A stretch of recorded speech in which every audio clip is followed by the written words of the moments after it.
Hi, buddy. I'm live again, doing some weights and talking like masculine action sort of shit. Because hopefully, yes, there's going to be some discussions about masculine action. And so, right, it's Keely Chow in there saying, all right, to everybody. And all right, to Job, who's saying, yeah, Jens, and that. Yeah. Yeah, and got a few subjects and that. So, like that China show sort of thing. I've been, crazy.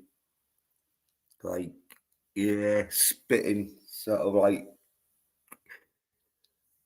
I think about half hour sort of thing before I show it and that. But yeah,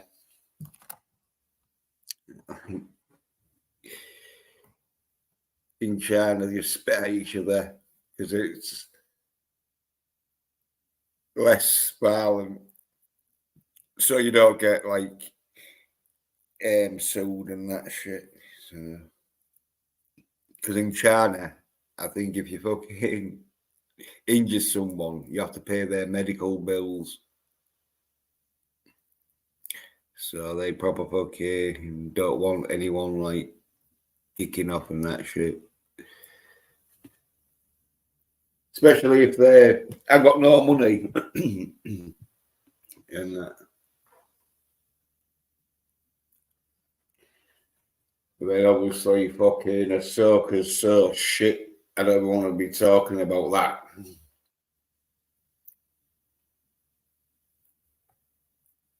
That's one of them where it's like, yeah, fucking. Well, a lot. I will be because like Dunkirk. What we're talking about, really, the episodes are out. We're talking about what's going to be happening in season 2, apparently, where it's going all female. I've admitted it. Like fucking hell.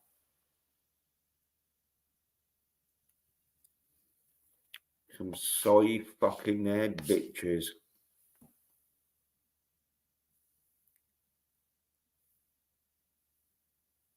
They'll be watching it and all. Yeah, as I say, they got fuck all else to watch. Even though I watched Expendables 4, where fucking I did a review where no major spoilers, because yeah, there is a few major spoilers in that film, even though most of it's just action. So I could spoil a few of the action scenes, but I won't be. Unless someone wants me to, because like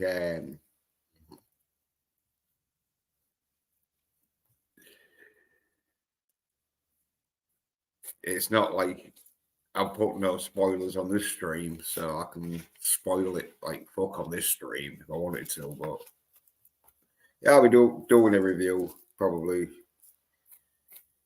and got to do fucking the review of fucking Extraction 2, because then I've got to do fucking Equalizer 3, and then fucking Expendables 4.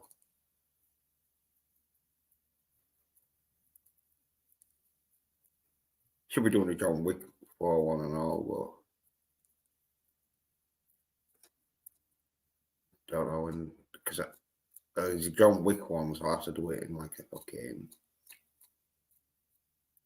mention like number 1 and that, and 2 and 3. Because the other films, they're sort of like one-off films where you can fucking watch them and that, and not need to know much about the fucking sort of world and that it's setting, your universe, it's setting sort of thing. But with the John Wicks, you pretty much do. If you haven't seen 1, 2, or 3, number 4 will be confusing as fuck.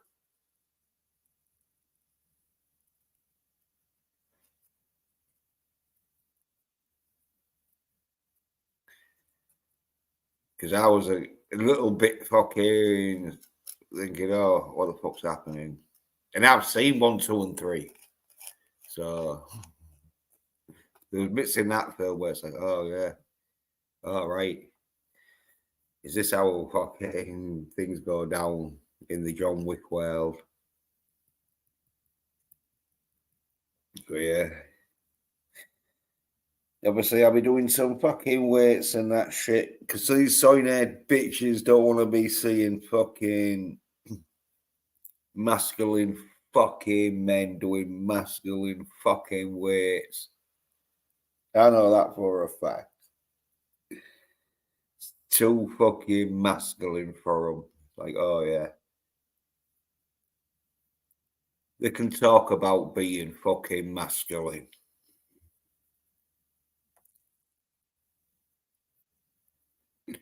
But when it comes down to it, if they're not able to show their training regime on fucking camera, well, you got to think, what are they training with? Because I fucking measured me dumbbells, and there was, because I've only put, I think, 9 total kilograms, but the bar itself must weigh about or half a kilogram, because it's like 10 kilograms, which is 22 pounds or 22.2 pounds, because it was 10.1 kilograms. So yeah, I knew it was heavier than like 9.5. Okay, I think I've got the weight.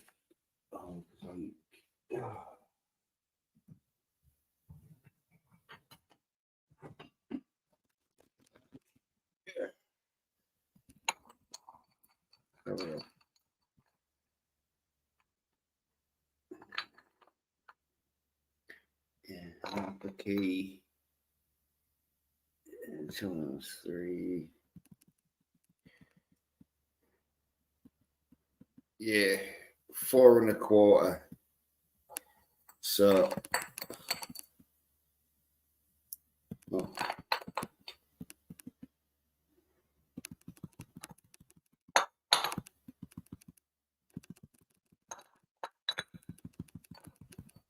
Well, 4.25. That's equals 8.5. Oh yes, I must weigh about 2 keys. Because it says 8.5.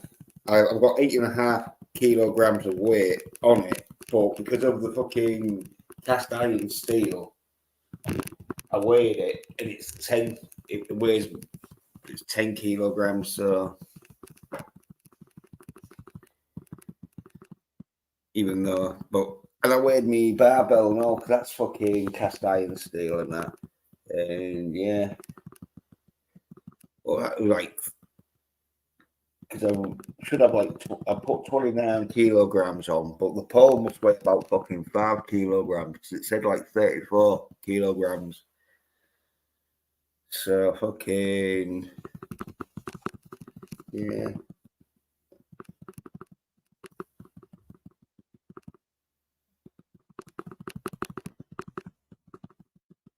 Sounds sort of right.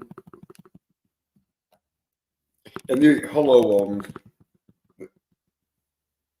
they pretty much weighed fucking what they're supposed to. So like, not much heavier. But yeah.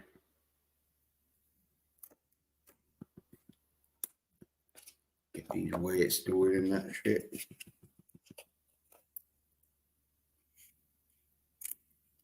I should have been doing fucking more weights than that, but earlier in the week, but fuck it.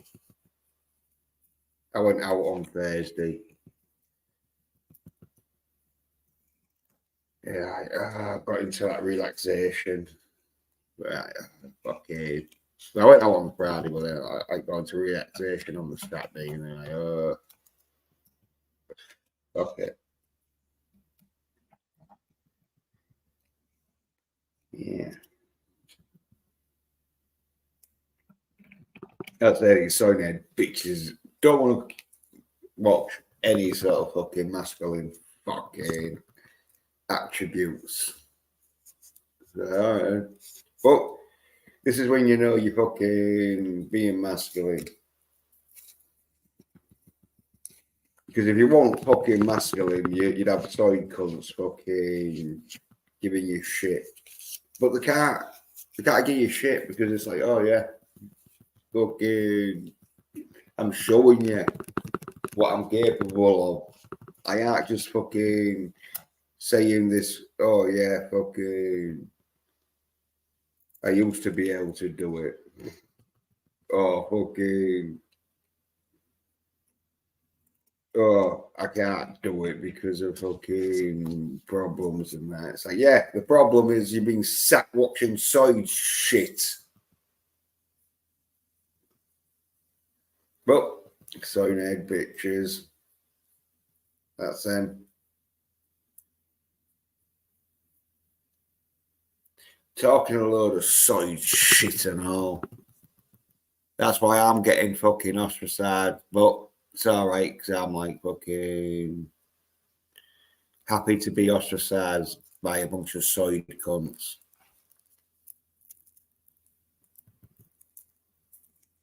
That means I'm doing my fucking job. It means I have testosterone. It means I am not sucking some side cunt's fucking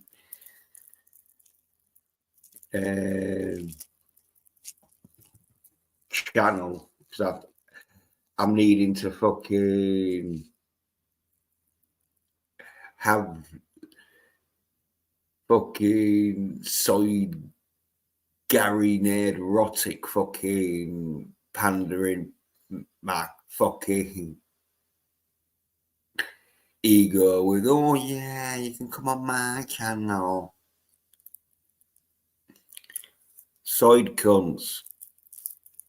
Hang around with side cunts, you become a side fucking bitch. Which they know they are. So that's why they don't want to fucking see this shit.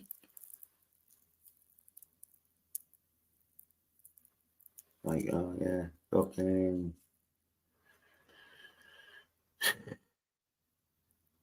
Know what you can do for them. And most of them are fucking dying and all. So they don't want fucking to be reminded that I told them not to fucking be a SOY NERD bitch, but they did. And now they're fucking dead. And because I'm not all like, ooh. It's like, nah, fuck it. SOY NERD bitch. You know the fucking consequences.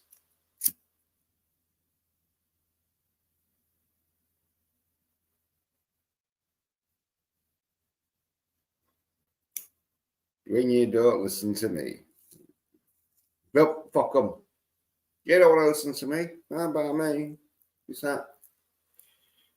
Don't be surprised when I'm laughing in the fucking faces. Like, oh, another one bites the dust. Yeah. The other one's going to fucking be biting the dust and all.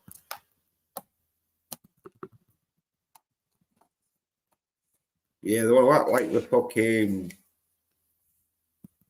don't take any shit from fucking no one until the fucking this shot, and now the fucking don't want to be talking about it. Don't want to be reminded that they haven't got much fucking time on this air due to their fucking stupidity. Well, hey. Don't care what you say, as long as it's not, oh, he's a dead soy nerd bitch. Oh, that's what happens when you fucking suck on the soy nerd bitch shit.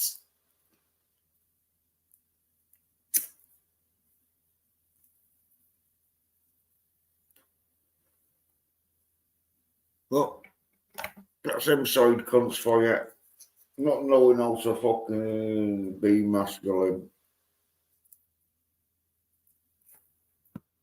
Not knowing how to fucking go see fucking Expendables 4.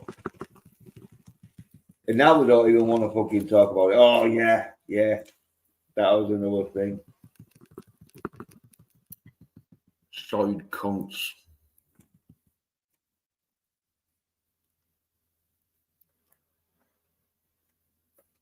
Fucking not wanting to talk about masculine action because they don't fucking understand it. Yeah, rather talk about fucking female-led Jedi fight things. Oh, yeah. Count me the fuck out.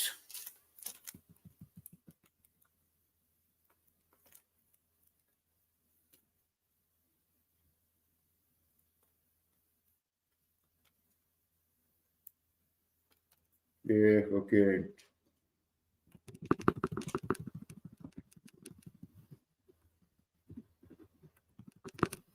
Got no fucking masculinity, so they don't want anyone else to have it. But that's when you're like, fuck you, you soy bitch. If I'm making you look like a soy cunt, then it says more about you than it does me. Even though obviously it says a lot about me being masculine. I can't deny that one. Well, SOY NERD bitches.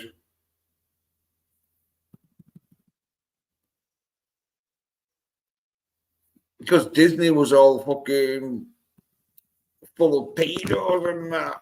But now Ahsoka's fucking come out. Oh, I noticed they're not going about Disney being a bunch of pedos. Now they're promoting Ahsoka. Got to wonder there a bit, haven't you? Where their fucking loyalties lie.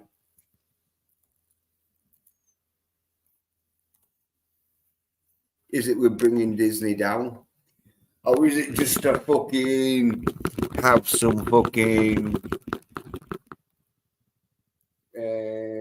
topic that they can talk about on their channels? Either way, SOY NERD bitches. They're going to get what they deserve and then cry about it if they're alive.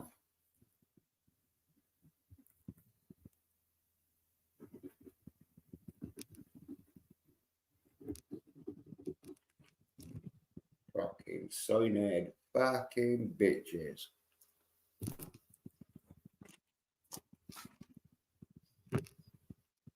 It's like fucking not having fucking any fucking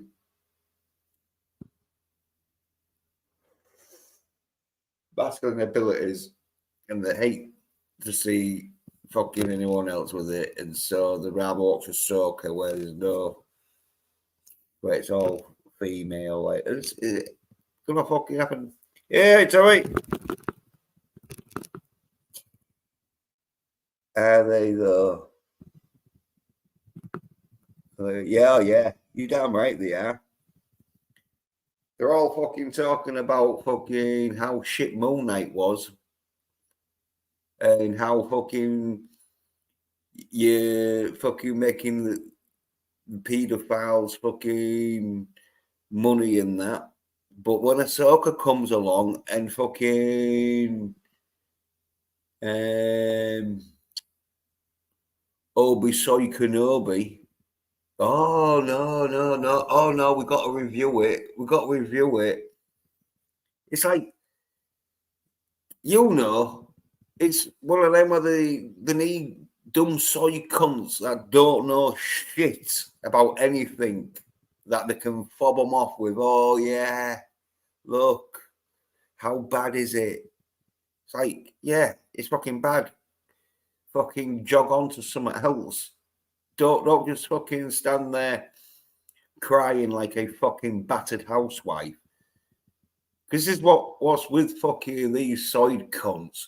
They'll go on about fucking how bad it is and all that shit. And it's like, well, if it's that bad, don't watch it. But no, you know they have to watch it, because if they don't, what are they going to talk about? They're not going to talk about masculine action.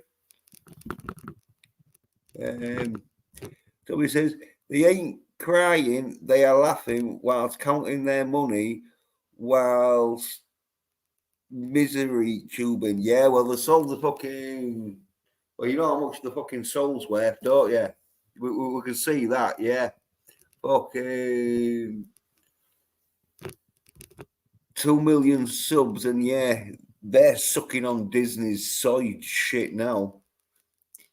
And their simps are paying for it, yeah. Well, as I say, the sad bastards, that's what they go...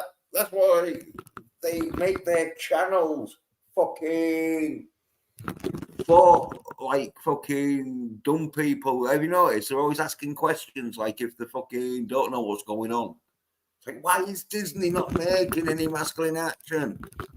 Well, it's because soy cunts are watching fucking soy fucking Ahsoka and fucking Obi Soy Kenobi. But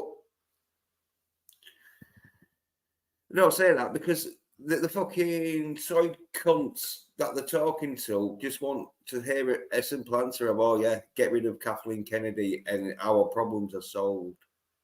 Like, no. They're just going to replace that. It's where you're selling shit, but people's buying it and they're doing reviews about it. And even though they're complaining about it, you see it's probably fucking doing the best that a shit product could do. Then you're going to supply more of it. It's like soy nerd bitches.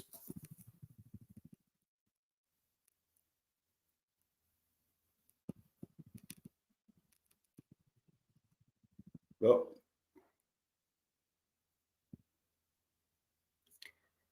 so happens.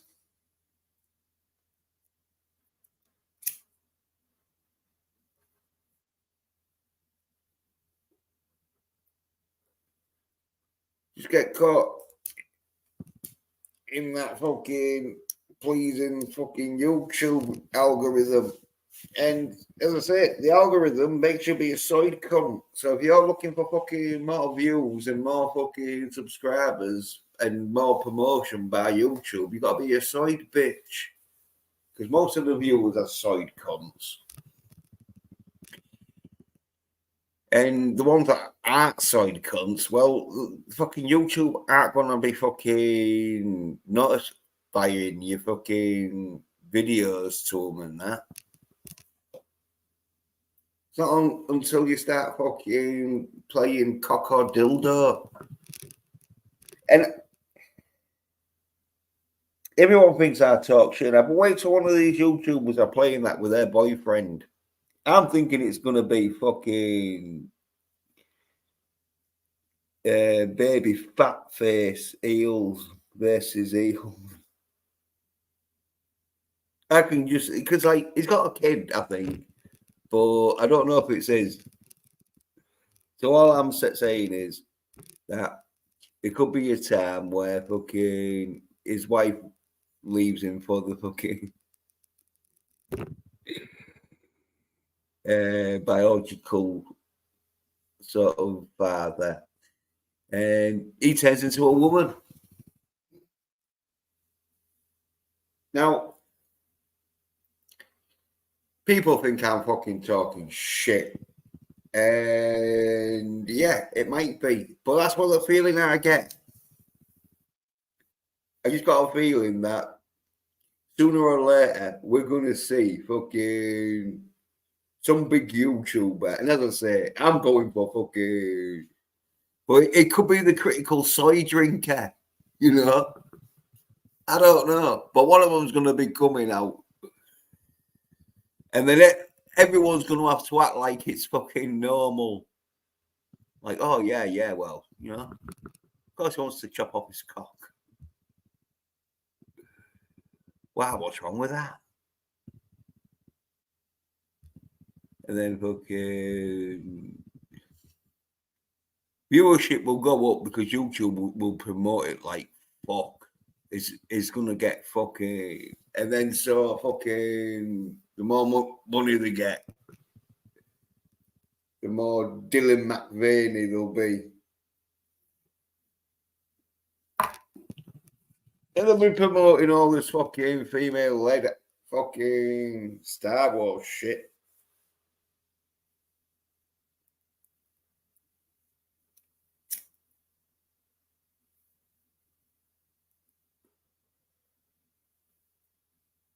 Because it's gonna go that way.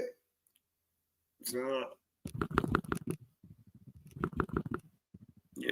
And Gibby Chow said, hey, Tommy. Tommy's not replied back.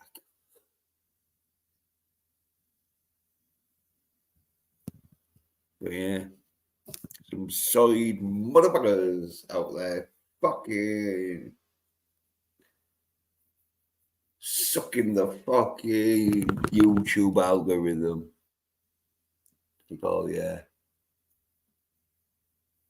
But some people will do it for money. You know, dignity is got a price for some people. But they're side cunts.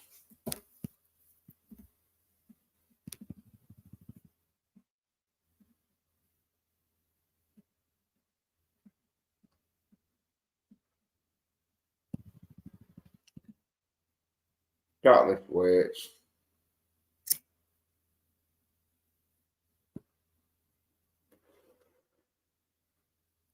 It's, their body fucking is so used to just sitting in front of fucking a laptop or PC fucking watching anime.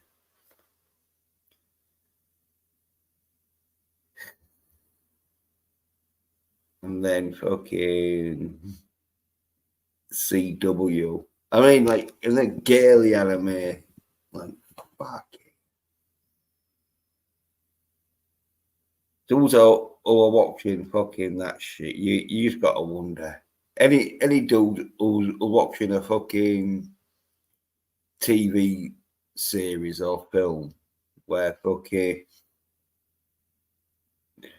15-year-old girls are the lead fucking protagonist or whatever.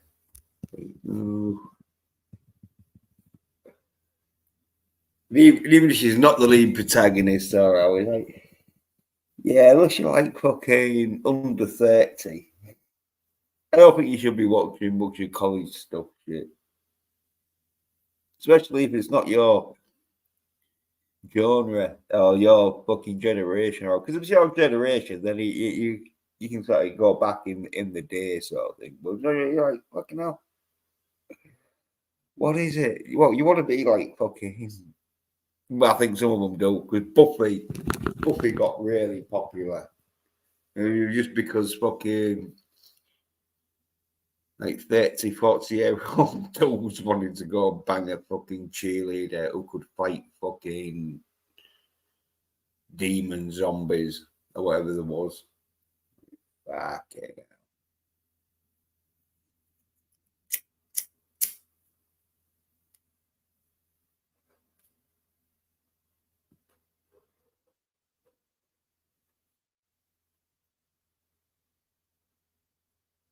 Yeah.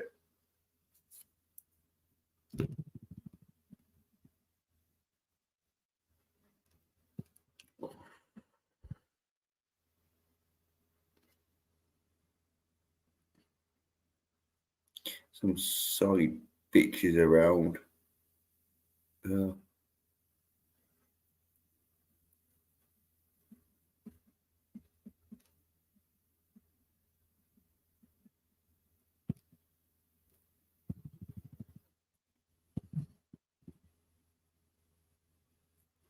that's the thing.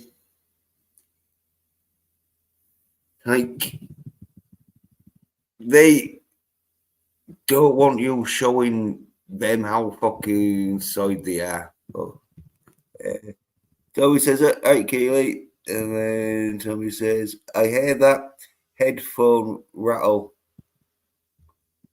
No, but it's me writing. But yeah, isn't that what you said? It was the earphones. Yeah, but in the earphones, I ain't got the earphones. It'll be this. Me writing, jotting some shit down. Because I've got to get a list. I'm on number 5 right now. Out of 10.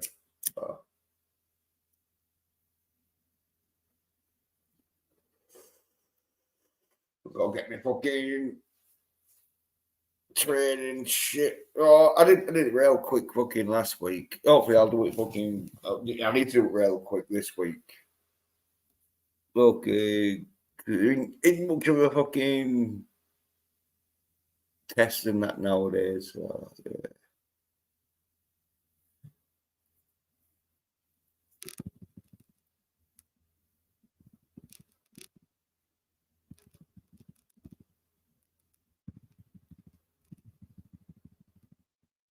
Yeah. Jason, like, down the talk.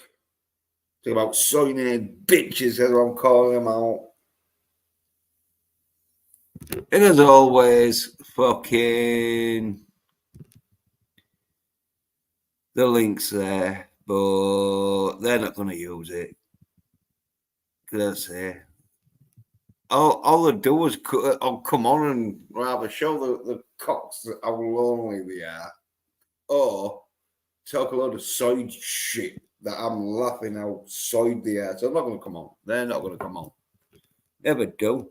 Well, never do. And have a fucking decent fucking argument.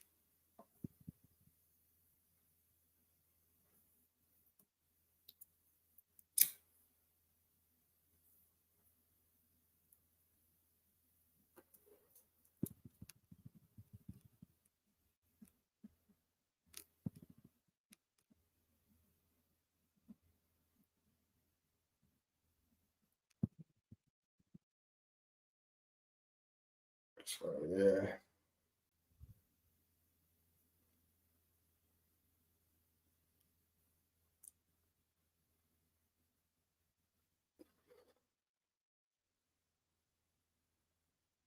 That's why I'm doing weights and that shit, because it's one of them where fucking I could fucking do a stream where I'm just complaining about how fucking bad fucking the film industry is, but it's like, well, I know this fucking 3 years ago. I fucking was telling everyone. Like, so I'm at that stage where it's like, yeah, well, I know where there's some fucking good fucking action shit where Expendables fucking 4. You want to see some fucking real good masculine action and see fucking Megan Fox with a tight top on. Expendables 4.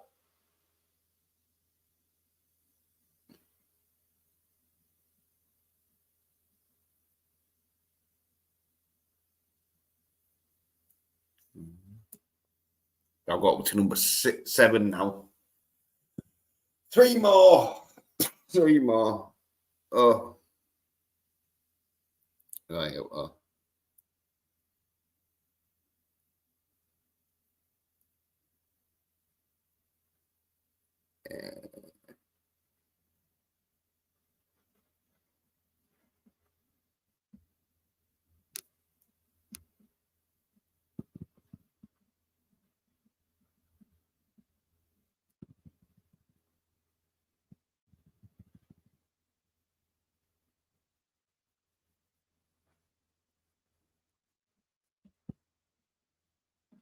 Yeah, I've got fucking 8. Well, I've got 7. I'm on 8 now.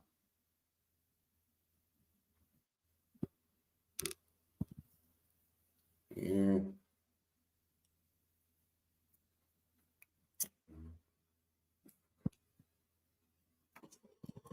Well, I've got it. I'll be reading these out hopefully later.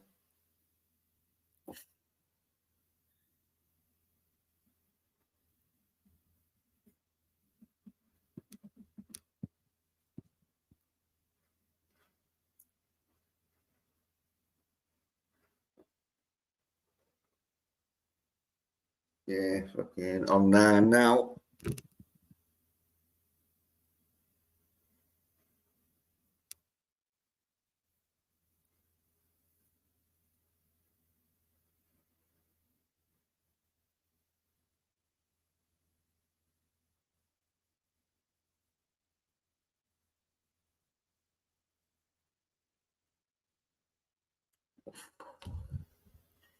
But yeah,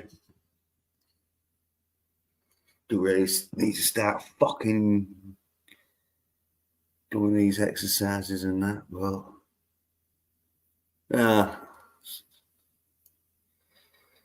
start like an hour in usually. Been talking about SOY NERD bitches, fuck, and say the fucking Soyders, fuck. I'm not gonna be fucking doing much with them much. Because what you can do. Soyd cunts. They don't want masculine. They're being told, look, if you've got any masculine fucking attributes on your fucking channel, there better be fucking promoting female-led action. So yeah. Fuck those Soyd fuckers. They can go fuck right off. Like, I'm not going to change what I do. And so if they want to fucking be like soy bitches and that and fucking talk a load of fucking Ahsoka shit, then fucking let them do it.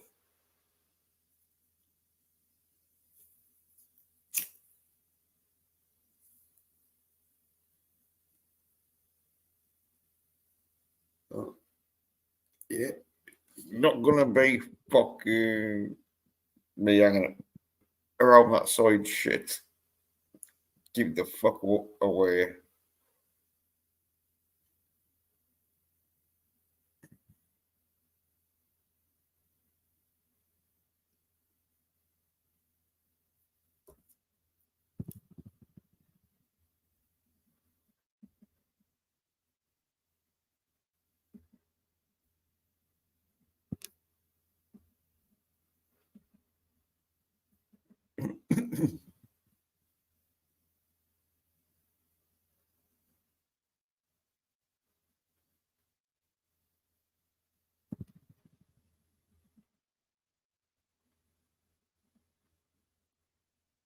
Yeah, I'm on 10 now. I think I know which number 10 is going to be. So, yeah. Yeah. Jill saying hi, Tommy. Yeah.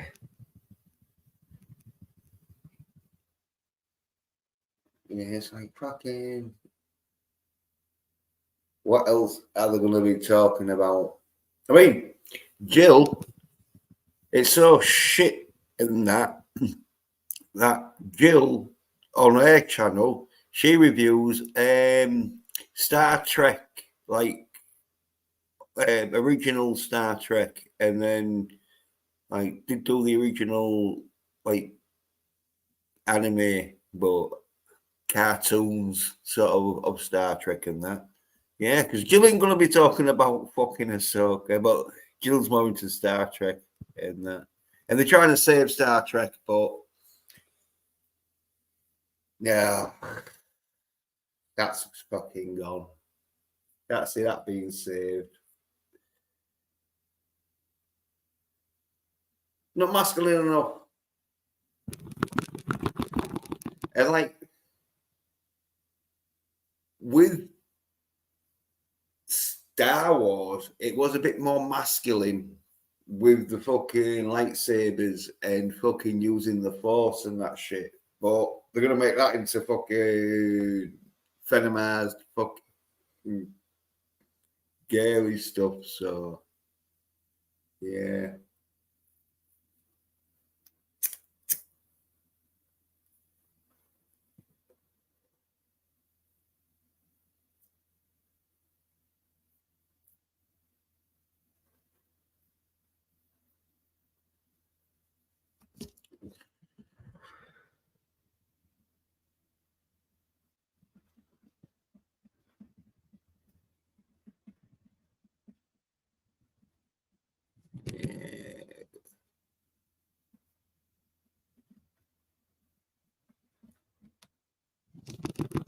Yeah, you know, fucking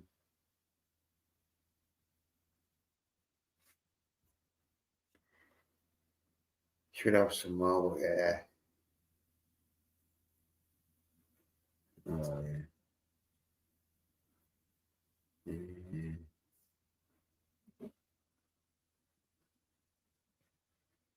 Oh yeah.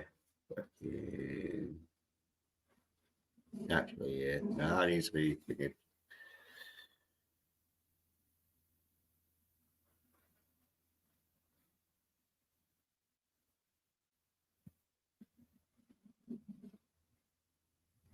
Yeah.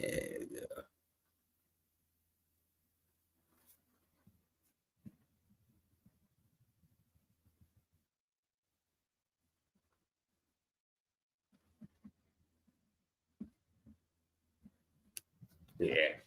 Done that. Right. Need to start fucking getting ready for doing some weights and that. Well, yeah. Peter, writer, Captain Infinity, with some glass chinks. And Jill says, just got to get rid of that Kurtzman guy and his secret hideout. Yeah, well, he's just a puppet, though, isn't he, Kurtzman? It's deeper problems than Kurtzman, but he's one of them where if they're like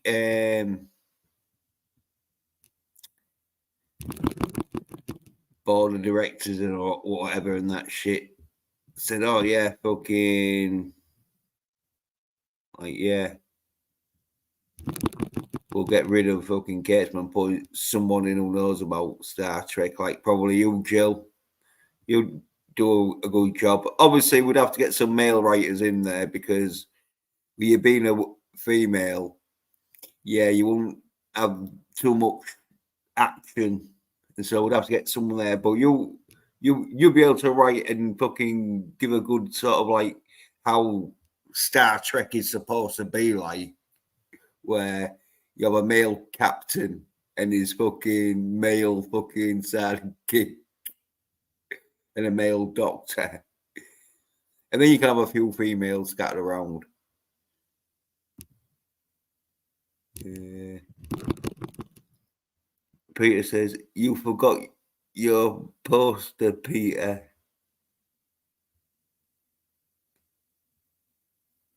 Are you poster, Peter? You change your name so many times.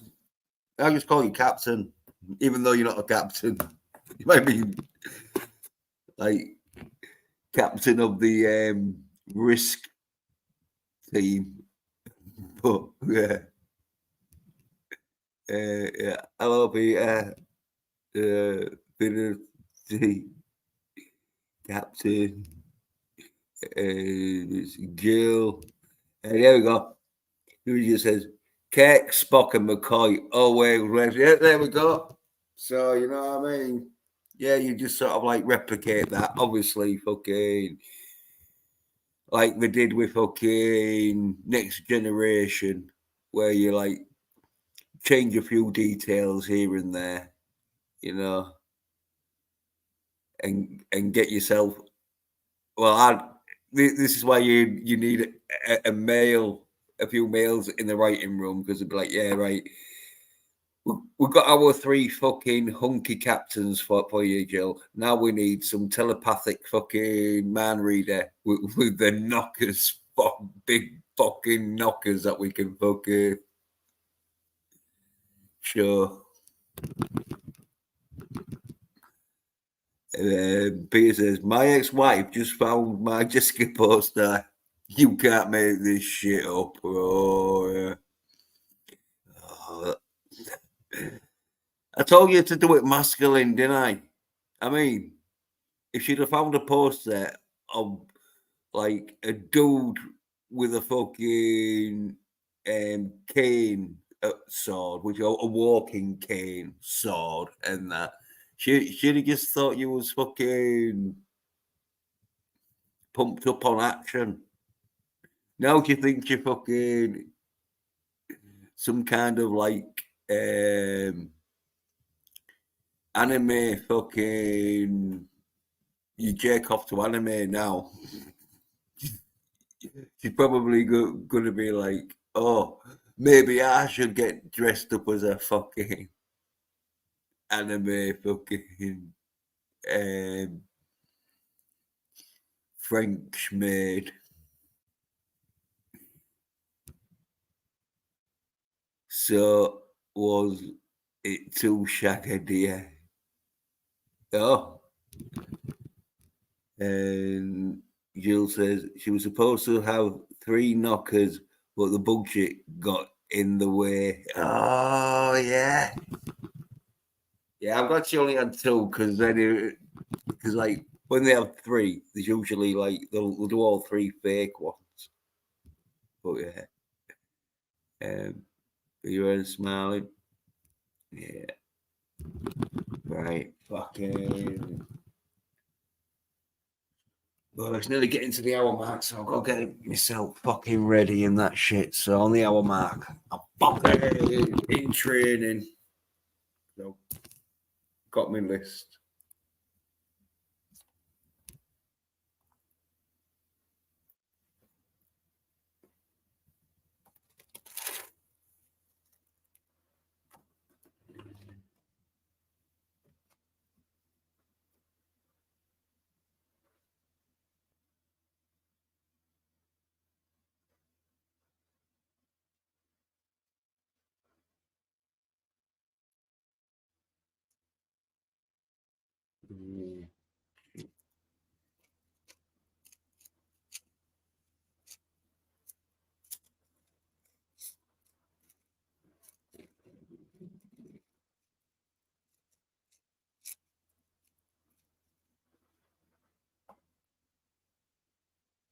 Yeah.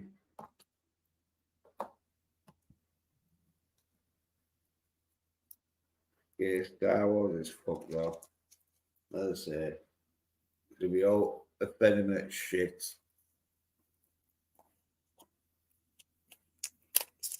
Oh, that's Soy Nerd bitches fucking wet dream now. So they can complain. It's like, yeah, it's shit because you watch the soccer, and they're just giving you shit because you watch shit. So they're thinking you're gonna be happy, you know.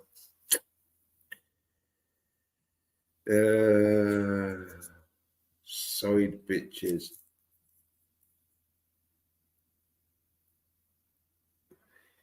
And the shit they're gonna do with it, like, yeah, I'll be fucking talk about like Doomcock, his connections and that. They're saying, oh yeah, it's like gonna be forces female shit. They're not even disputing about like what's gonna be happening. They just know, oh yeah, it's gonna be female anyway. Because the talk so shit. It's like, oh, sorry, now bitches. Fucking ruin it. That's where it goes. Yeah. As I say, because I've got like some masculine action shit, like fucking Expendables and fucking Extraction 2 and fucking.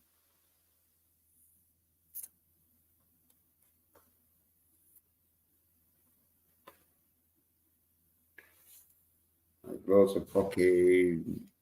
Like, oh yeah, I watched the Continental, an all first episode of the Continental.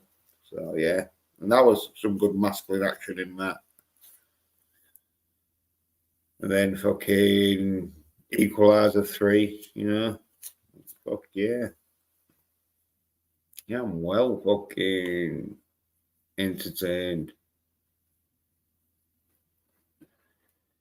That's why I don't have to stoop to fucking watching fucking Ahsoka side shit. But they do. It's like if they haven't got a girlfriend, they're going to jerk off, aren't they?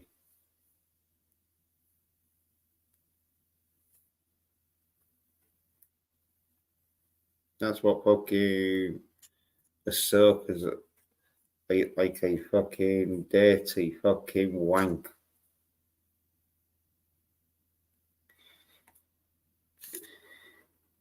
It's probably fucking one of them where they probably, you know, a few of them side cunts have been wanking off the fucking Ahsoka episodes and that. You know it. You know, there's too many of them soy nerd bitches out there that wouldn't wank off to what Tara, whatever her name is. So yeah, it's like it's probably fucking the sort of same people who fucking claim that they don't watch porn. Well, it's like, well, you don't watch regular porn. What was you say? Because I'm thinking you're watching fucking Disney Plus porn. You side fucking bitches. But that's what happens when you fucking don't watch masculine action.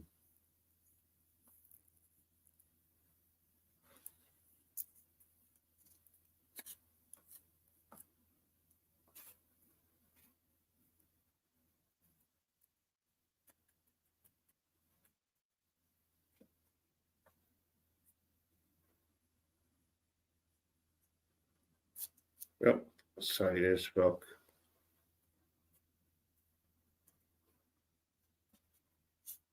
That's why fucking they're gonna end up fucking soying other people or infecting them like zombies. More like fuck, like little bitches, and will infect you where you start like fucking having to agree with them. Like, fuck up, you soy bitch.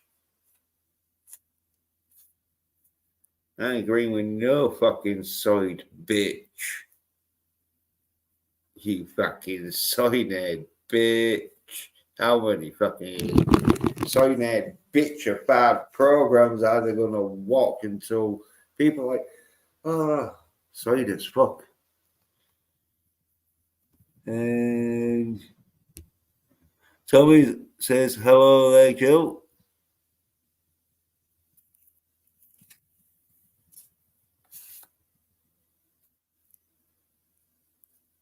Yeah, too many side cunts, as I say. They're not able to look fucking masculine enough to fucking have sex with women, so they just want to watch fucking female-led action, which we can clearly fucking see with the Ahsoka, that all of a sudden Disney are fucking making fucking stuff that they want to complain about. But yeah.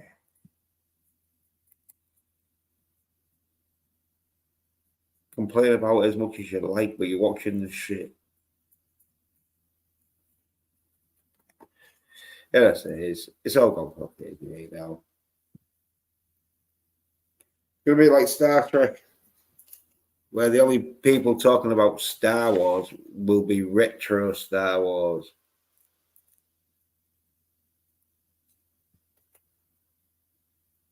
And obviously, a bit of the Mandalorian. I don't think the Mandalorian season 4, if season 3 was anything to go by, especially with Ahsoka. See, because if Ahsoka had fucked up, they might have thought, right, shit, we need to get some masculine. But no, them side cunts watched Ahsoka, and so I can't see him really fucking wanting to change Mandalorian. Because be like, well, you know, we'll just put Ahsoka in it. Like they did with fucking Boba Fett. Yeah. It's gonna be solid fucking shit. Count me out. This is where I'll have to start fucking really doing some, because I've been watching some quite old fucking action stuff and that shit. Being alright, isn't it?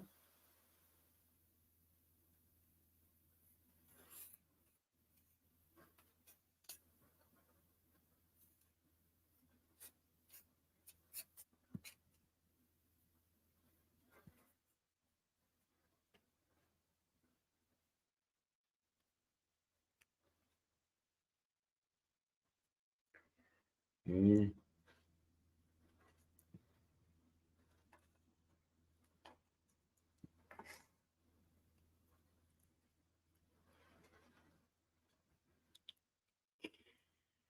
So you gotta be like fucking masculine as fuck or side as fuck. It's getting to that stage, as I say, where you're either gonna have to be like fucking showing how masculine you are by fucking talking about masculine action and fucking pumping some iron, or fucking talking some side shit.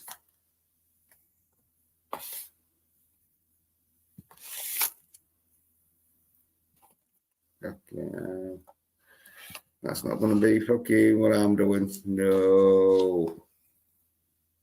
That's it. I live in a place where fucking, if you're not all that masculine and you walk in the streets at night, you're going to get found out sooner or later.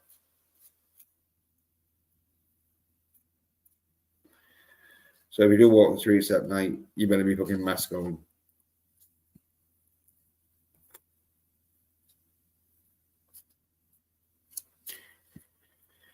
Well, I just want to fucking believe that fucking female lead action is fucking realistic. Well.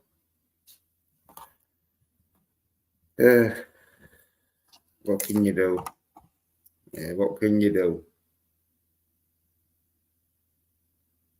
Apart from fucking laugh at them when they get fucked up or being side little bitches.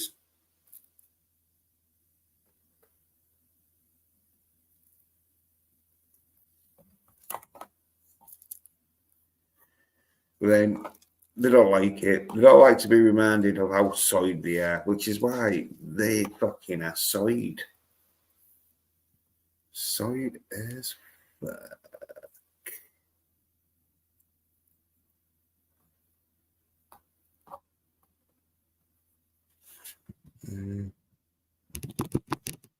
Tommy says, apparently being a paro right now, I never heard the term pyrograph being used to describe for wood burning. Yeah. Depends where the wood is, though, isn't it? If it's your wood you're burning, you're all right. But if it's someone else's fucking wood, then yeah, that's when you become a pyromaniac. Like, Jesus, all I did was fucking stack a few fucking logs outside. But yeah, if it's your own fucking wood and that on your own property, you're allowed to fucking set fire to it. It's called fucking maintaining. It's called maintenance.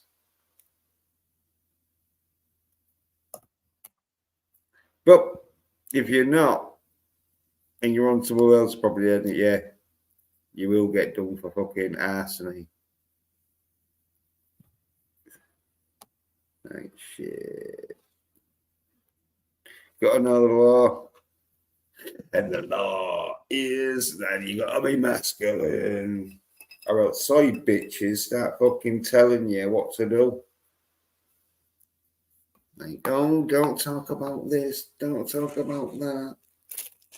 Oh, don't lift weights on fucking screen.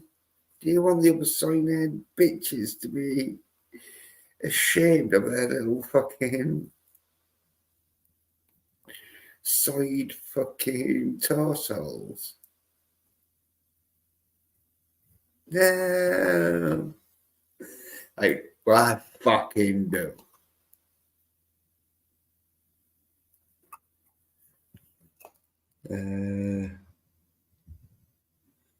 Wood burning, like using a tool to burn designs into wood. Yeah.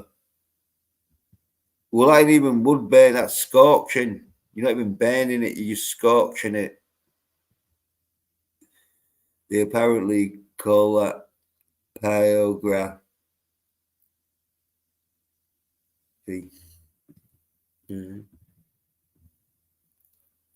Yeah. I thought you were just fucking out setting a fire in your fucking garden or whatever. Hey, CGH, saying greetings. Yeah, man.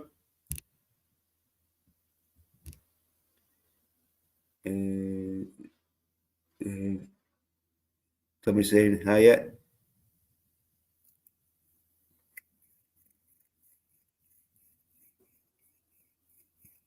Yeah, fucking. Gotta get these weights done and that shit. Gotta get these fucking tracky bottoms on and all that. Oh, get up.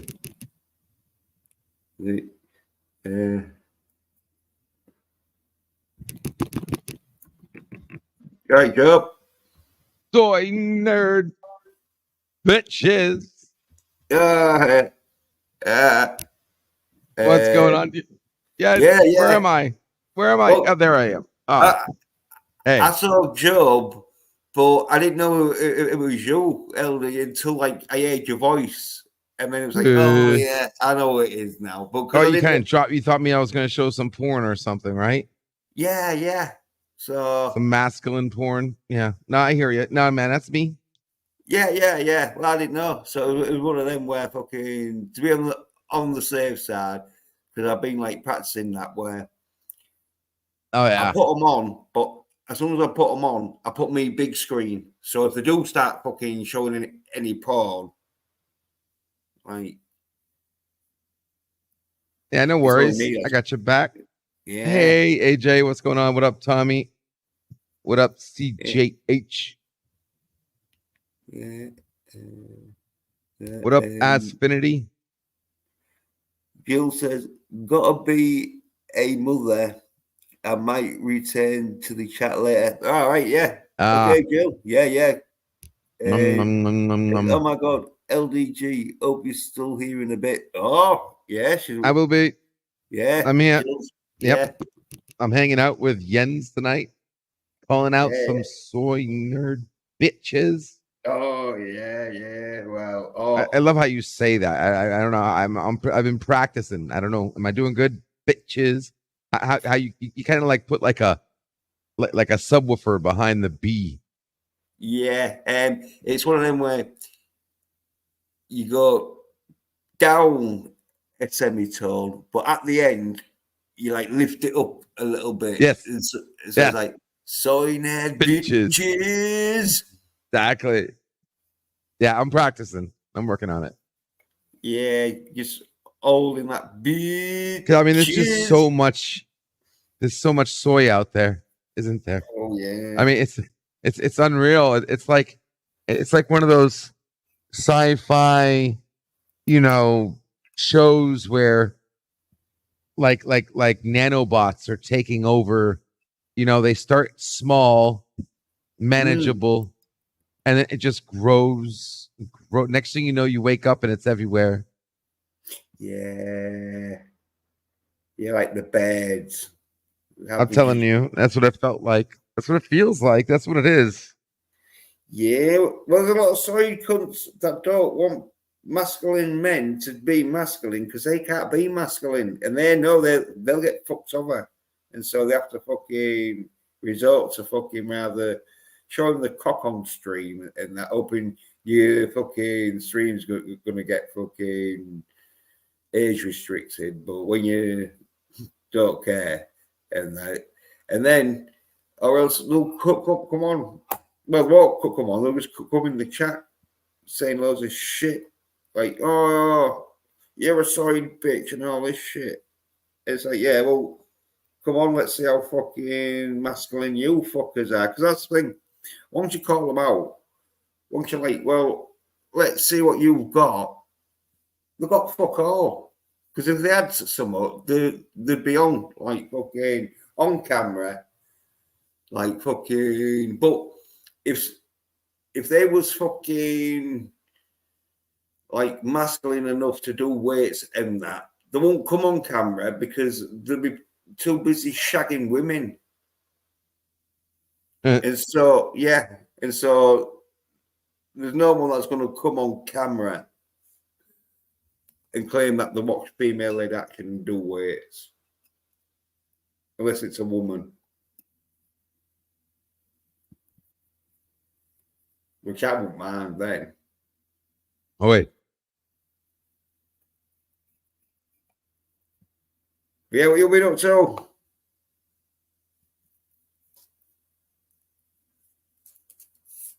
Who, me? Of course. Yeah. Me? Yeah. Me. Yeah. What have I been up to? Yeah. Trying to change the fucking world. That's what I'm been up to, man. Prometheus, is it? We're getting there, though. We're getting there. I literally have a very interesting opportunity in front of me. Hopefully, we'll know more by the 1st of next month. So we got a couple more days left. But if all goes well, and it most likely won't, nothing ever goes as planned, right? Including failures. Yeah, but you hope for the best, prepare for the worst. There's plenty of evidence to have hope, but I'm being offered, I'm being professionally offered a position of power, and we'll see what happens. If the price is right, the price has got to be right, though. I'm not gonna sell out. Yeah, you're not gonna hold yourself out. I'm not gonna sell out. I can't sell out. Like if he asks me to sell out, then I'm gonna be like, no, I can't do it. Sorry, no. End of deal. But here's the thing: it's for the AI, and not a lot of people know how to do it. Matter of fact, I don't think many people even know what it is. And I'm really good at it, Jens. Yeah. I'm really good at it. Like you saw, you were underground. I was showing you some of the stuff that was going on. Yeah. And well, look, I know you're good on computers and that because fucking I've seen the shit you've done on your streams and that shit and all this shit like in the underground and that where you fucking know what you're doing and that. It's just that fucking it's having the ideas in it of like, but obviously you're having the idea of like using the AI as like your little bitch to help you fucking do your project. Exactly. Yeah, which is fucking exactly. off to you. You know what I mean? Yep. Well, if all goes well, I will have enough money to actually live, do something. So we'll see what happens, man. Prayers with me. See what happens. Yeah. I've stood the test of time.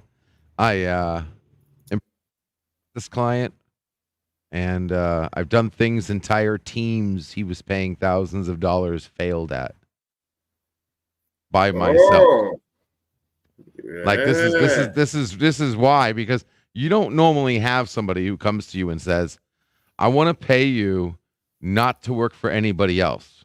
yeah, yeah, yeah, And yeah, that's yeah, and yeah, that's dude. basically what this is. Meeting is, I want to pay Yeah, you to not pick up anybody else. So your yeah. Well, it's whole like, well, idea of trying yeah, to, yeah, yeah, your whole, yeah. go Boy, ahead. there. It's like sports and that in it, where you get a contract where Yeah, they don't want you fucking playing on any exactly. other team. They want you for their team, and Exactly. fucking to make sure that you're not gonna fucking moonlight fucking a Yep. few months later and that and help other teams. You sign a contract, so you get fucked off if you get found Yeah. out. Well, see, that's the thing. See, yes, that's the thing. And I told him, I said, right when he mentioned it, and I realized, okay, this is a conversation going into like, outside my normal field of income. Yeah, yeah. Well, it's I'm like, it's I like told him, I what a said, I will contract for, not. innit? Once you sign that fucking Yeah, dotted once line I and that, sign it. for how Mm-hmm. long? Yeah, Yep. because like depending if he wants you for fucking 10 years or something in that, you know what I mean? It could be one of them where you got to think Well, about I'll tell you right fucking, now, we're looking at about like 5 right now. I'll tell you that mm, right now. I know right, we're yeah, looking at yeah, about 5 years, yeah, guaranteed 5 years. right, yeah, yeah, yeah. Well, 5 years is still like a long time, as in fucking, Fuck yeah, it if, is. I could die tomorrow. yeah, I mean, yeah. if the business is going well, though, like, Well, I got yeah, him. We broke 12,000. We broke 12,000 impressions on his website that I did for him, including the SEO work. Again, another team he took over. I made this website for him, Jens, and he gave it to another team of people that he was paying like over $1,000 a month for, and they were supposed to get the SEO scores up. Had 3 months, 3 months, dude. And I just had enough. And I'm like, dude, I made this website. This is my baby. You should be coming to me for the SEO. Let me do it. Just approve the money I'm going to charge you to do it. That's all I need you to do. Just approve it. And he finally got fed up and he said, go ahead, go for it. Within 25 days, I had him up 400%. And we just broke a record. We went from 2,500 impressions a day to over 12,000 impressions a day. oh, yeah, yeah, yeah, So yeah. he's Well, done sold, and he came to me and said he wants to buy. He didn't want to buy me out. I guess I'm just saying it like that, but yeah, he wants to give me a contract. But I told him straight up, I'm like, if we're gonna do this, I have a plan. I'm freeing the net. I'm the guy who's going to prison who invents free speech online. I said it cannot. You cannot have any. I mean, I don't mind if you don't want me working for somebody else. That's fine. But anything I do for you is mine. I can use it for my own purposes, no matter what those purposes are. So that's yeah, been yeah. that was the first thing that I You want laid down, and ownership. he said, You "Yep, want ownership in it. yeah, You want, oh yeah." I said, "You can have a copy of it, and if you want to go on your own, you can have it and do whatever you want with it. But yeah, yeah, it's mine. Like yeah. I can use it no matter what, whatever. Because basically, what he wants is what I'm trying to free the net with. He wants a fully automated website that does everything through AI. Like literally, the website grows itself with AI, creates content pages responding to user interactions, and the whole 9 yards. The perfect formula that I'm trying to build to free the net in the first place. So everything that he wants, I'm trying to build for myself anyway. I just haven't had somebody to ship up the money for its development. So now I have that. Well, he is as masculine as fuck. I don't know exactly what, but fucking probably when he heard that you was fucking getting like a 12 figure, what a Oh, 12 when he figure. was seeing the results, yeah, he came to me and he was like, "Holy shit, dude! I didn't even think Yeah, you were gonna do that." He's like, "The whole reason why I didn't have you do the SEO to begin with is because I didn't want to have to fire you." Basically, he didn't say it like that, but that's basically what he said, you know. And I'm like, no, yeah, I understand that, but no, I mean, you can't. The person the site is the person who should handle the SEO.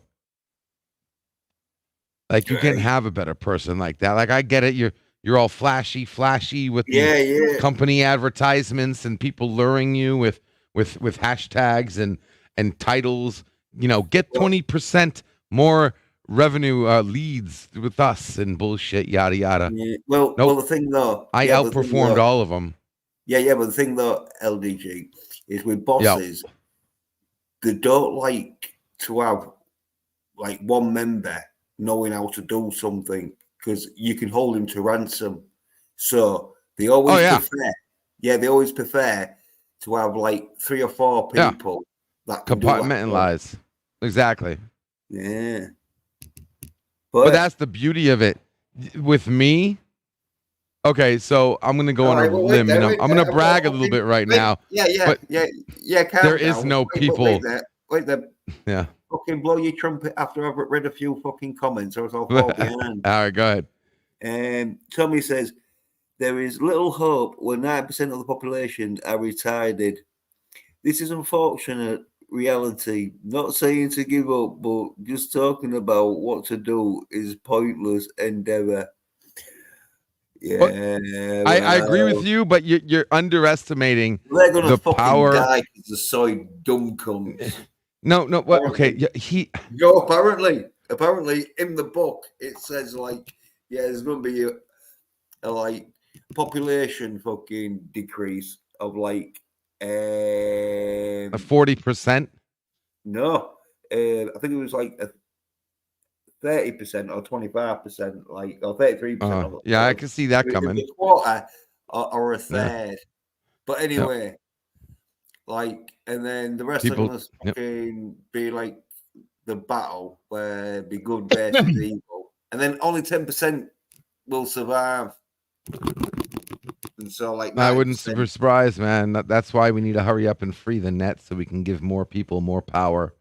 Because right now, all the power in your life is controlled by the internet.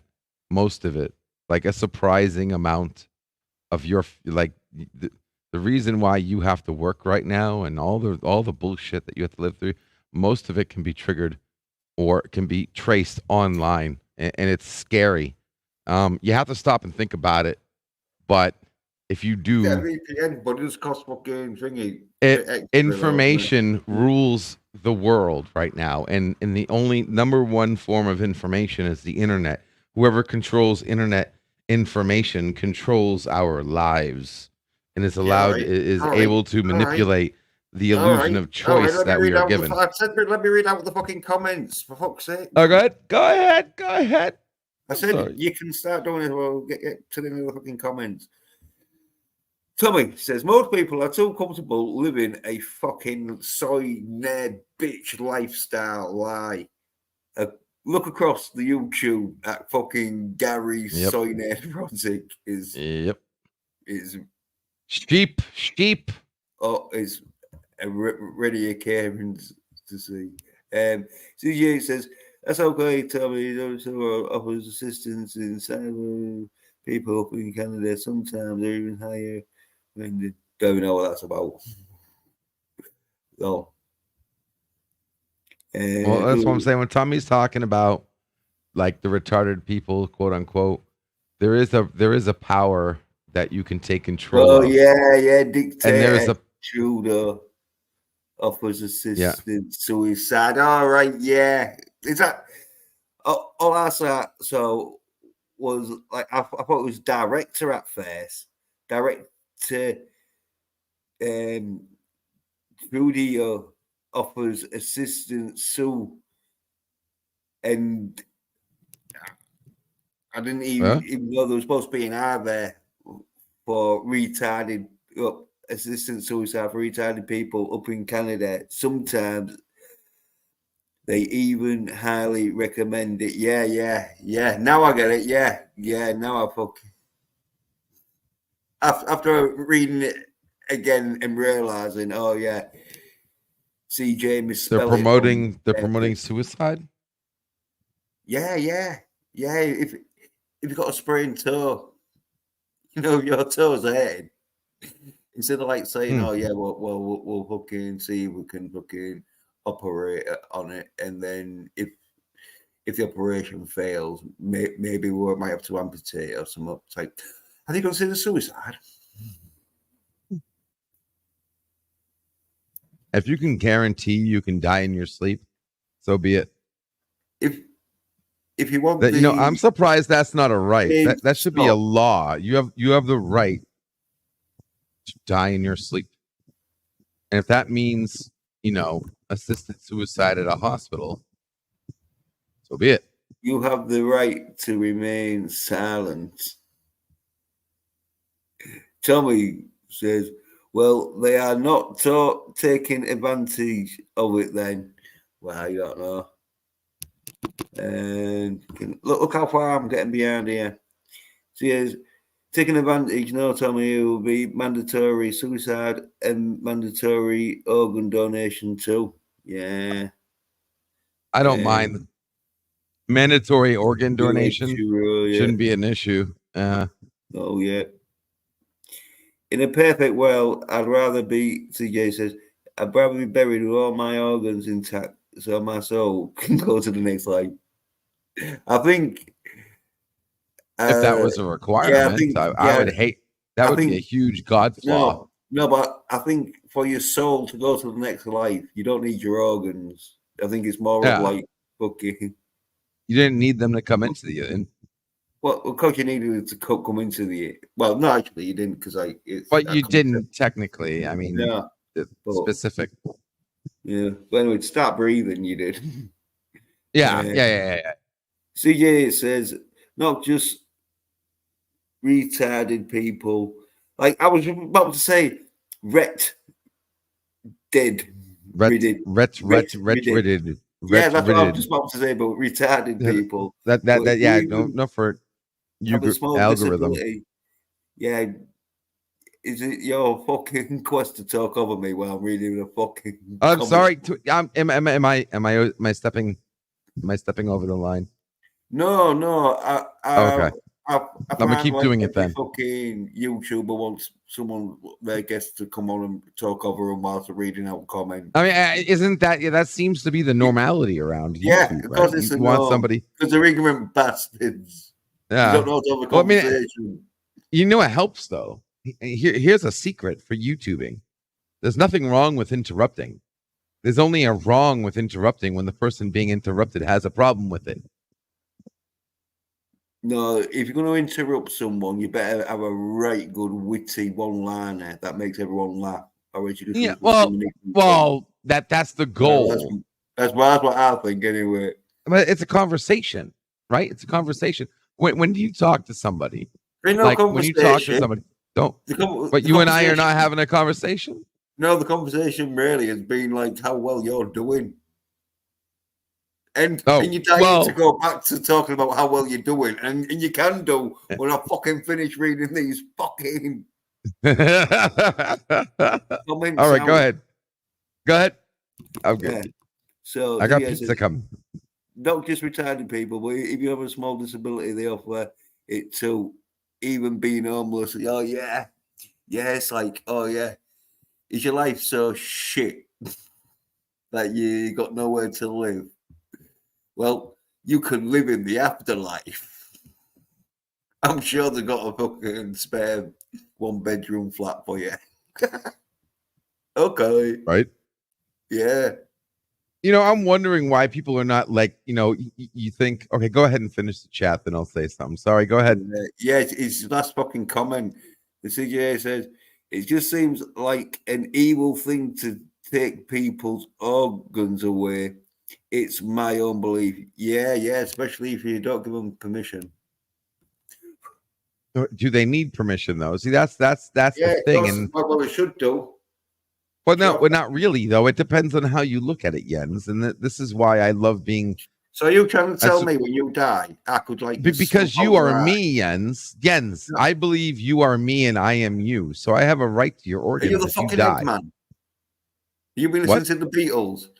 I am you and you are me and we there are plenty together. Yeah, there are plenty examples of unity See how they run. They What? cry. Sitting on the doorstep of the Beatles. I am the Dude, I man. don't. I'll be honest. I haven't really I am listened to the much Beatles. walrus. I know about like 2 or 3 songs. Well, you don't like the Walrus by fucking the I know. Beatles. I know Sherry. Anyway, Yeah, I know Sherry's not from the Beatles anyway. Gil says, LDG, Hey, there why are she you is. always an e-bile? An eyeball, because I have this weird belief that you can tell a lot from a person by looking at their eyes. And I'm trying to make a theory. And unfortunately, I've been told my eyes are like the number one feature on me. Once you get past the eyes, it kind of goes downhill from there. So I just give you guys the eyes. You fucking didn't get to the gym. Get to the fucking gym. But because I tell you something though, if you make fucking a bit of money in that shit, you probably could afford yourself a personal trainer and everything, so you could get yourself looking like fucking in a decent shape. So fucking because so what? So people can finally follow me on YouTube for false reasons. Listen, I'm trying to invent free speech online. I was thinking more so you can get your cock sucked, but up to you. I'm saying though, get enough money, personal trainer, fucking, and you'd be able to get one of them personal chefs.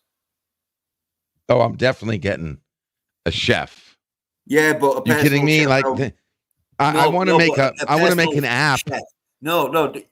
You get your personal chef. You get them making them fucking hot dogs and fucking burgers and fucking. Listen to me, Jens. Project Prometheus is to create like an Uber for chefs, where chefs would go around and cook for an entire housing neighborhoods, and let them eat chef cook food for cheaper than it would cost to buy a dollar menu. Well, I think that's going a bit too crazy. But hey, no, it isn't. Isn't Jens, when they first thought of a website? No, LDG. I don't want to talk what? about it because I want to read Uber. Oh, go ahead. Okay, go ahead. That's fine. Your show. Jill says, I like Michelle. Reminds me of Darmok. Don't we know who Michelle is? I'm sorry. Did she say Darmok and Tanagra? Oh, fuck should I know? I don't speak. I couldn't. Reread what she said, please, because I missed half of it. Can't you read it? No, I can't because I'm outside and my headphones cut off in the middle of you reading it. But you said Darmok, so that's a Star Trek reference. Could you please reread her comment? Michael or Michelle. Yeah, reminds me of Darmok. But I don't know who Michelle is. Okay, that's cryptic. I don't know, unless she's talking about something specific. Okay, never mind. I thought she said more. I thought you said more when I couldn't hear you. Anywho. CGA says, some reason I don't agree with cremation. Oh, really? Yeah. I mean, the physical body is like, really, what the hell is it? Like, oh, there we go. Do you really need it? What, it's going to get burnt up anyway when the sun explodes. What? All our bodies, if you're buried or not, it's going to get burnt up as soon as the sun explodes. Right. There we go. Jill says, Michelle, it's a Beatles song about the singer not knowing her language, expects how to say that he loves her. It reminds me of Darmok in a way. That's my belle, Michelle.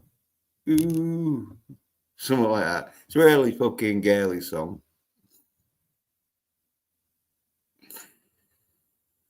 And so Yeah, I got no clue. G-Lad and Dermok Tangeria. The Nagra. All right. Tanagra. Darmak at Tanagra. Do I look like a sweet Klingon? Shaka when the walls fell. Jill says, except Picard, don't love the Temerian like that. But of course, there's Temba, his arms. His eyes open, wide open. Yeah. Timba's arms wide open. Anyway. I'm glad I'm the only one who actually knows what's being said right now. Jens, you have to be a nerd or geek. No, Sorry. I'm not. Too mass. No, yeah, exactly. It's like I know some nerdy shit, but I'm not a nerd because I'm not. I never really got well into anything. So like, I just like masculine action, and if that's Star Wars or Star Trek or fucking He-Man or Thundercats, I'm up for it. It's not like I'm one of these where it's like, oh, I know fucking loads of fucking knowledge and that shit. Hello? Hi. Hello there. Yeah, I'm fucking here. What the fuck do you want, English? Well, I how you doing? Yeah, doing good, man. Doing good. Great. I came to chew bubblegum and kill fucking Englishmen. I'm all out of bubblegum. Yeah. Me too, actually. Anything you got any bubblegum, Jens? Yeah, but I don't eat it. Oh, fuck. That done ruined it. All right. You're supposed to say no. When someone asks you if you have bubblegum, you say no. And when someone asks you if you're a god, you say yes. Yeah,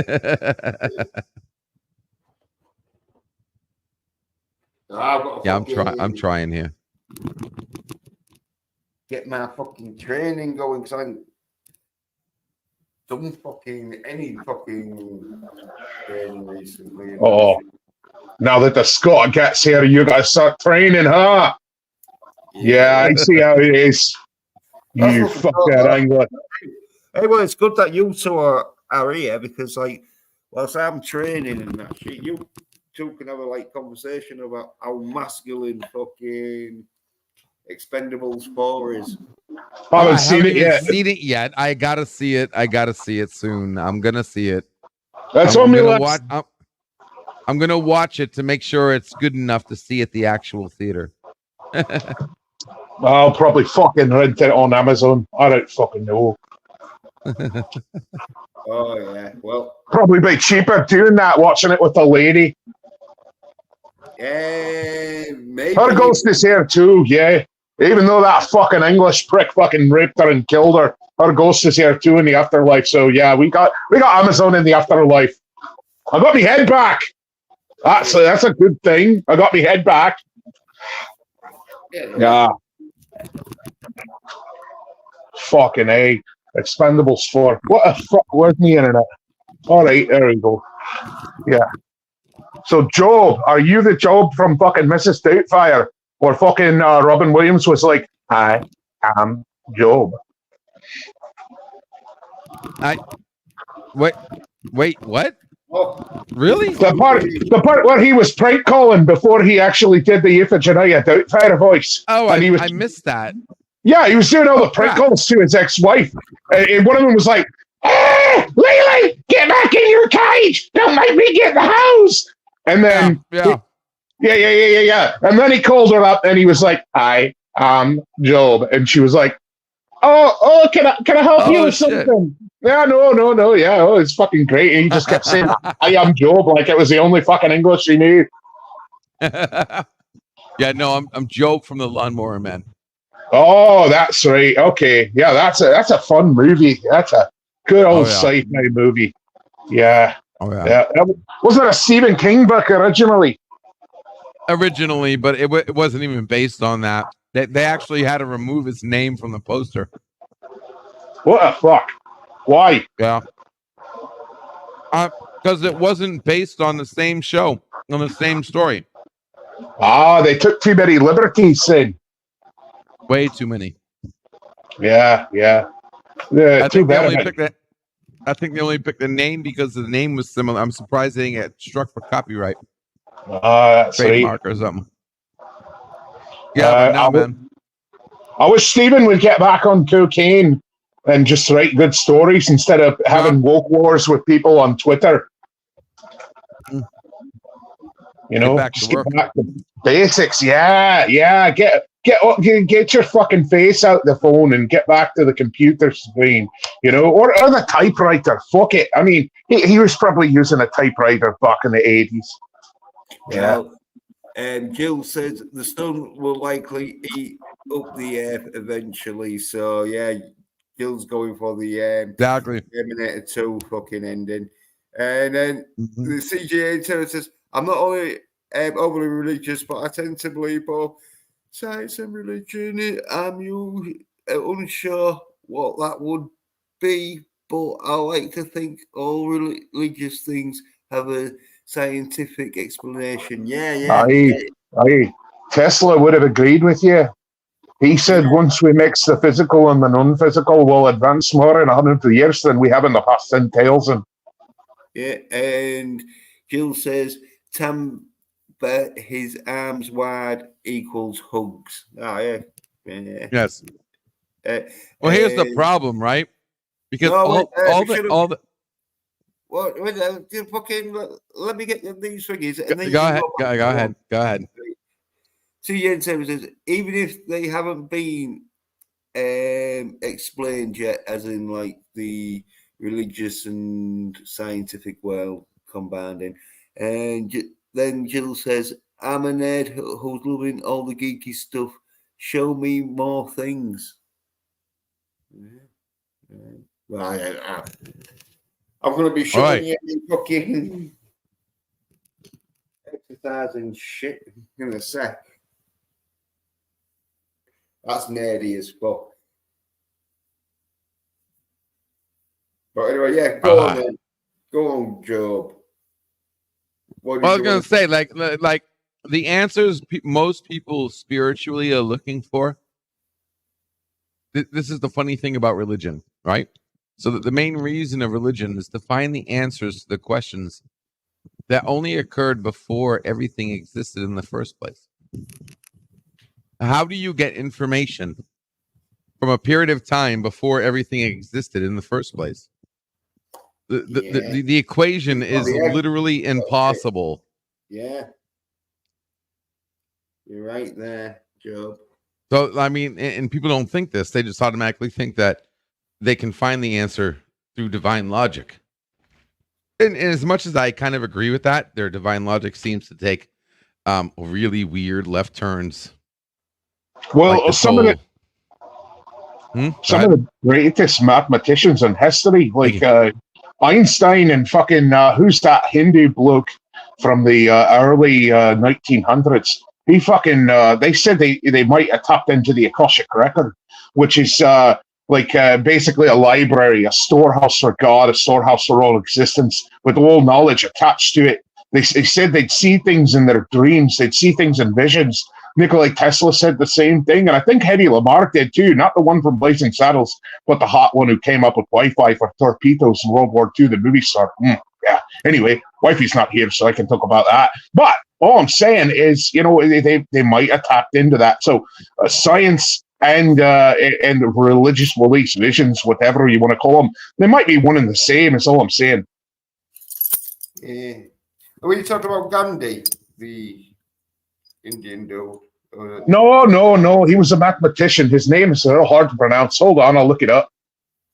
Yeah, I think Gandhi was like into his sort of like Buddhism sort of thing, religious sort of like spiritual shit, but yeah.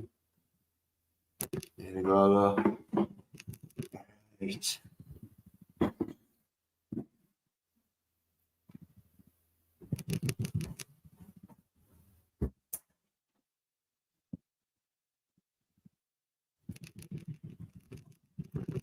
All right, his name was Shrin Ivasa Ram and Ujan. He was perhaps one of the most original. Yeah, I know that's a fucking. That's something you order. That's something you say when you order a kebab. Shit. Yeah. But yeah, his career only lasted around 10 years, but he produced hundreds of highly innovative results and several ideas of pure mathematics and pure number analysis. Yeah, he was a beast. But he said he saw visions of the Akashic record that the Hindus talk about in the Vedas and the Bhagavad-gitas and the Mahabharatas and all their fucking sacred texts. The good sacred texts, not the shitty sacred Jedi texts from the Last Jedi. Yeah, he was a fucking beast. Yeah, real young too. Real young, coming up with all this stuff. Young, about as young as Einstein was when he first started. But this guy got a little bit more publicity. Yeah, he had no formal training, and just about everything. Every one of his theories came from visions. So there's something to be said about that. And I'm not necessarily saying that's a vision from God, you know, like Joan of Arc or something, but it definitely, he was tapping into a higher consciousness. He was tapping into some kind of energy that may or may not be one with all the universe. Yeah. Breaking on through to the others. Oh, shit. Aye.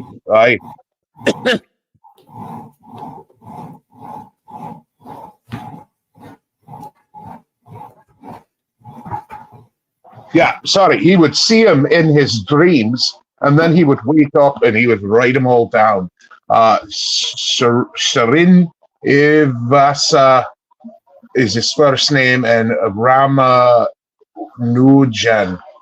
Yeah, say that 5 times fast. Oi.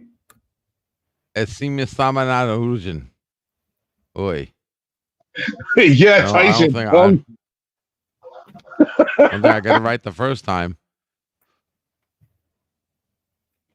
Cutting Ragga for sure.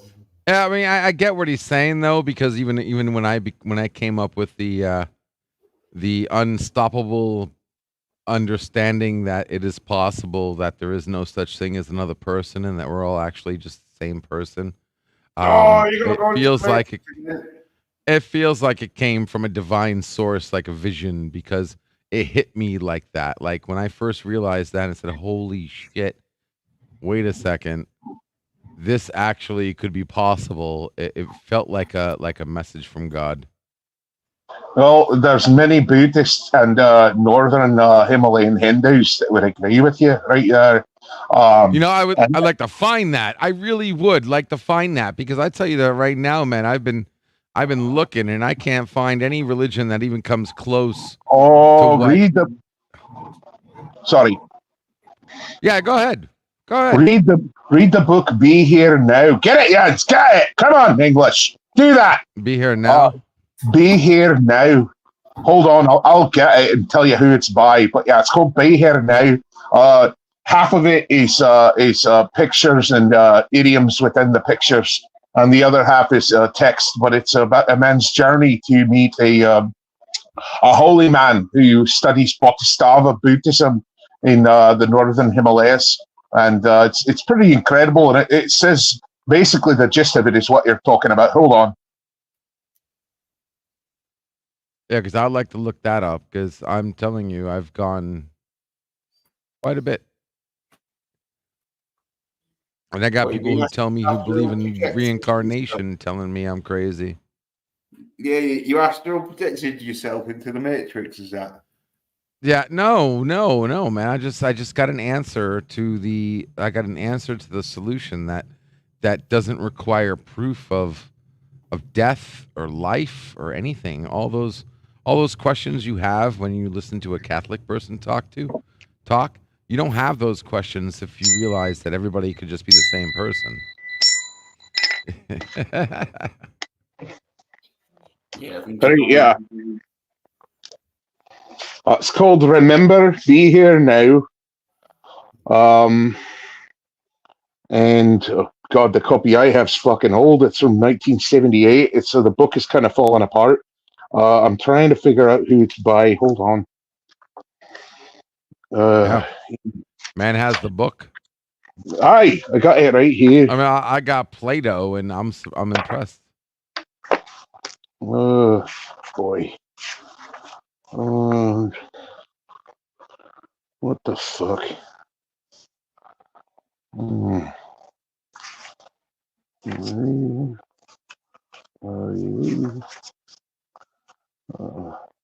right.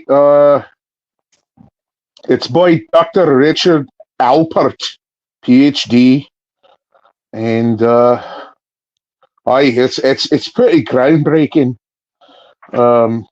But yeah, it's called Be Here Now. And hold on, here we go.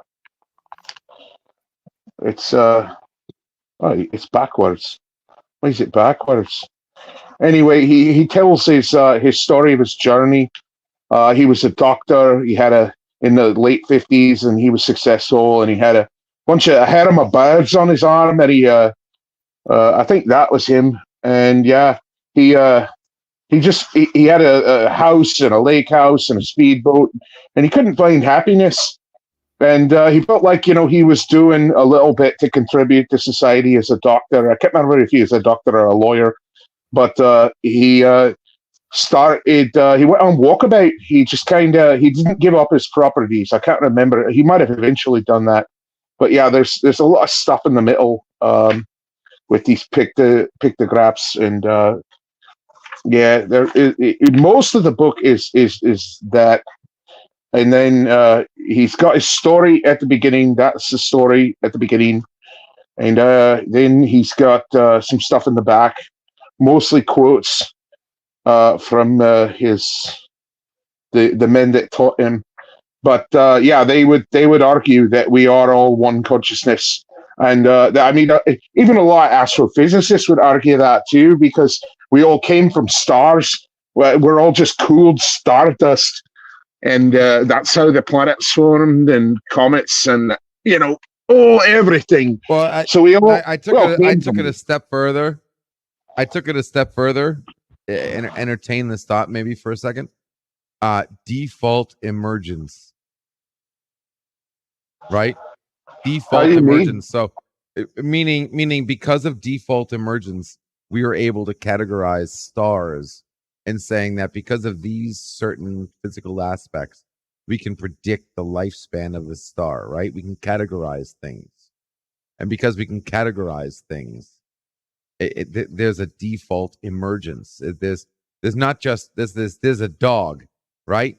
There's all different like 0.1001, There's all these different versions of dogs, but there's a categorization of a dog, right? And that's emergent just from evolution and the universe and everything that's going on.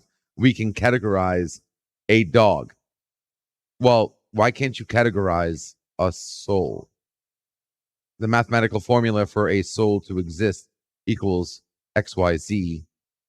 But every time XYZ happens, a soul is created. Same soul. Default. Like the default soul. Well, one could argue that there's no... I know, but one could argue that if this universe eventually is destroyed and goes back to a single point and then expands back outward, and it happens infinitely through infinite universes. Big Bang. One could argue, yeah, well, like a Big Bang, but happening over and over again, a cycle like the Yugas. And Yes.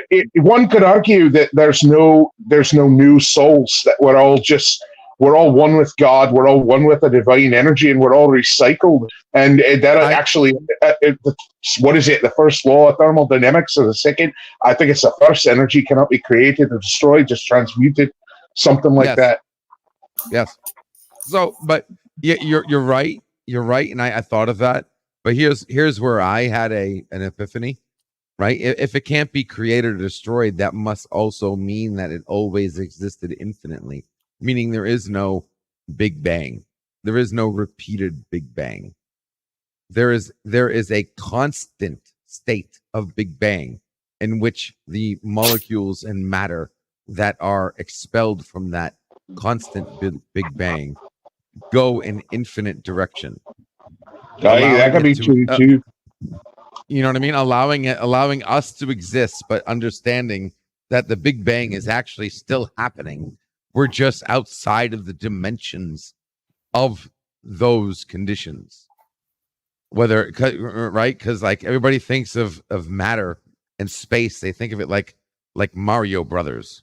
This block is 2 by 2. They don't realize that 4 by 4 by 4 by 4 is still 2 by 2.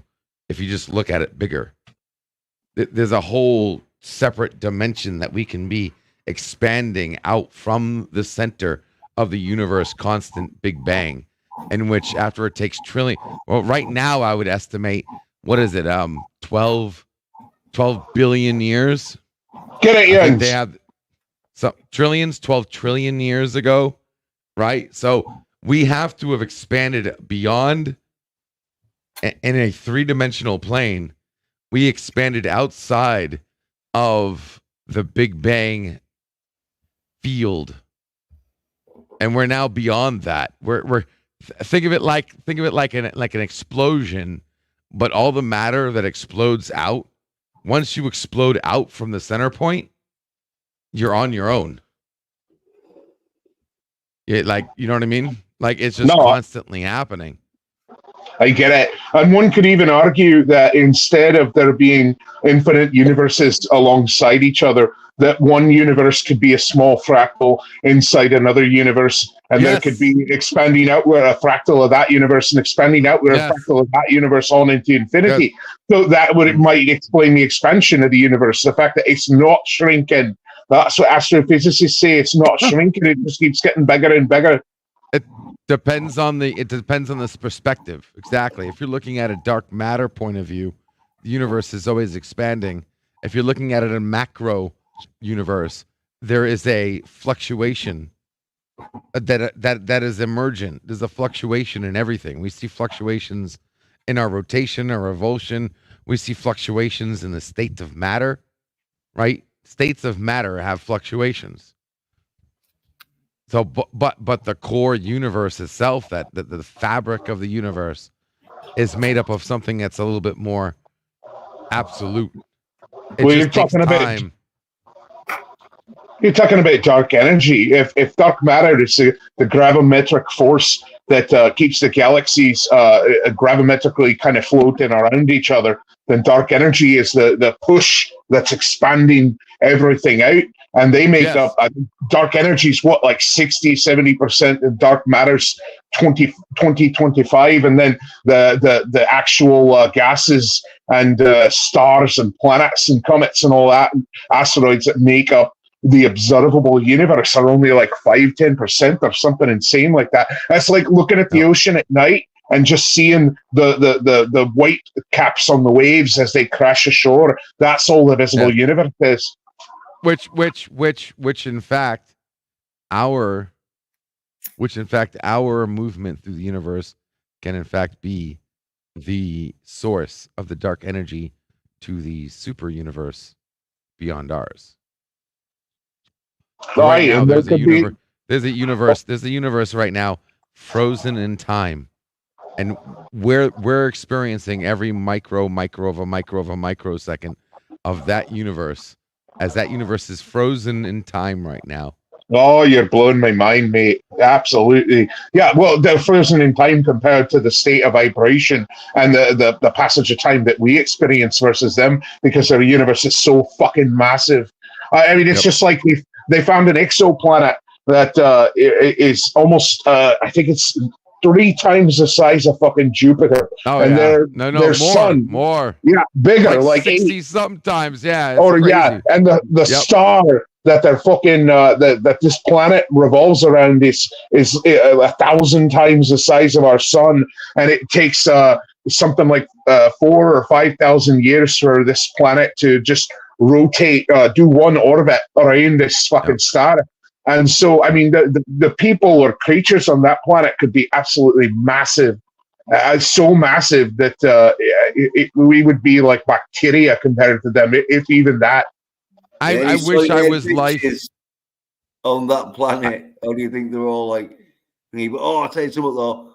Got behind in the chat here, man. Fucking hell. Go ahead, man. Catch up, but I got something. Go ahead. Yeah. I'm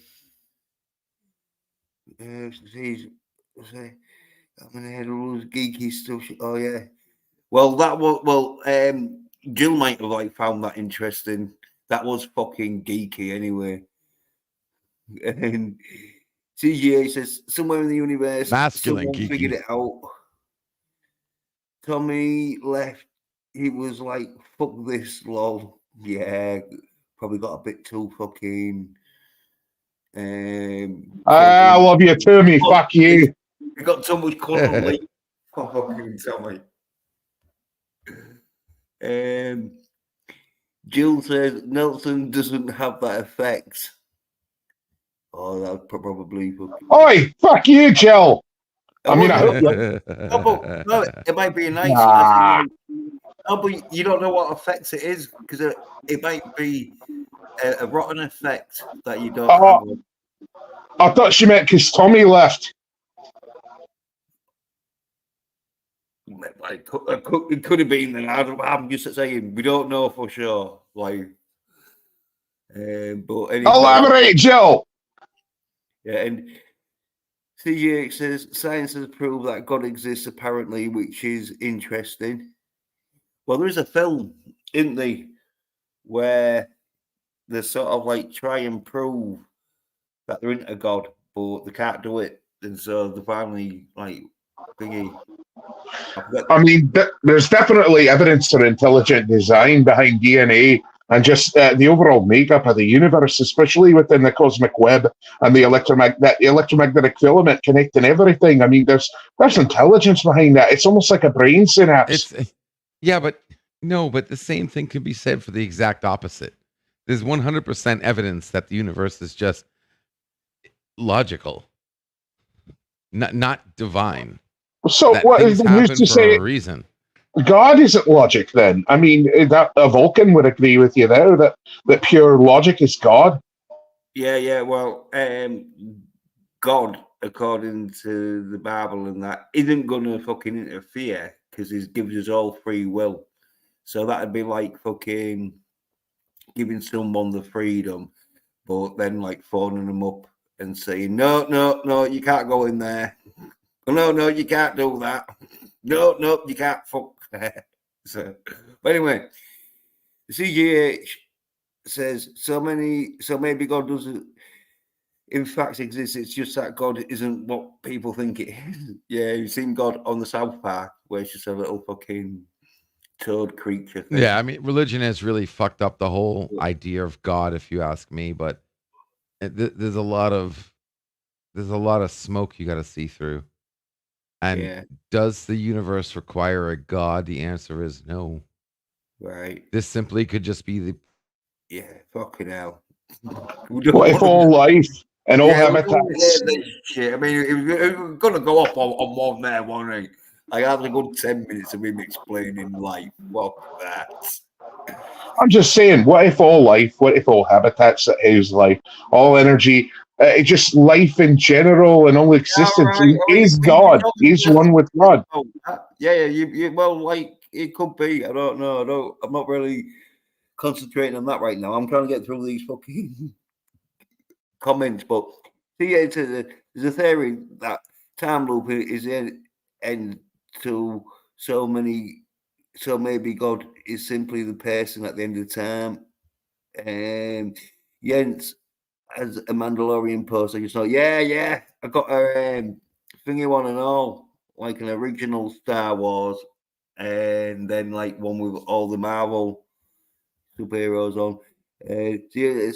I hate that though. To be honest, I wouldn't want to be redoing my life all over again. Well, yes, where you got to make the right decisions. Be masculine. That's what I'm fucking going for. I'd rather do another life than this one. And Tommy says we have a journey that is meant to be alter it and alter who you are. I think CJ does want to alter who he is.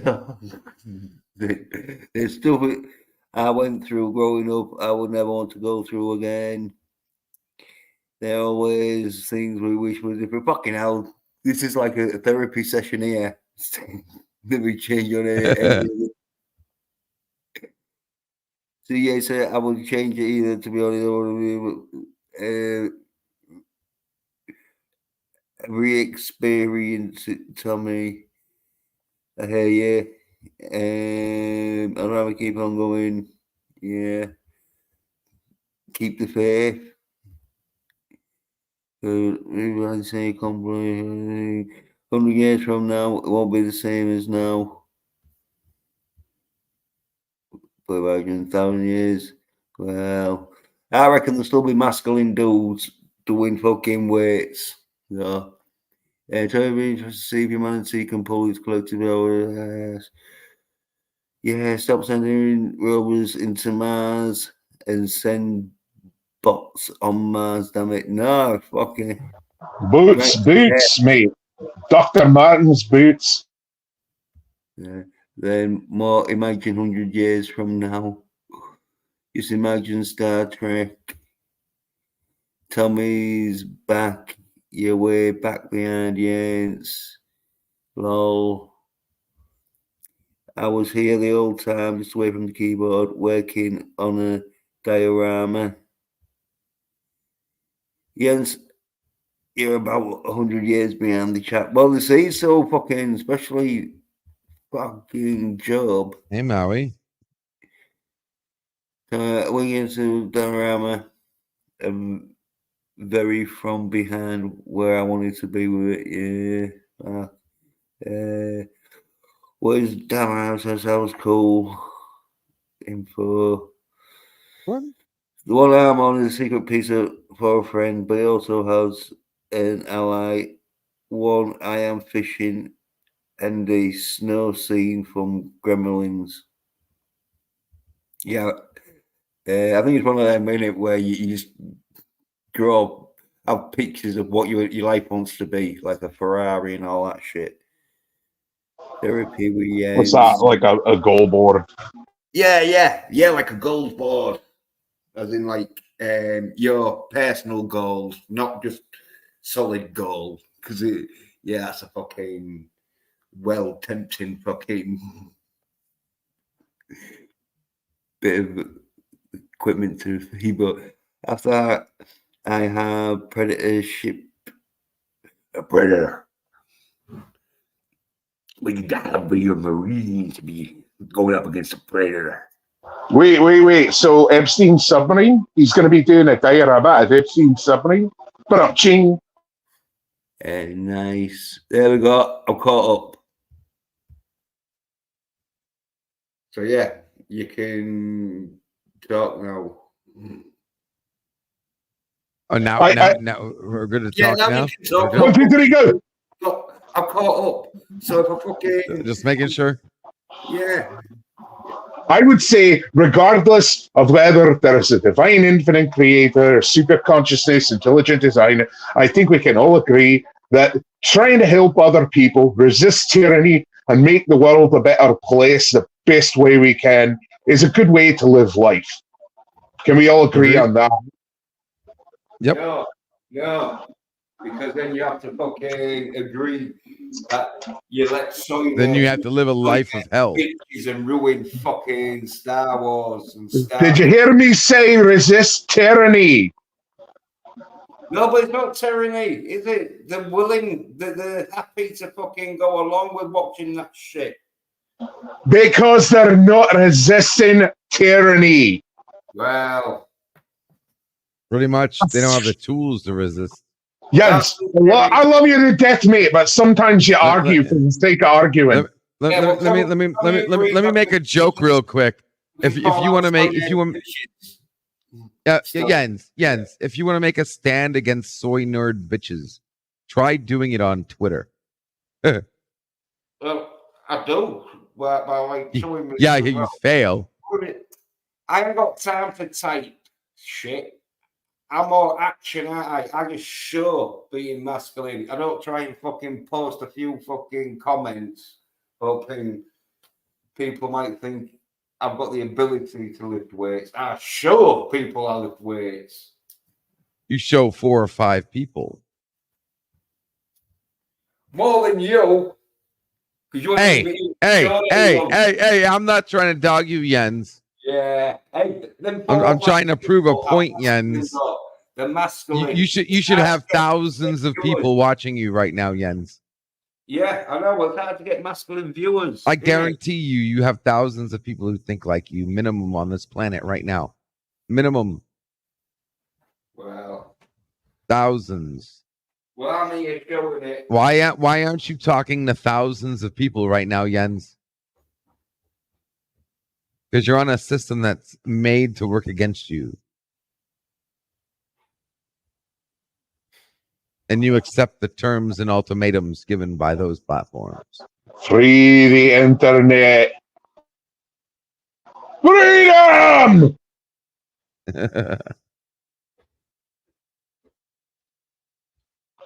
They can take our mouses, but they'll never take our Wi-Fi! I was trying to think of something like that. There we go. Fucking, you want to say masculine shit. What a platform that makes sure that DMs do never get posted on their platform? What? No way. Who does that? Who does that? Oh, wait there though. Let me see.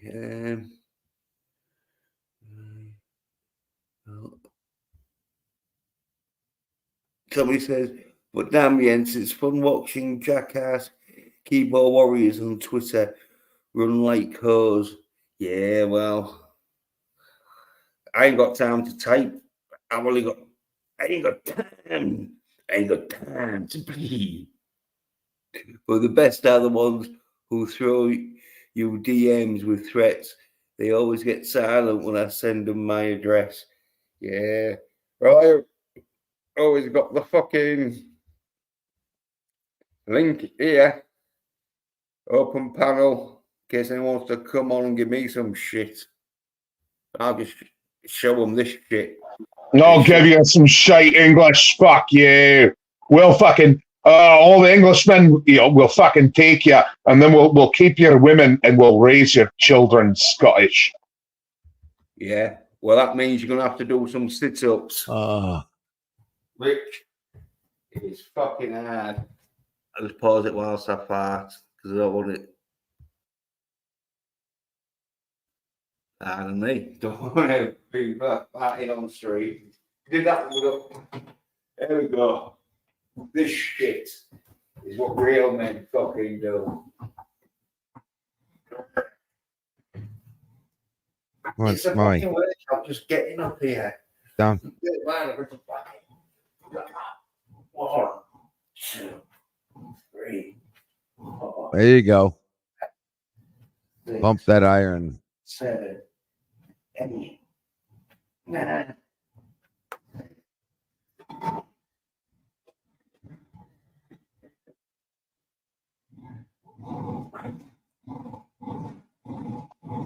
One English, 2 English, 3 English, 4 English.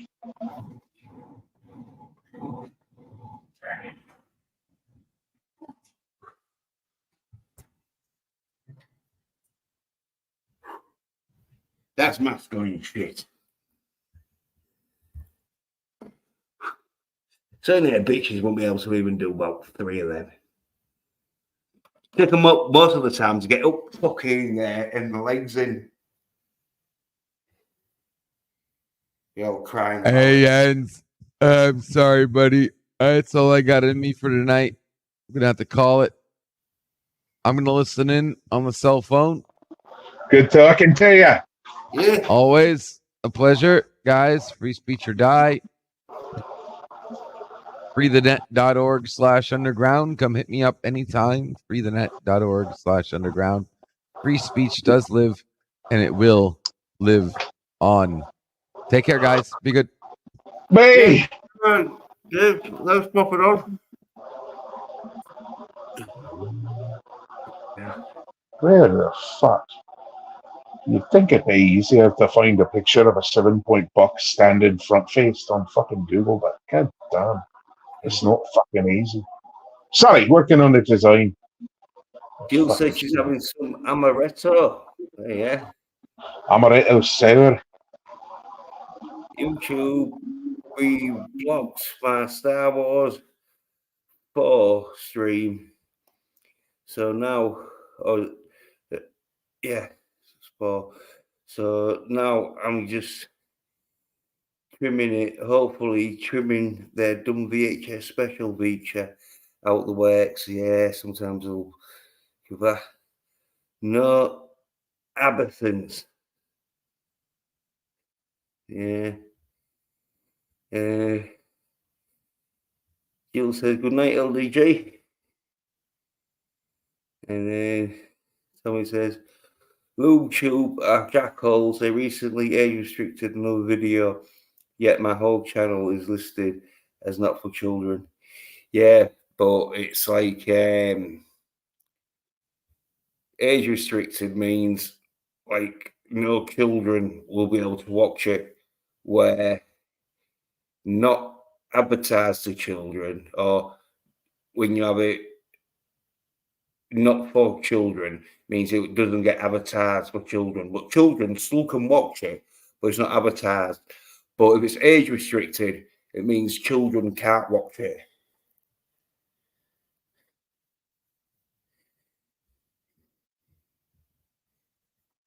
It's like my fucking channel's listed like adult conversation, not for kids. But and I always have mine like not for kids.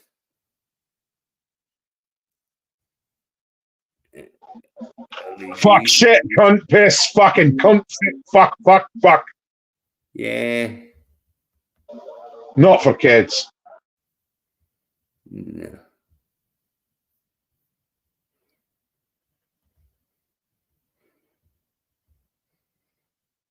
Somebody saying, be well, LDG.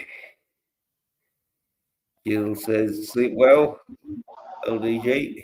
What does LDG stand for? So I think it was his company, like something design group.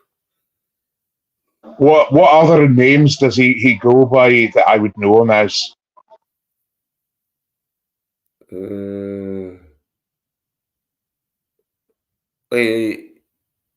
Yeah. Was as Joe, but that name I think is like a new one. LDG. He don't really stream that much nowadays. But yeah. Oh, if you ever seen like the streams where he used to have like fucking filters on, where you had like a female filter and then like an eye filter where his eyes would be white and that.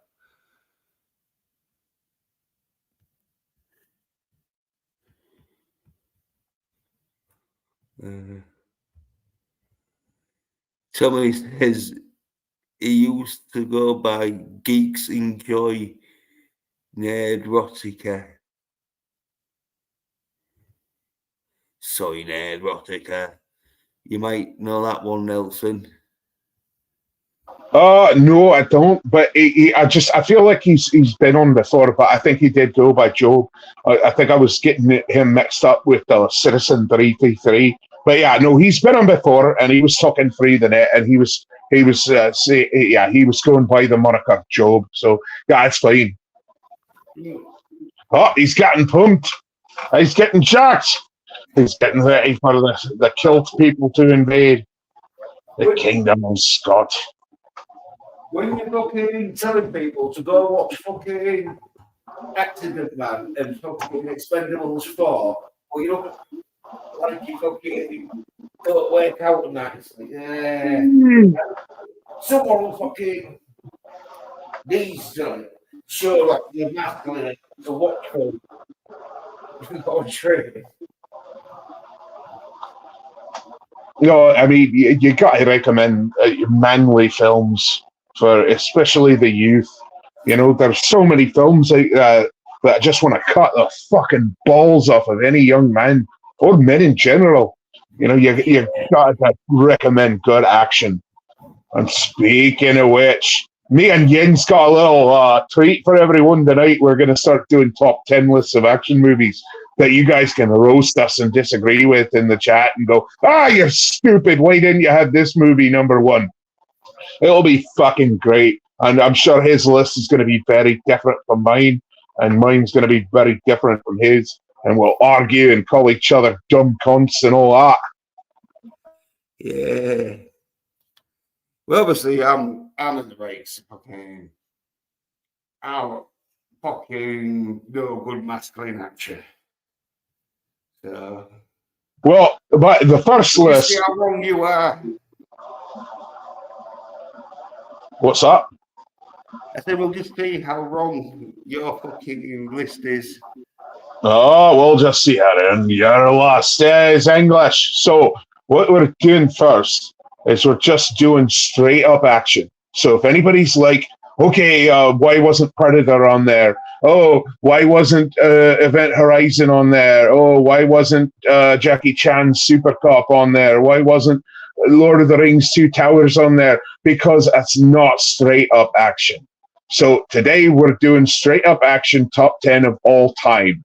Since movies started being made as far back as silent films, whatever. And then next week we'll probably do 80s. And then, or next week we'll do 70s action films, just straight up action. Then the week after that, 80s, then 90s, then 2000s, and we're probably not going to go past 2000s because it's all shite after that, other than, well, fucking, shit like Accident Man. But, and then 1 week we'll do sci-fi action like Predator, and then we'll do horror action like Event Horizon, and then we'll do fantasy action like Lord of the Rings and fucking Crawl and Pathfinder, shit like that. But I'm saying, yeah, so that's how we'll do it. But this week we're just doing straight up greatest action movies of all time in just pure action, no time period. Yeah. Even though I've got a martial arts one in it, but oh, you fucked up, Jens. I thought we talked about this. Yeah, but it's action though. But yeah, I can think it though. See, that's why our lists are going to be so fucking different. Because I'd love to put Bruce Lee and Jackie Chan and Scott Atkins in there, and even a couple of Jason Statham movies. But I can't do it because it's all just straight up action. Yeah, fucking Jason, the thingy.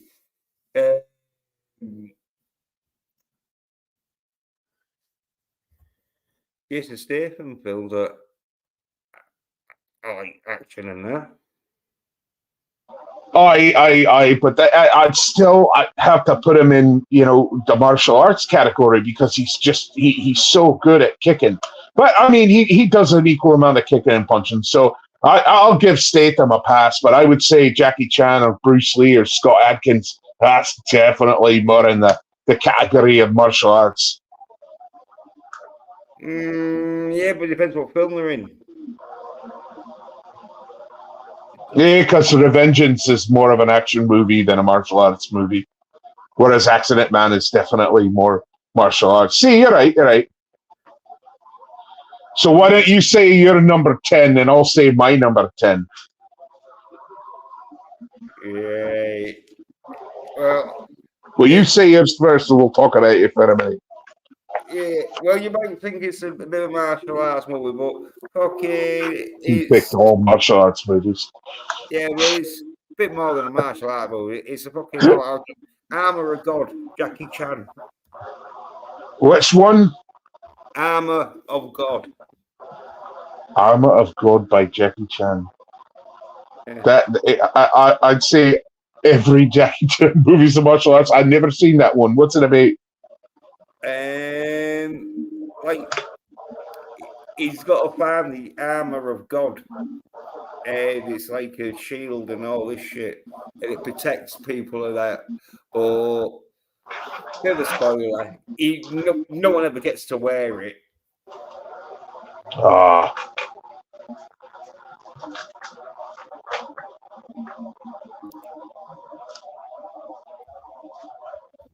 Anything else about it? I mean, any cool stunts?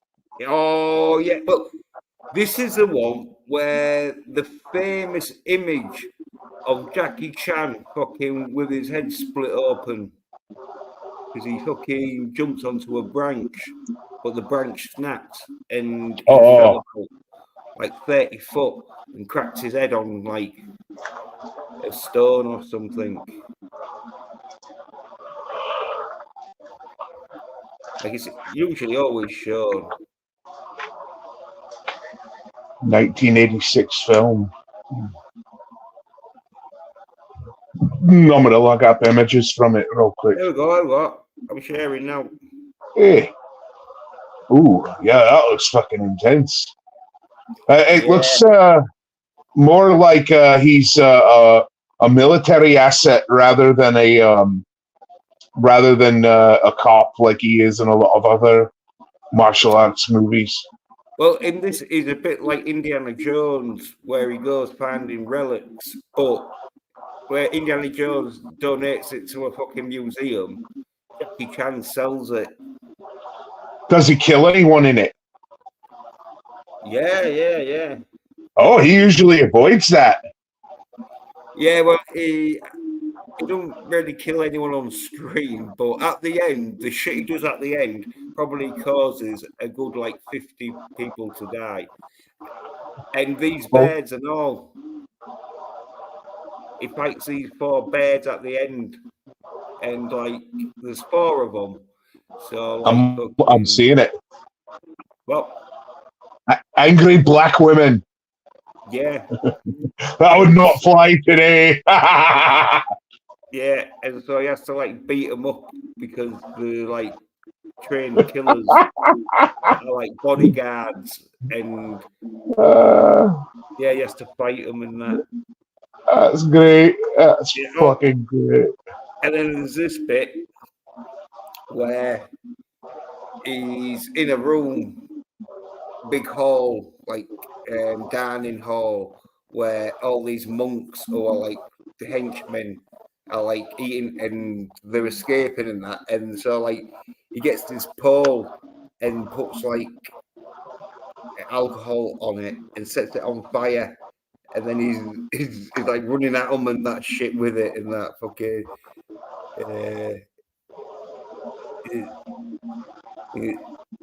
yeah, it's a bit where he just runs at them with it and that. Really fucking great film. I am definitely gonna have to check that one out. Yeah. I mean, I haven't seen enough 80s Jackie Chan. I've seen a lot of the 90s and 2000s stuff. Yeah, this was 86. This is when Police Story and that, where he'd really do some crazy stunts to get it. So he knew like, oh yeah, people would watch it just to watch him do some crazy stunts in it.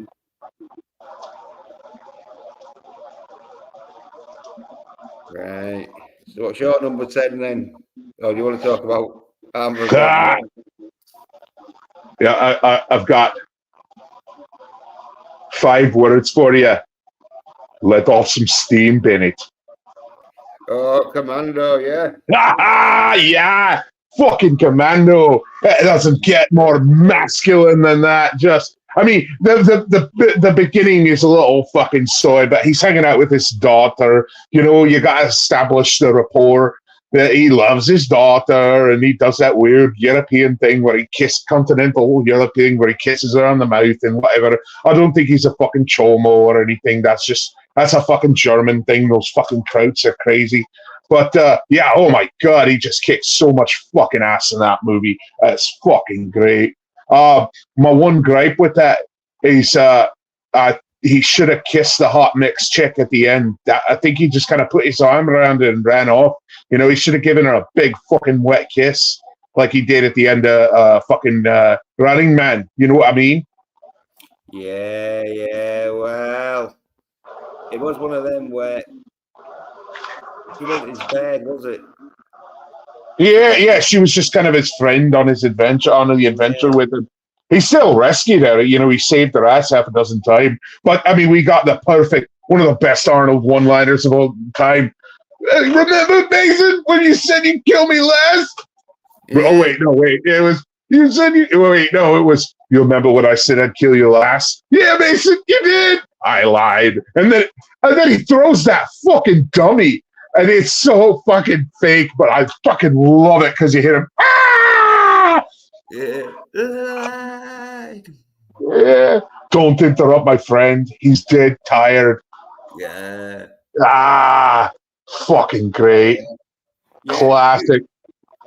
This is the sort of film where you see someone doing sit-ups like this because you have to be in train just in case Bennett and his mates want to come round and get him to fucking do missions he don't want to do. That's right. It was just Arnie in his fucking prime, you know. He was he was on top of the fucking world right at that point. It was something. Tommy would probably yell at me for not remembering the exact date, but I think it was 86 also. It was either 85 or 86 when Commando came out. I think it was in the summer. But yeah, it's just a great fucking popcorn action movie. The bit with the rocket launcher. What? 85. There you go. Yeah. Yeah, the bit with the fucking rocket launcher. Oh, that's great. The courtyard scene at the end where he's just mowing him down and all he gets is a little flesh wound on his fucking left arm. What a fucking Chad. Oh, it's just fun. Absolutely fun. Well, that's what happens when you fucking are masculine, you don't give a fuck. So look shines on you.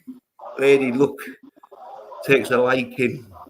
Yeah, and plot armor helps, and it's just a great fucking flick. Oh, I love it. Yeah. Absolutely. Yep, and then just kicking Bennett through the pipe at the end, and Bennett just acting like he's about to jizz in his pants at the thought of fucking killing Mason. He's just, I'm gonna kill you, Mason. Look, I'm fuck, man. I'm surprised he didn't have a fucking erection. It was just great. He just frothing at the mouth, wanting to kill that fucker. Yeah. That's what happens when you fucking kidnap some fucker's daughter and threaten to fucking kill her if you don't do a mission. And he knows. That's the thing about Commando, where he knows that even if he does do the mission, they're going to kill her anyway because they don't want witnesses. They don't want to like tie off the loose ends. That's why he has to go rogue. It's like, yeah. Someone, somewhere, somehow. Yeah, it's a great fucking movie. Absolutely. Yeah. Now, what's your number 9? Right. It's got to be Dirty Harry. Oh, yeah. Oh, God. Andrew Robinson and fucking Clint Eastwood clashing. Oh, wonderful fucking flick. Yeah. Absolutely. One of them films that fucking they don't want people to see because they don't want masculine men. I mean, it's Eastwood's swan song. Yeah. Absolutely taking justice into his own hands. He don't take shite from anyone. Yeah. Callahan, what can you do? You're tearing up the town, Callahan. And he fucking Andrew Robinson's so crazy he pays that big black fella to punch him up real good to make it look like Callahan did it. Yeah. Wait there. Yeah, he plays a great fucking loony fucking psycho. Oh, He does. yeah. And he's also the same guy who played Elam Garrick in Deep Space Nine, who was kind of an anti-hero as well, but not a total psycho. There's one episode where he freaks out because of some chemicals, but yeah, he's definitely the straight up villain in Dirty Harry. Oh yeah. Yeah. Plotline's real simple to Dirty Harry.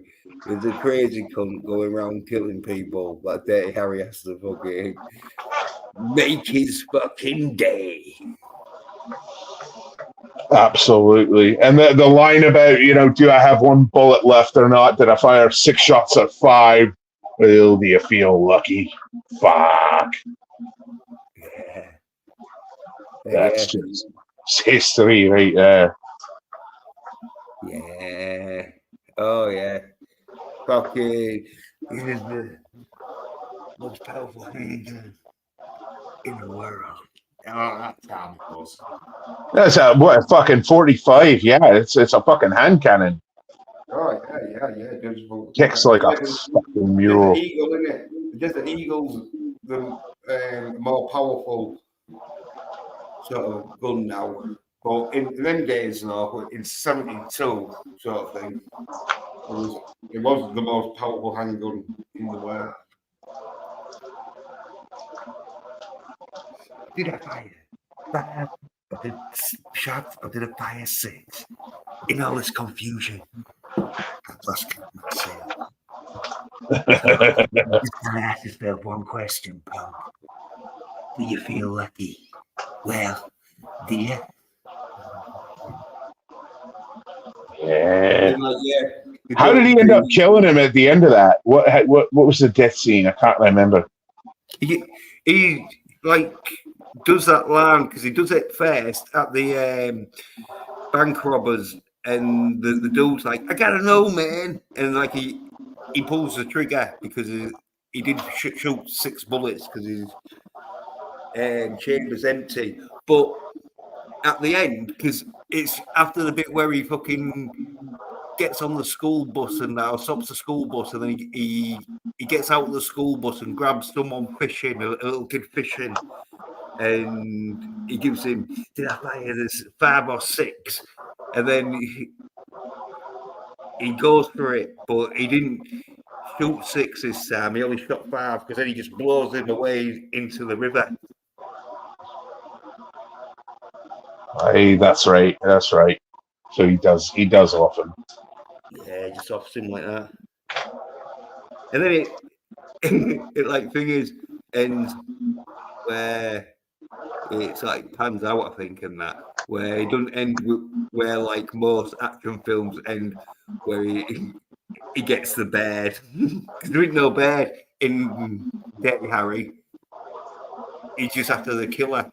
He ain't trying to save a personal bed. He's just trying to save people, isn't he? So, yeah.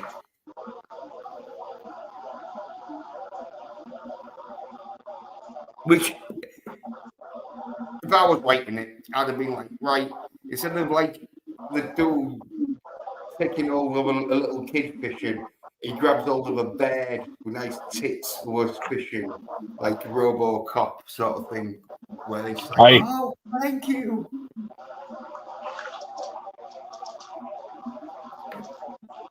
Yeah, good flick. Absolutely classic. I gotta go back and watch that. It's been a minute. And the one that I picked for Me number 9, I gotta go back and watch here real soon. I picked Goldfinger with Sean Connery. Right. Gotta represent the Brits. As far as Bond movies go, I know you might be kind of a Roger Moore fan, but Yeah. Connery's just pinnacle for me. I love Goldfinger. He's just brutal, take no prisoners, just crazy shit. I think Odd Job's in that too, and fucking Pussy Galore. Oh, it's just a great fucking flick. Yeah, well, I thought it'd be more of a spy movies, but sort of genre, but yeah. Oh, it's action. Oh, I guess. Well, All yeah, right, I guess we could do a different night. We could do spy movies. All right. Well, yeah. There we go. All right. Well, then can I? Oh wait, no, never mind. I kind of change it already. Yeah. Well, you got all your bounds all too. One could argue. So we're both kind of skating the edge of just pure action. But yeah, that would be spy genre. You're right. Armor of God. Armor of God is pure action sort of thing. All right, it's not a martial arts movie. No, but because it's Jackie Chan, he does use a bit of martial arts, but there is more to it than martial arts. Like, he uses gadgets a bit, so it's a bit like a Bond film. But he's not a spy. Well, no. He's not a spy. He's a treasure hunter. He's a treasure hunter, but he sells the treasure that he retrieves. Anyway, yeah, well, give you Goldfinger. Yeah, it's great. Like, because I could have had like Live and Let Die in, but yeah. Well, then, all right, I'll remove Goldfinger, and we'll save that for spy movies. And then I'll insert.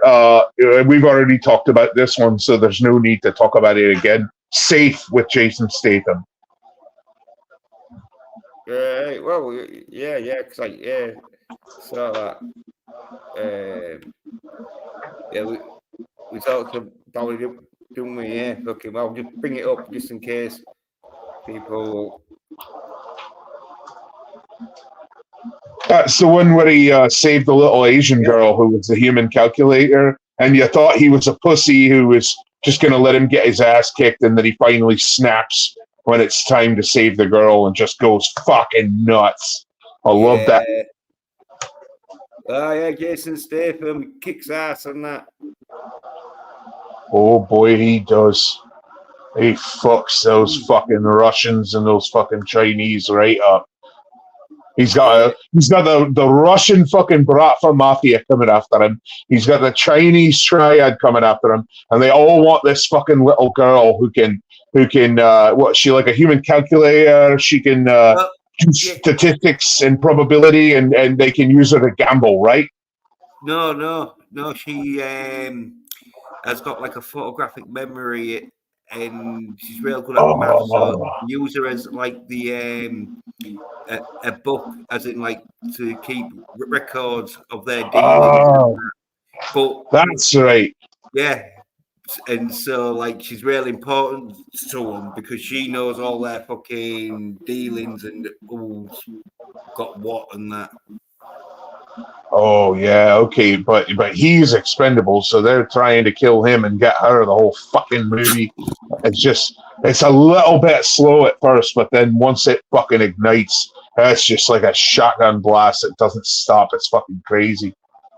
Yeah, Jason Statham. Just some good fucking action films. Because I say, like, I haven't put the Expendables in because it is fucking action as fuck. But, yeah, I've got like the sort of fucking films in that are like actually, but yeah. Oh, because I watched fucking Expendables 4, and Jason Statham, I was saying on the review, he does most of the fucking action scenes in it. Aye. And the fucking good action scenes and all. So fucking, He can still do them, yeah. Yeah. Fucking does them like fucking as good as like he does in other films. You know, it's not where you're like, oh yeah, he's slowing down a bit. Oh yeah, he didn't. But yeah, he's fucking so as good as like. So yeah, fucking good film and that. So yeah. So wait, did you put an Expendables movie in the list, or are we getting to that? No, I didn't put it because, like, really, I'm going sort of like separately. I've got a Stallone. Obviously, I've got a Stallone film in the so like. Aye. I got a Jason Statham film, even though like Transporter, like an honorable mention sort of thing, but a bit martial arty, but still though, it's still not like a martial art film, a bit like Armor of God, where fucking, you know, kick some ass and that shit. Aye. I've gone sort of like more old school. These are like old school fucking like action heroes where Statham's more of a new school, isn't he? Where because like there was on back in that shit where Tony Jaa, because he's in Expendables 4. Aye. Yeah, he's definitely more of a martial arts guy, I would say. Same with the guys who made the Raid 1 and 2. That's definitely, I'll save that for martial arts night. Hey, you read this comment? Well, fucking. So I'll let you go first because I need to do some like sit-ups and that shit. So you can like answer this one first if you All want. right. So Jens is going to get back to sit-ups while I'm scrolling through, but I'm going to read this. Commando was fun. Not a great action film for me. Some of the movie came off too much like a comedy skit for me. But you know, it's just Arnold did so much sci-fi and supernatural shit that I had to pick one Arnold movie, and just that was the one that was just pure action. You know, it had a little bit of a cheese ball feel to it, and it had some 80s action hero one-liners, and that's fine. though. It's just fun, you know. I didn't take it like a hyper serious action movie like Safe with Jason Statham, or a grounded in reality action movie like Rocky. I just took it as just a fun, just crazy, over the top, absolutely over the fucking top action movie. Stop talking. What?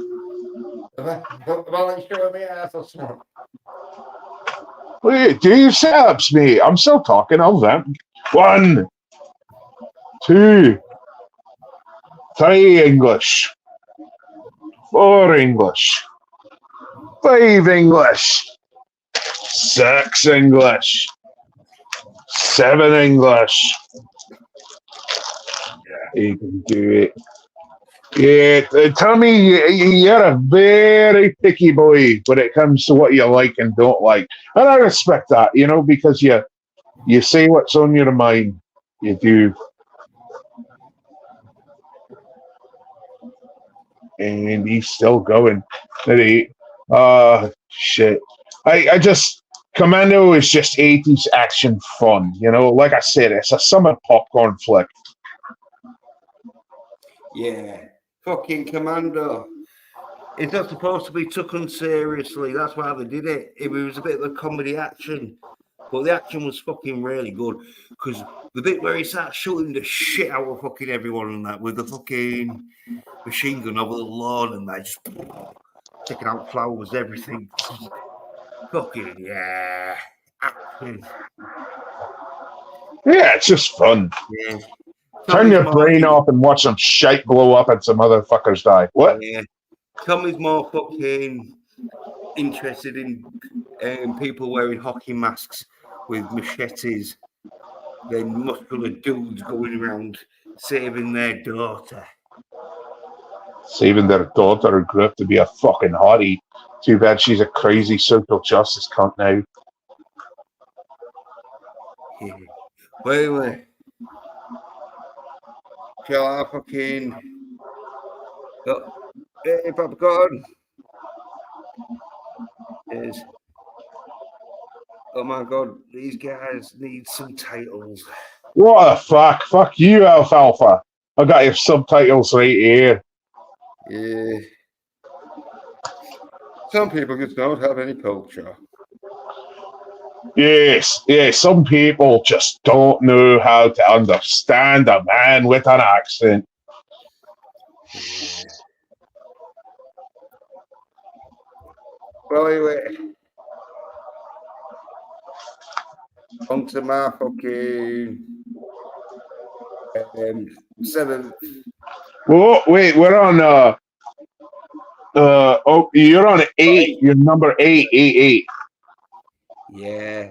Oh, wait, yeah. Papa Cotton, we're doing the top 10 greatest action movies of all time. Not sci-fi, not fantasy, not martial arts, not supernatural, not horror. Just the greatest action movies of all time, in my opinion, and yes, just to catch them up.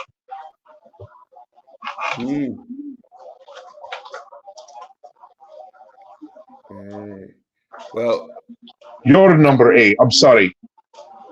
Yeah, at number 8, it's got to be one of my favorites as growing up. Still is Invasion USA. Chuck Norris. Got it on VHS.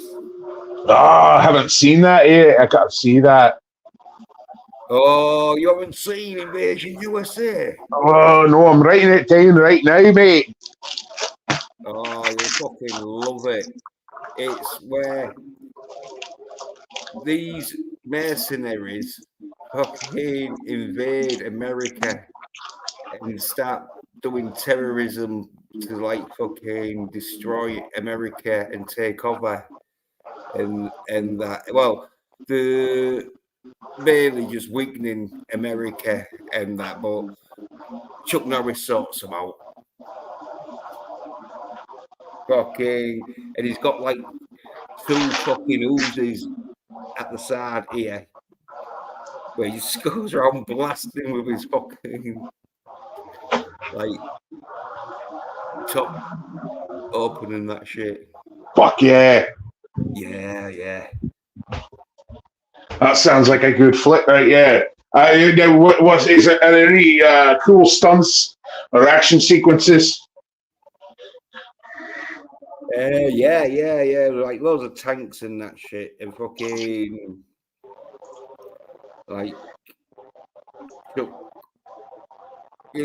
not great fucking see, but just Chuck Norris he's like a one-man army, as in like he fucking like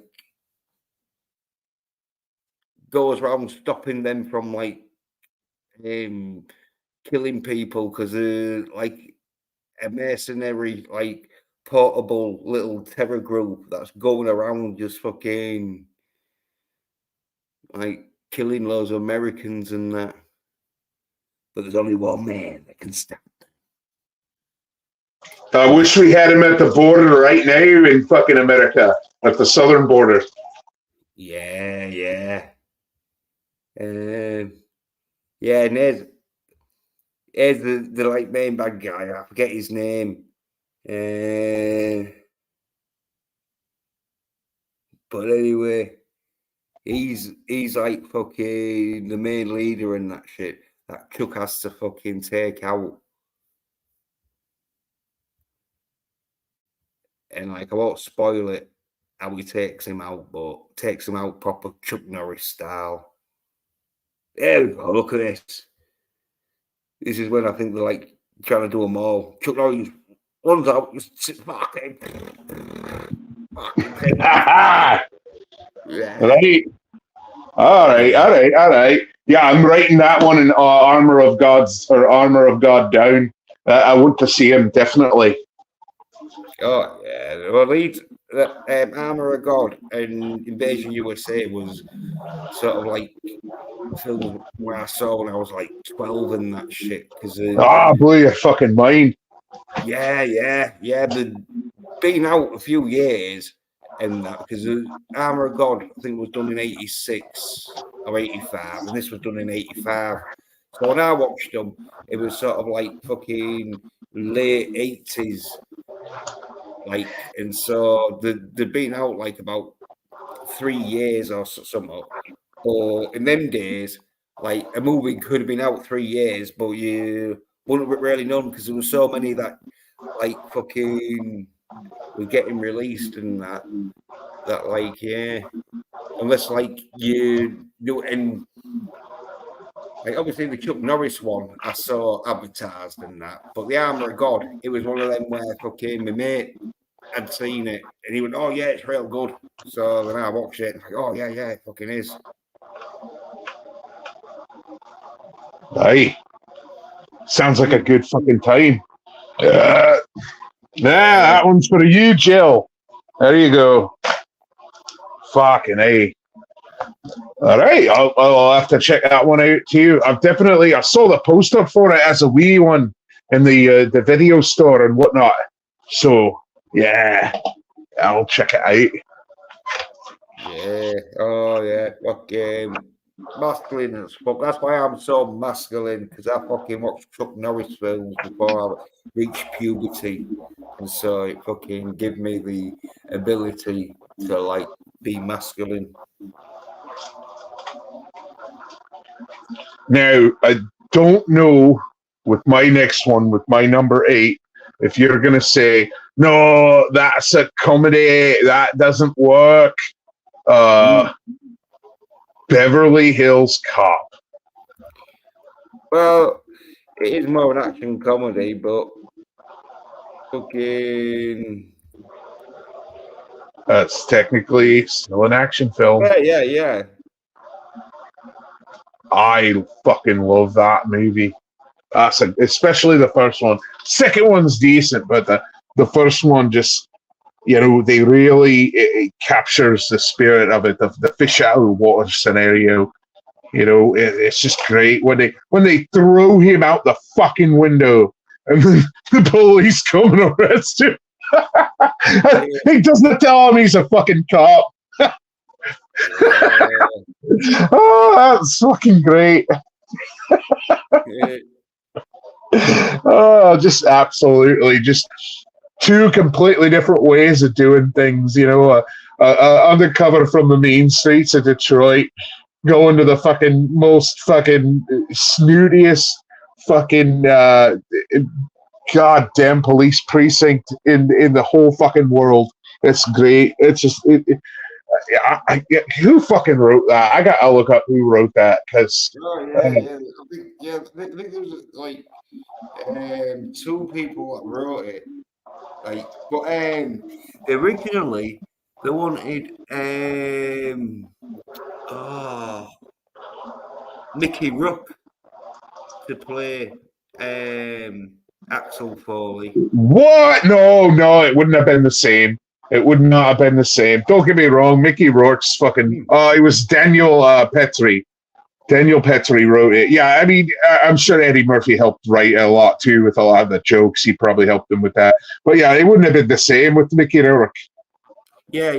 Like, Eddie Murphy did ad-lib quite a bit in it and that, so because like it probably would have been more of a serious film with Mickey Rourke in it. Well, and you got to admit that movie just skyrocketed Eddie Murphy. I mean, he was already getting big, but that movie in 48 Hours absolutely cemented him as just a titan in Hollywood, in comedy, and in everything. He was one of the biggest stars in the world at that point. It was the mid-'80s, and the world was his bloody fucking oyster. Yeah. And there is a pretty cool gunfight at the end of it. There's a scene in the strip club where he realizes they're about to fucking rob the place and just goes fucking hard as hell on the guys with the shotguns. Fucking great, man. And that's the left theme tune was like fucking really a big sort of like hit and made the film like more popular. You know, that's why the theme tune. Yeah,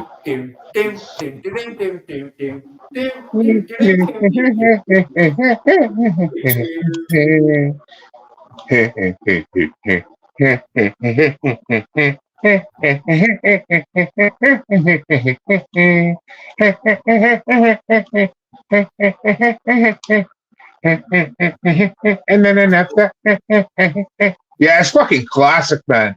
Just 80s synth wave, just fucking great. I hope you don't get a copyright strike for us doing that, but oh, it's perfect, mate. Absolutely good stuff. Good soundtrack, good acting. It would not have been the same with Mickey Rourke. I'm not saying it would have been a bad movie. It just wouldn't have been the same. No, I'd say it'd probably been a bit more serious, more grounded. Yeah. It would have been, yeah. Now, but my favorite fucking Mickey Rourke would be fucking Sin City. Him as Marv. That's fucking great right there. Now let's get Tommy in the comments like, oh, that movie was nothing like the comments. Maybe. I liked it. I thought Mickey Rourke did a great job in Sin City. Yeah, but Eddie Murphy as Axel Foley, nobody would have played him like Eddie Murphy did. He was perfect for it. Yeah, he did bring a comical element to it in that week, like fucking action comedies are really fucking big because people who like comedies will watch it, and people who like action films will watch it. Yep, and Murphy had his moments in that movie where he was dead serious. You know, he'd go from joking around to like straight up killing a motherfucker. And he was also in detective mode in a lot of it too. You know, I mean, he was smarter than the two detectives from Beverly Hills. Don't get me wrong. The Murtaugh and fucking Reinhold, whatever his fucking character's name. No, that's Police Academy. Yeah. But the two Beverly Hills detectives were smart, but Axel Foley's character was just leagues ahead of him. You know, I mean, he was putting it all together before they even knew it was going on with the whole Victor Maitland thing. Absolutely. So, as much as he was joking around, he was deadly serious at times and sharp as a fucking tack when it came to figure it out. Thank God I found a fucking picture of a buck facing forward. Holy shit. Fucking A, it just took 2 fucking hours. But yeah, no, man, Beverly Hills Cop, classic. 2 was good. 3 I didn't really care for. I watched it once. Never need to see it again. Fucking A. Like I've got the Beverly Hills Cop trilogy. Yeah, that's what I got too. How many pounds was it over in the UK? Like about 3 or 4 pounds, I think. That was second hand though. It's 5 or 6 here, 5 or 6 American dollar. Yeah, but I bought it second hand. Oh, there you go. Yeah, I got all 3 of them too. The girlfriend asked, or the wifey asked if we could watch the 3rd one. I said, you can watch it by yourself. I don't want to watch it again. No, it's all right. It's all right. It's not. Yeah, it's all right. Around today. Yeah, it's better than the fucking social justice shite, but it's still 1 and 2 are just absolutely bloody fantastic, especially 1.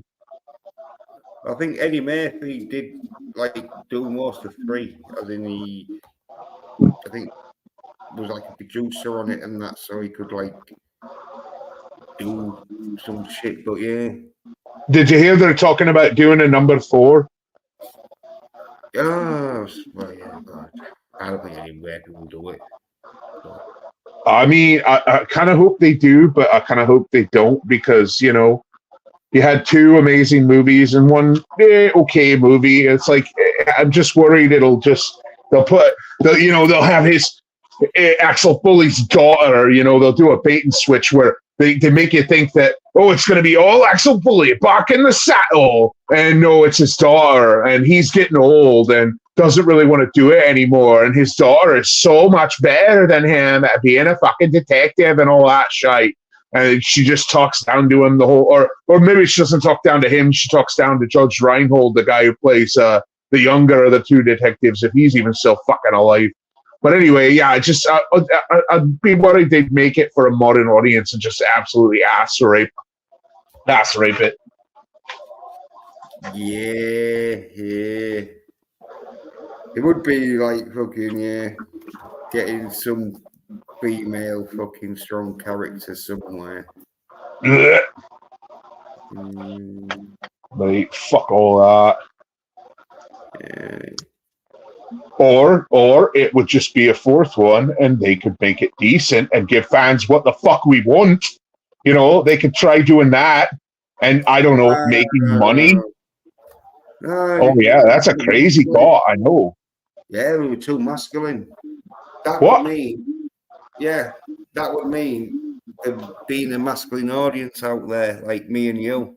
But hey, Tommy says, fuck a Beverly Hills 3 movie set. I have an Eddie Murphy collection with all three, both 48 hours and 9 other movies for under $30.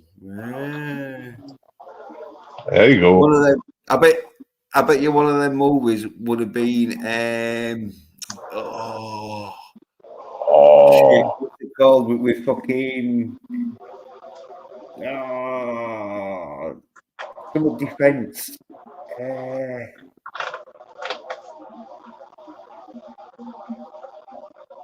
Internal, no, best defense. I bet one of them's best with Dudley Moore, because that was like a flop. So they're gonna put that in there. But it was a right movie. Yeah.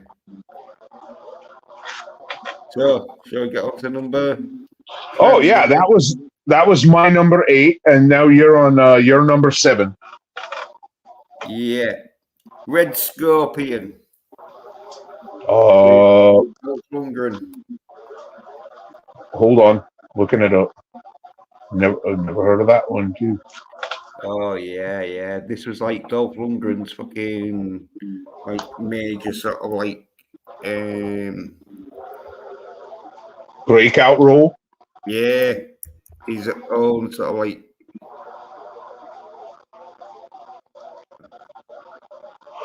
...1988 film. There we go, though. Oh, wait, is he fighting against commie Russians? Or is he a commie? Yeah, even though he's a Russian and he's fighting for the Taliban. And so, like, yeah, it's a bit of a sort of like fucking. Wait, he's fighting for the Taliban? Yeah, well, but it was back before they knew they hated America. Yeah, it was before like the fucking bombed the Twin Towers and that. So everyone thought, well, it was like when Rambo was helping them in fucking Rambo 3. They all thought like it was all fucking this peaceful sort of like camel herders.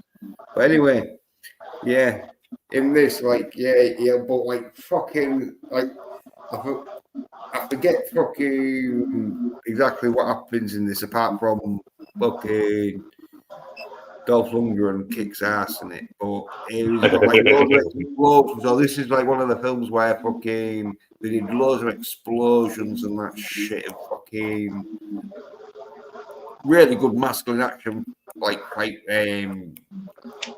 themes and that in it. So fucking yeah. And like I say, I'm going a bit retro sort of thing. Hey, that's fine. We said of all time, greatest action movies of all time. That's fine.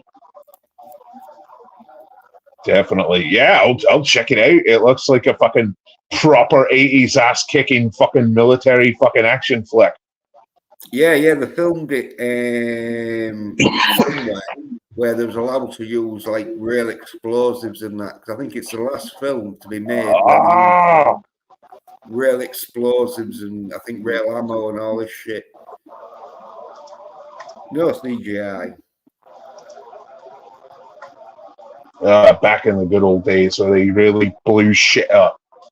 Yeah, and because Dolph Lundgren was like a bit of a big star because he'd starred in Rocky, but he wasn't like a major star because he hasn't. This was his first major sort of leading role, and that. So he basically would be doing anything that the director said for him to do. There was some crazy shit. I think he was saying that, like, oh yeah, they was making me do this shit and that, but he had to do it. And obviously, like, he didn't get injured or out, but fucking, there could have been fucking easily like some fuck up, and yeah, Dolph Lundgren's career ended on that set. But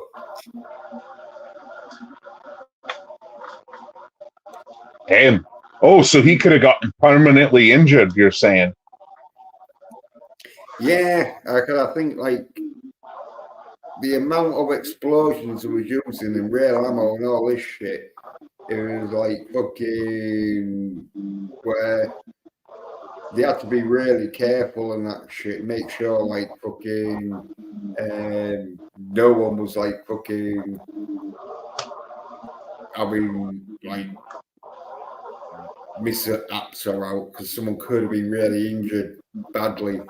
Some people might have got injured on it. I can't really remember. I know like because I watched it like once and that was when it fucking got released and that because I rented it from fucking the video shop and that, and it was like fucking sort of Russian Rambo sort of thing.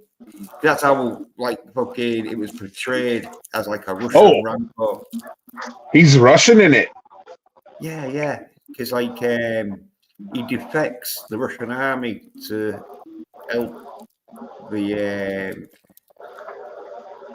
I don't know if it's the Taliban, but I know they're definitely Afghanistan, so like it will be like part of the Taliban.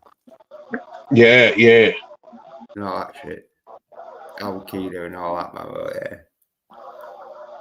All that crazy shit.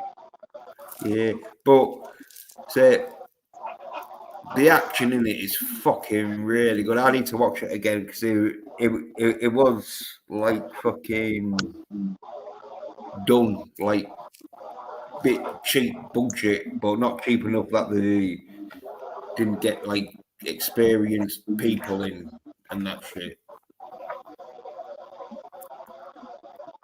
However, a lot of explosions and that fucking Dolph Lundgren being masculine as fuck. Kicking ass.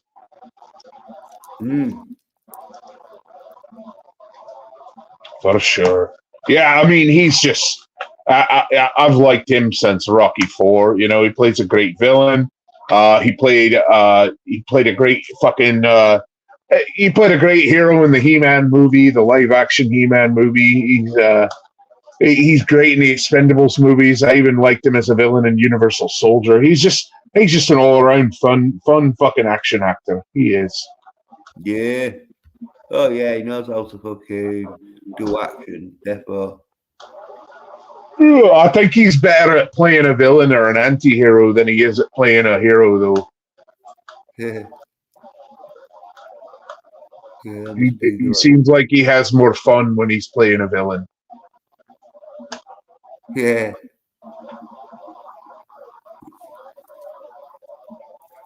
Really does. Ah, shite.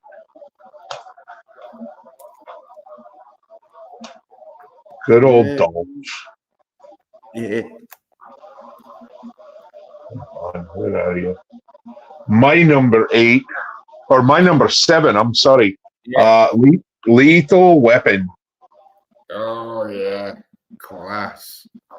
Yeah. Can't get enough of just good old Lethal Weapon. You know, you got a guy who's I'm too old for this shit, Riggs, who's ready to retire, a family man, and then you've got a suicidal crazy man who just lost his wife, doesn't give a damn if he dies or not, and Murtaugh gives him a reason to live in the family he didn't know he had, and they kick ass. And isn't Getty Busey in that first one as a fucking crazy nutter just holding fucking lighters to his arms and shit? Oh God! Yeah. And the torture scene, and I gotta rewatch some of these. It's just Lethal Weapon's just fucking classic, man. Good. Yeah. Like fucking, I would have put Lethal, but I found it a bit of a comedy. I thought because Lethal Weapon's definitely going to go into the fucking comedy action. Fucking. Guys, again, yeah. I get it. A lot of jokes. Yeah, especially Lethal Weapon 3. That did start a like. Oh yeah. Yeah, but yeah, Lethal Weapon 1 more. He's a great action film, but yeah, as I say, they did sort of like have a little bit of comedy in there. Where it's not it's more of an action, like drama suspense with a bit of comedy than a full out comedy action. Unlike Beverly Hills, which is more of a comedy action. Yeah, where it's Lethal Weapon's more of an action comedy. Yeah, I get what you're saying. Yeah. But yeah, so great fucking action film. Yeah. Riggs. Fucking great film. I remember like when it was out at Pictures and that. And we used to have, because when it came out, 87, was it? Yeah, 1987. They used to be like, oh no, that's Lethal Weapon 3. Fucking, well, must have been 85 or something that came out then, yeah. Probably 85 or, yeah. And then number 2 might come out in 86. Yeah, and then but anyway, it was fucking, if you know what you Americans have, where you have them 2 dudes. Scotland. Oh yeah. Well, yeah. Well, you know Barry Norman then, and then film 85 it would have been. Where they show the bit where he's like, "Do you want to jump? Are you sure? I want to jump," sort of thing. But they paused it, right? And then like people were saying, "Oh yeah, we want to see what fucking happens next." And so they showed you what happens next, where he jumps off and lands in the fucking airbag. But I remember seeing that when like fucking it first got released, and everyone was like, "Fucking hell, this is a crazy film where the cop jumps off the ledge." Suicidal fucking cop, yeah. Yeah. And then obviously like fucking, well, because I was too young that I couldn't go to the cinema to see it. I'd always have to wait till it fucking about a year later till it came out on like video. Because in them days it took about a year from it to now. It takes fucking a month. No, well, no, it takes like a day, doesn't it, from when it's fucking stopped playing at the cinema to when it's fucking getting released on DVD or streaming.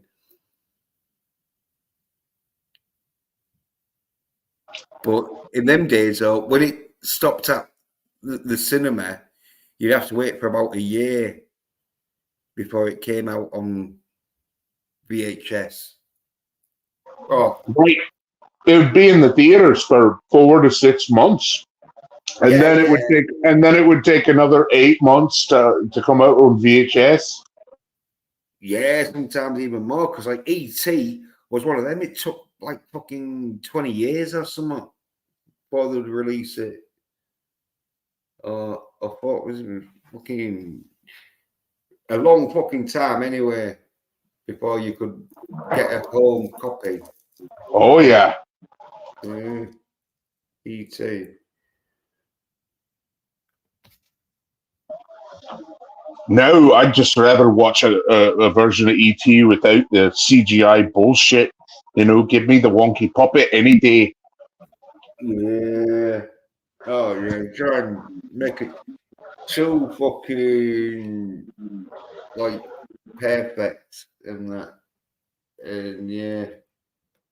It spoils it sometimes. Well, and they took the fucking the Guns, yeah. the AK-47s or whatever out of the military hands at the end of it. It's like, come on, what the fuck? They're military. They have guns. Fuck off. Yeah, it looks weird when they're like pointing fucking radios at them, like walkie-talkies. Because they replaced the guns, didn't they, with walkie-talkies? So in the original, they were all trying to shoot the fucking kids on the bike, weren't they? Well, now it just looks like they're just pointing the fucking all the side shite. Yeah. But Spielberg. anyway, I lost my fucking pen, which is a bit of a bastard. I shouldn't have fucking lost it because it's fucking round here somewhere. Well, what I'm going to do, though, is I'm going to buy the 3-pack of Lethal Weapon 1, 2, and 3. Maybe even 4, because that one had Jet Li in it, and he did a pretty good job. So, yeah. Oh, yeah. Oh, yeah. 4 is well worth fucking a pun. It's like not as good as fucking 1 and 2. No, 1 and 2 are the best. But I really like that scene at the end of 4 where number 3. No, Jet Li was number 3. No, I think it was number 4. Yeah. But just the scene at the end of 4 where they could just leave. They're on that dock and they could just fucking leave. And Jet Li's standing there and he's yelling, "Come fight me! Come fight me!" And all they got to do is just fucking leave. And Riggs looks at Murtaugh and says, we could just, or Murtaugh looks at Riggs and says, we could just fucking leave. He's not chasing us. He wants us to come to him. And Riggs smiles and says, I really want to go ask him how he did that move back a minute ago. And they go and he damn near kills them, but they fuck him up and they take him down. That's fucking great. Yeah. Show you what teamwork can do. They're just their brothers, They fucking love each other. They're just manly men, and they fucking kick ass. That was my number 7. What's your number 6, Jens? Right. Death Wish 3. Oh yeah. More details. I've seen 1 and 2. I never saw 3. Oh, you never seen 3? Fuck. Oh yeah, it's the greatest one, I think.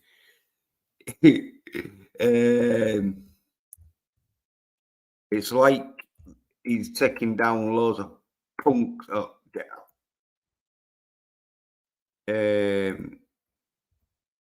With the fucking fuck off machine gun, you'll see it.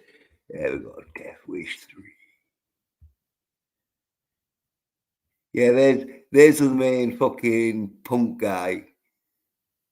Oh, and there we go. Look, he's got a fucking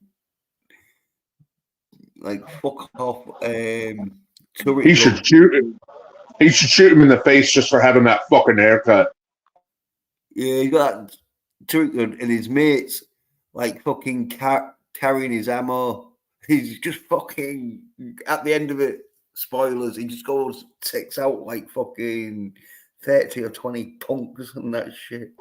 What did they do? Were they killing and raping women and shit? Yeah. Like a bit like you remember when fucking Chop, like they tried to get Chop where fucking there was no law and that, in fucking, where was it? I think it was in Seattle, wasn't it? Do you remember? Chaz. Yeah, Chaz. Well, it was called Chop at first, I think, then got changed to Chaz. Or was called Chaz at first and then got changed to Chop. It should have been called Bad Idea. Yeah. Well, it's like if fucking if Bronson fucking was living like it, because they took 6 blocks, didn't they? And it's like if he's living in one of their blocks. And so they've got like 5 blocks around him that are like fucking scum cunts, where he just goes around fucking taking them out. Because they have to they fucking want to kill him and that shit. So he's like, oh, I don't think I'll let you do that. So wait, they're trying to kill or rape or enslave anyone who isn't in their gang in that particular block. Yeah. Yactamundo. It sounds almost like Mad Max meets Death Wish. It sounds fucking crazy. Oh, well, number 3 is probably the most craziest one. That's why I like it. Because 1 and 2 are like fairly realistic, as in as realistic as you can get with a fucking action film. But number 3 proper goes like, yeah, Rambo shit. There must have been that time where like, oh yeah, Rambo is fucking the like hot property. We need to give fucking Charles Bronson a fucking Crank it up to 11. Yeah, we're cranking Charles Bronson up to 11. Let's give him a fucking turret gun. All right, I gotta write this one down too. I knew you'd have a bunch I hadn't seen. Hold on. Yeah. Any other fun details about the movie?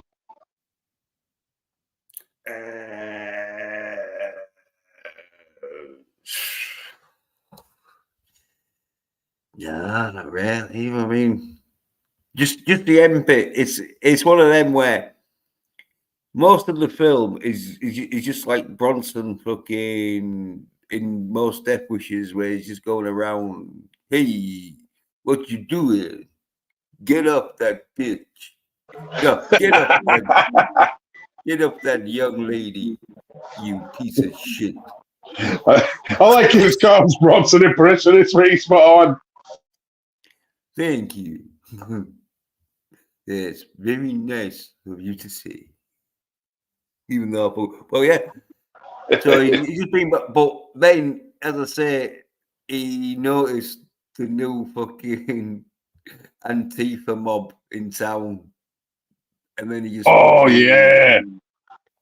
Then he just has to like fucking at the end, because I can't remember exactly why the fucking want to kill. I think it's just because he's been fucking there. Yeah, I think it's because he's been fucking up some of their dudes and some of their fucking like crime fucking jobs and that. Like he's got a reputation of being a good Samaritan, and so I think they want to kill him at the end. Yeah. And so then, like, he has no choice but to, like, use self-protection. Or use anything at hand to protect himself. So I heard something. I don't know how true it is, but that they're going to, in the next, like, 3 to 5 years, people are going to be able to make their own CG movies using AI predictive software. So, if that's true, I mean, it'll suck for a lot of indie creators, and it'll definitely suck for Hollywood. But the point I'm making is, I hope somebody can take Charles Bronson and make a CGI character of him and have him do, like, Death Wish 4 Antifa. Well, basically, if you just fucking, like, picture Antifa in the like mid-80s, this is fucking it. Yeah, that's what I'm saying.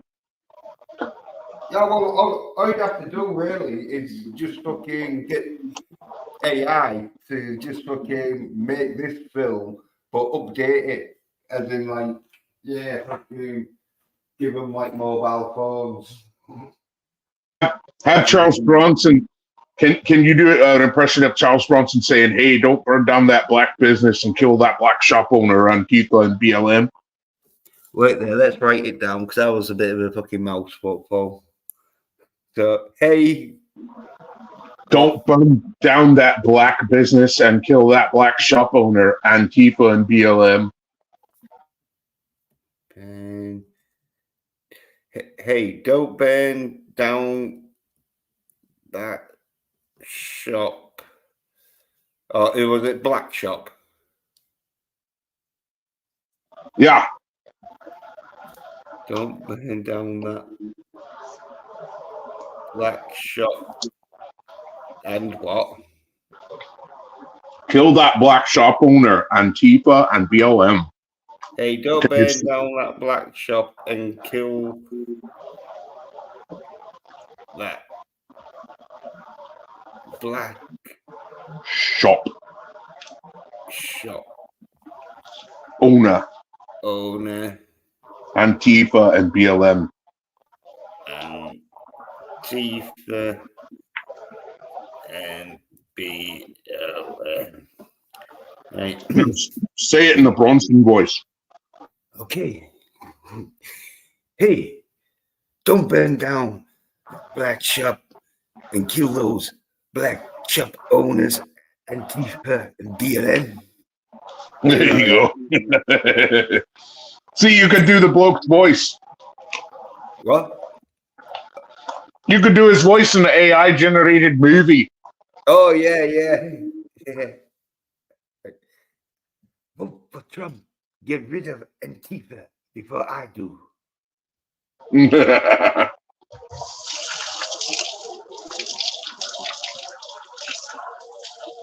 Good stuff. Yeah, I gotta see this one. Oh, yeah. That is best Death Wish film. Oh, I want to see the guy with the shite haircut get fucked up. yeah. So we say there was Vampire in Brooklyn, Trading Places, Golden Child, and I think, and many more. Yeah. Oh, he's talking Eddie Murphy movies. That's it for me. Have a good night. Yeah. Talk about that. Man.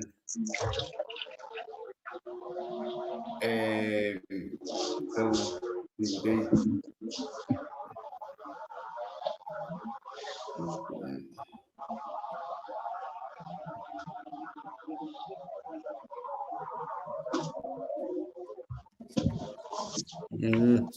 All right, I got some food in me. Even though I'm dead, I'm a ghost and I don't require food. It tastes good though.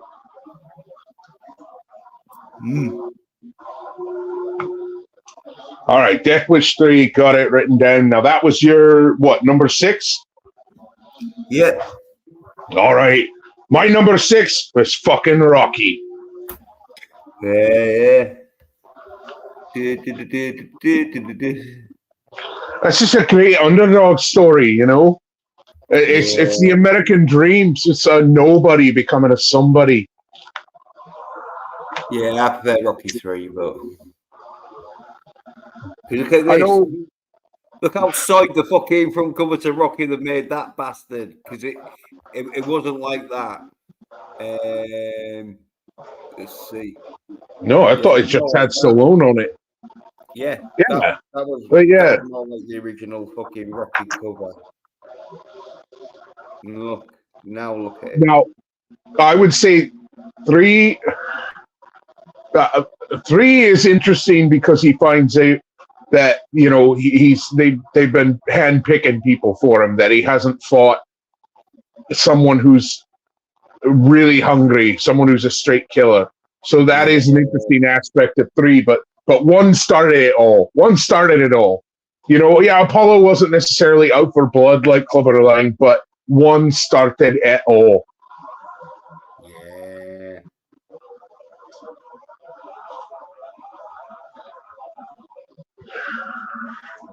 And you know, I mean, it's a bit of a love story, but it's more of a man finding himself. It's a journey. You know, you're seeing this man go from a broke, wretched asshole who's just kind of muscle for local bookies to becoming a career fighter. You know, taking it seriously and fucking around and finding out in the best way possible and chasing his dreams and getting the girl. You know, I mean, he kind of had to coax her into it because she was so fucking shy. But you know, by the end of the movie, she's standing up for herself against Polly, and he's standing up for himself, and he holds his own. He doesn't win, but he doesn't get knocked out either. It's perfect. Yeah. The whole premises of Rocky 1 is where fucking he gets his shot to show he's not a bum. Yep. And then Rocky 2 is where he's like gets sort of put into that situation where he becomes champion because Apollo Creed doesn't like want his fans thinking he's like a pussy. Yeah, but he beats Apollo in that one, doesn't he? Yeah. He becomes the champ. Yeah. It's all about fucking having the ability to get up after being hit. Because they're both hitting each other hard, but it's just that Rocky has the ability to get up at the end where Apollo's like, fuck this shit. Oh, I don't know. I think I want to retire with my fucking mansion. Right, Apollo had already made his name. He had already made his money. He did that match because he liked Rocky's name, and he wanted to fight a nobody to try and drum up publicity, and it worked. Yeah. Damn it. It worked great. It's just a good fucking movie. What's your number 5? Or what's your wait? You already said your number 6. Yeah. Yeah. Right. Well, obviously you have seen this film. Fucking Accident Man. Accident Man. Classic. Yeah. Yep. I was gonna put that in martial arts, but that's fine. That's fine. Well, you would say like there is quite a lot of martial arts in it, but it's more than a martial arts film because there's other sort of like fucking like plot lines to it than just martial art where fucking it is all like where there's explosions and that. I think, you know, 1 or 2. Oh yeah. Number 1. Well, yeah. So yeah, it's masculine action in it. It's got a bit of martial arts in it, but the bit though when fucking he's in his younger days when he's getting the shit beaten out of him, is not martial arty. So yeah. Yeah, no, I mean, he's a straight up assassin who makes it look like an accident or a suicide. He's fucking brutal. Absolutely. And I would argue the fight between him and Mick and Mac at the end is definitely not martial arts. That's just a straight gunfight or a brawl. A gunfight turned into a brawl. Yeah. Yeah, like guns in it and all, so yeah.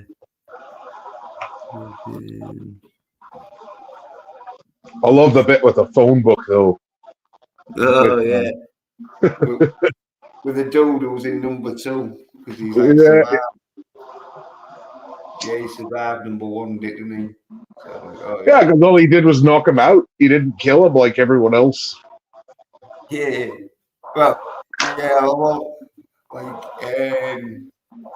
yeah, there was some that could have survived for number 2, but because I think I was talking to Daniel one way about it. I think one of them like survived, but he's like fucked up and that. There's talk about it in number 2, but yeah. Are you talking about Michael J. White's character might have survived. Yeah, it's right, that, but yeah, it's like fucking. He- Yeah, but it did, yeah, I think it did look like there was dead though. But yeah, he's the only one that really like survives that fucking. Didn't get fucked up. We assume he got his head bashed in with the fire extinguisher, but we didn't see his head get bashed in. Yeah.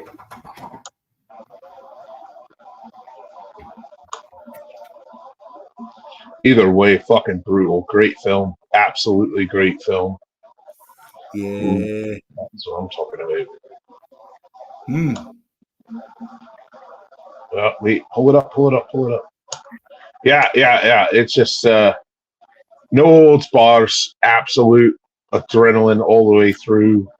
Not a lot of lollygagging in it. Just kick ass film.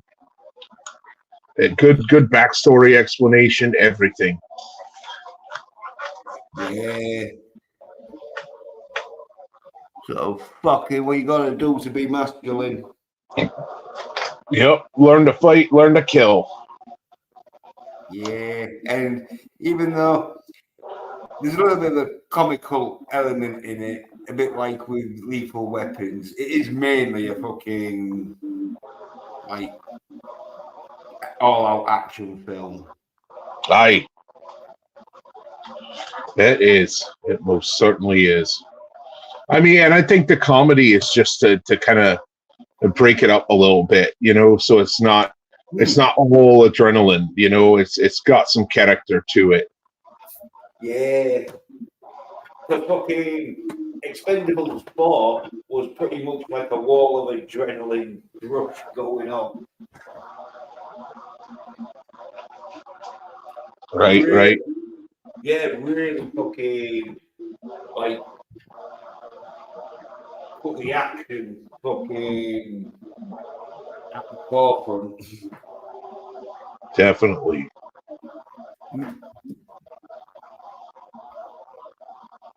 Yeah, I gotta see that.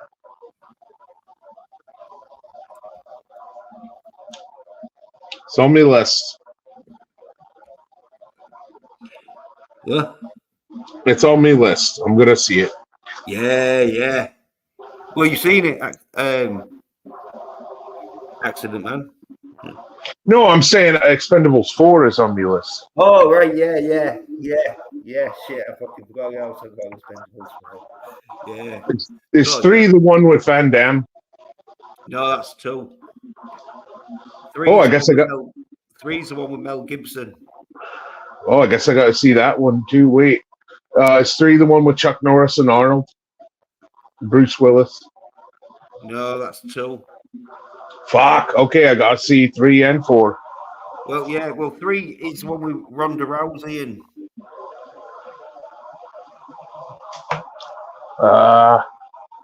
So you. I don't think I've seen it. Yeah. Yeah, well, number 3 is all right. Mel Gibson is like fucking the main bad guy in it, so like, yeah. Yeah. Maybe I have seen it. Maybe I was just shit faced. Yeah. Well, yeah, fucking Mel Gibson does a fucking good part in it. Like, he proper plays a fucking like crazy cunt. As in, like, fucking, because he basically playing like a bad fucking Riggs.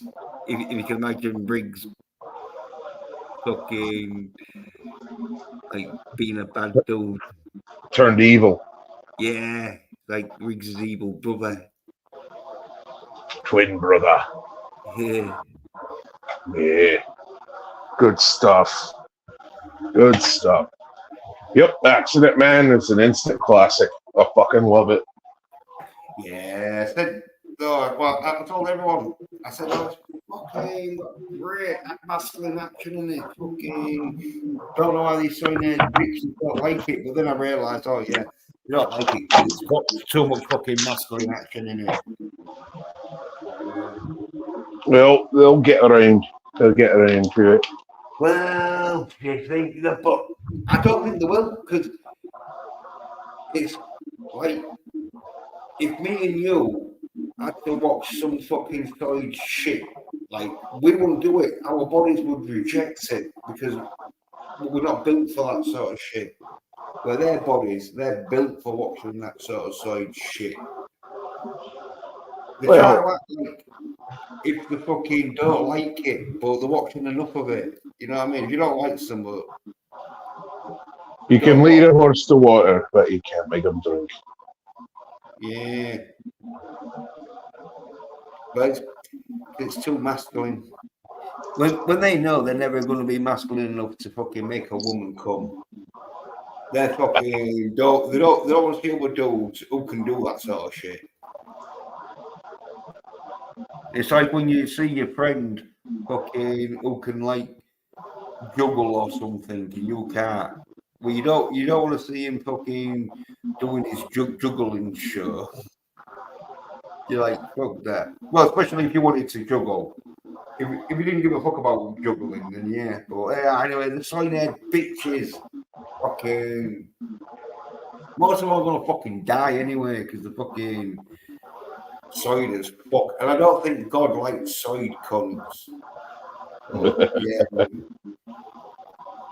So I think that was my number 5. So what's your number 5? John Wick, the first one. It's just, it's not. There's no comedy element to it. I mean, Willem Dafoe cracks a couple of jokes, but it's just fucking insane. Once they kill his dog and steal his car, and he literally digs up his old life. He just goes fucking ape shit. I fucking love it, and the amount of training he put into that, Keanu was letting the world know he's fucking back. When he said, people keep asking me if I think I'm back. Well, yeah, I'll just say I'm fucking back. That wasn't just the movie. That was him telling the world, I'm back. I'm doing action movies again. Fuck around. Yeah. Here we go. John Wick. Yeah. Oh, that's 1 and 2. Yeah, fucking SOY NERD bitches. Like, I was gonna have that, but I'll change. Well, not like, yeah, I'll change it. But yeah, fucking great John Wicks and that fucking like, yeah. They're all like lists out the same. Like, so there's like 20 good films. Yeah. Yeah, I should have, instead of doing Accident Man, I should have gone for like John Wick. Oh, Accident Man's still phenomenal though. I had to. Well, I had to put it in. I had to put it in. Yeah. Like, okay. Well, it would have been actually. It would have been number 3. But I'll take. I should have put it in at number 3, but again, yeah. I think the first John Wick is just the best. It's just realistic. It's brutal. It's straightforward. There's not a lot of mulling over the plot. Is this right? Is this wrong? No, there's no moral ambiguity. It's just these fuckers killed my dog that my dead wife gave me before she died and fucking stole my car. It's time to shed some blood. It's just fucking brutal. Oh yeah, some great action. Like number 4 and all is one of my favorites because that is just pure fucking hell to the fucking balls to the wall fucking action. Yeah, I'm gonna watch it. Yeah, but number 1 is fucking great. That started it all. Like some of them SOY NERD bitches were all like, just get someone kills your dog. But I'm like Tommy, he's one of them where it's like, oh, you went crazy because someone killed your dog. But I'd like to see someone fucking go into his house and stamp on one of his guinea pigs and see what he does. Oh, he'd go on a fucking rampage. Yeah, exactly. Then he won't be fucking slacking off John Wick. Well, and it wasn't just the fact that it was his dog. It was the fact that that was the one thing his wife left him to remember him by. It's just absolutely tugs at the heartstrings. Yeah. But it's just that fact that people like criticize it because fucking I don't believe that someone whose dog got stomped to death would go on a rampage. Well, and it also ties into Keanu Reeves' life too, because 8 years before that, his wife died of a terminal illness. You know, so I think he probably helped write it to an extent. He probably wanted to be able to identify with the character, and he really could, you know. Right, yeah, I didn't know that. But yeah, just so you cunts who fucking don't like the fucking plot lines. We're just like, yeah, well, what sort of plot line do you like? Oh, fucking female Jedis. Is that the sort of plot line you like, you SOY NERD bitches? Have you noticed SOY NERD bitches that don't like John Wick, but they're watching Ahsoka? Fuck all that. I know. That's why I'm fucking all out for. It's like, fuck that shit. I'm doing weights, talking about masculine action. I'm not going to be hanging around SOY NERD bitches fucking lying to other SOY NERD bitches about how fucking they're thinking that they're going to save fucking Star Wars. Shit. No. Yeah. I was telling someone just yesterday, officially, Star Wars is dead. The only place it's surviving is in fan films. The 6 movies we already got, and the fanfic people write online. It belongs to the fans now. It doesn't belong to fucking Disney. I don't care what shows they put out. It was all mostly crap, and I look forward to fan films now. I don't care what Disney puts out. I'm not watching it anymore.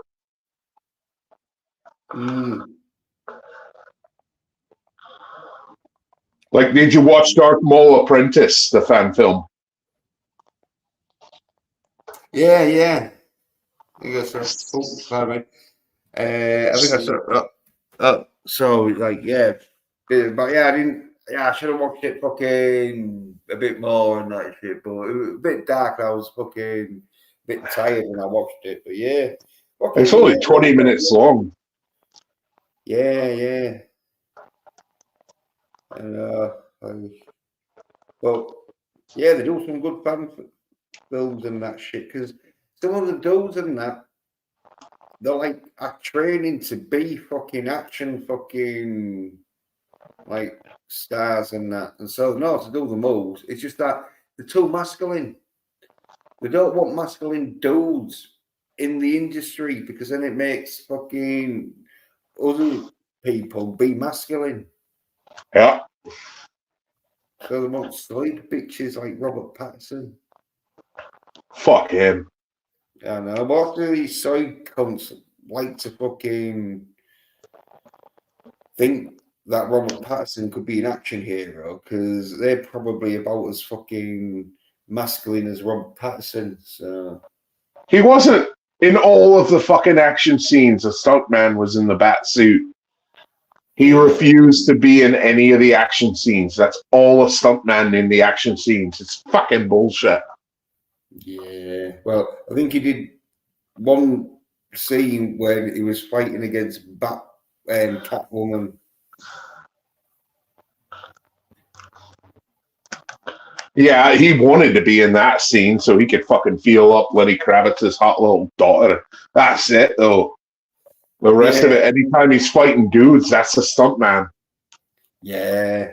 Well, you could tell it and all by the fucking way that the dudes look like they fucking lifted some weights. Yeah, because it's not him. He refused to lift weights, just like Ben Affleck. No, I think Ben Affleck lifts weights. I think he No, he refused to lift weights for the reshoots for the Snyder Cut. Oh, right, yeah. But he didn't refuse to lift them when he was doing the Snyder Cut, though. Obviously. No, when he did the original Justice League and Batman versus Superman, he was lifted. But by the time they got around to the Snyder Cut years later, he refused to lift for the added scenes.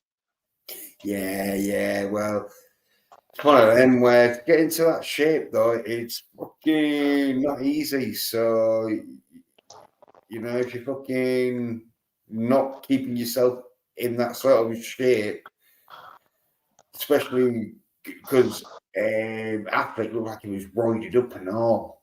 Fucking, he looked like a bit too muscly for fucking the amount of time he had to fucking get that big. And, Right. Yeah, and so maybe he was like, oh no. Then steroids can like fuck you up. Oh yeah. Too much. So maybe he had some problem. Oh.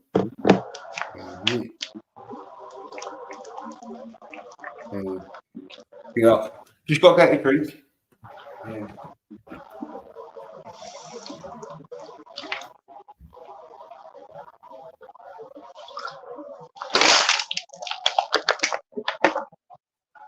All right, where were we? Let's see. So my number 5 was John Wick. What's your number 4?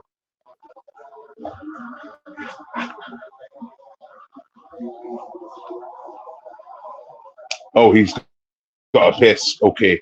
He said he got a wee. Yeah, John Wick. Just a cut and dry, brutal fucking action movie. Lots of gun fu. I'm okay with it. You know, you can probably count the fucking shots from every clip he uses. I hate it in action movies where you see someone and you know they got a 13-round clip or a 6-shot revolver, and then you hear him bust off 20 shots without reloading, and you're just going, oh, come on, you fucking tart. What the fuck's wrong with you? They taught you how to count the Sesame Street. Why are you doing it in a fucking action movie? I mean, I don't expect physical perfection, but just a little fucking calculation would be nice. And that's my opinion on counting the shells. Easy back again. Guess who's back? Fucking yins. Yeah. Guess who's back? Guess who's back? Guess who's back? I've created a monster. Soy Nerd Bitches got me making a roster of people that I want to punch in the face. Because they're fucking watching some Soy fucking Disney Plus fucking female live action shit. The Soy Nerd Bitches. Yeah. What? Don't they know that the fucking was born a male? No, they don't. But yeah, great choice there though, John Wick. All right, yeah. Yeah. What? I said I should have fucking had it, but like, yeah, I put something else instead. What's your number 4? Right, my number 4, and it should have been John Wick 4, but because like John Wick's been already mentioned as a fucking great fucking so that is one called Blood and Bones, which Michael J. White. Yeah, bit of martial art film, but it's more of a like street fighting sort of like fucking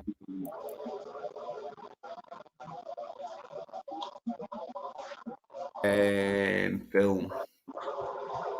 Yeah. I'm putting it on the list now. I saw it on Netflix a bunch back when I had Netflix. I just never got around to watching it. Yeah. Oh, great film. What's the plot about? Well, if I tell you the plot, it'll spoil it for you. But Okay. mainly though, is Michael J. White gets out of prison and like he's fucking hard as fucking that. So he does like underground street fighting and that. And so yeah, there ain't much explosions or guns. It's mainly like fighting and that. But fucking his mate here, the Chinese dude, he's sort of like his manager and that. And then he just goes around kicking ass and that, and fucking like there is a plot line to the film, but it'll spoil it if it. But he gets in like fucking like higher fighting and that, bit like fucking which another mention AWOL, which just didn't make the list with Van Damme. Like it's a bit like AWOL. You know Or Lionheart. Well, we call it AWOL, absent without leave, but you call it Lionheart. Oh yeah, Lionheart. All right. Yeah, it's a bit like Lionheart, even though we call it AWOL. Oh, it's got a different name in the UK. Yeah. I'll show you. Like,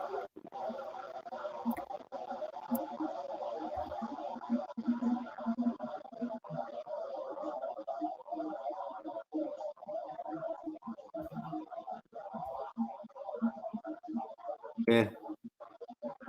Van Damme. There's Van Damme, AWOL, absent without leave. Yep, that's it. There's the Van Damme, Lionheart. Yep. Well, I wondered why they changed it. Probably because maybe Americans wouldn't know what AWOL is. Because usually they do. Because there was a film called The Madness of King George III. Right. Well, in America, they just called it The Madness of King George because they said if we call it King George III, people won't go watch it because they haven't seen 1 or 2. That's a true story, yeah. Oh, that's fucking great. Yeah. Oh, that's fucking great. Yeah, absent without leave. Even though we put without is like spelled with one way, which then why should whoa, it instead of whoa, but yeah, fucking great film though, great fucking film. Hell yeah! Oh, Lionheart is great, but yeah, Blood and Bone. So Yeah. wait, Blood and Bone's a lot like Lionheart. That's good. I'll take it. I'll definitely check it out. Yeah, imagine Lionheart, but he's a black dude. He's come out of prison instead of out of fucking the French Foreign Legion. Yeah. Good stuff. Yeah. Don't spoil it. I wanna watch it. Yeah, the scene in the beginning and all, where fucking he's in prison and some dude want to start harassing him. One of them's Kimbo Slice. Ah. But he fucks him up real good because like he's supposed to be like fucking really fucking good at martial arts and that, which he is in real life. Like, but in this, he's supposed to be really good. You know what I mean?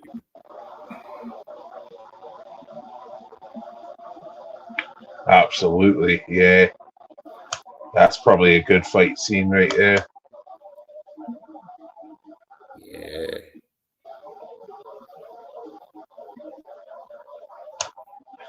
Good old Kimbo Slice. Yeah.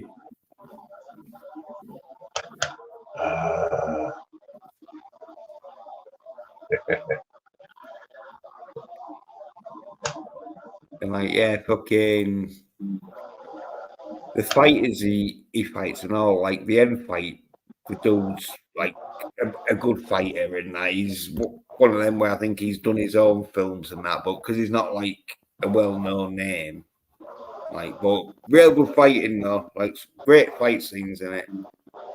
It's more of a fight, like martial arts sort of like fucking film, but fucking great masculine action though. Good stuff. Good stuff. Yeah, I'll check it out. Definitely. And that was your number 4? Yeah. All right. My number 4 is one I know everyone's seen, Gladiator. Hello.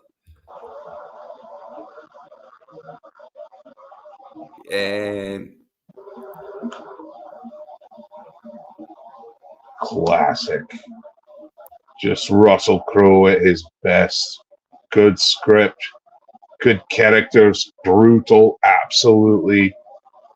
You know, he loses everything and earns it all back and ends up with his family at the end. He dies to kill that little prick of an emperor. Yeah, as I say, I haven't seen all of it, but I've seen enough of it that I've practically seen. I've seen the ending and the beginning, so like, and a bit of the middle and that. But it's a long film, innit? And that, so like about 2 hours and 45 minutes, I think. Yeah, and so the bits where fucking yeah. A good film though. Good film. But 2 hours, 35 minutes. Yeah. Yep. Good action and that shit. Even though fucking he dies. Even though what? He dies at the end, so that's a bit of a pussy, isn't it? No. He dies killing the emperor, and the emperor sneaks up behind him and fucking stabs him in the lung. So he knows he's going out, but he still dies fucking killing him. Yeah. But he wanted to die. He wanted to be with his family. Yeah, but he wanted to be with his family. It's beautiful. He wanted to go be with his family. Yeah, but why didn't he fucking like survive? Shag some like fucking Roman fucking prostitute, female prostitute. All I'm saying is every film I'm gonna mention and that the hero lives at the end. Sometimes you need a tragic element to give it more gravitas. You know, I mean, he was ready to die when his family got killed, but he pulled himself up by his bootstraps and fucking became the greatest gladiator of all time, so he could get back to the emperor and get revenge on the man who had his family killed. I mean, fuck. You can't look at everything through your own personal lens, man. Sometimes you got to see the poetry of it, the fact that he started out wanting to die and was not at peace, and when he finally got to die, he was at peace. He killed his enemy, and they carry his body off and leave the emperor's body sitting there rotten at the end in the middle of the arena. It's fucking beautiful. All I'm saying is, I would have been the gladiator. I would have survived and had a fucking party. And I'd have lived until a ripe old age and had like loads of sex with fucking Roman fucking female prostitutes. You're like the Italian guys that one up everyone that go, hey, had I been there, I would have done this shit. It would have been so much better. Hey, come on, hey. Well, I'll tell you, I'd have probably took out the fucking emperor in the first like 20 minutes of the film where he throws the sword, but he his aim slightly out. That's not the Probably, point of the movie. yeah, probably because he doesn't do his ways, but Not the point of the movie. it was a fucking hard shot to make because it was a good fucking 30 foot, even well about 50 foot, about a 50-foot distance. You're thinking of 300. You're not. No, Uh, no, that's the bit where he's like, "Are you not entertained?"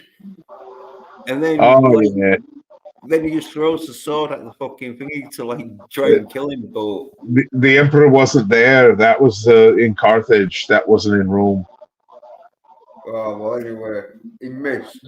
All I'm saying is, I'd have hit. I'd have made sure I'd have hit. Yeah. Okay, Eds.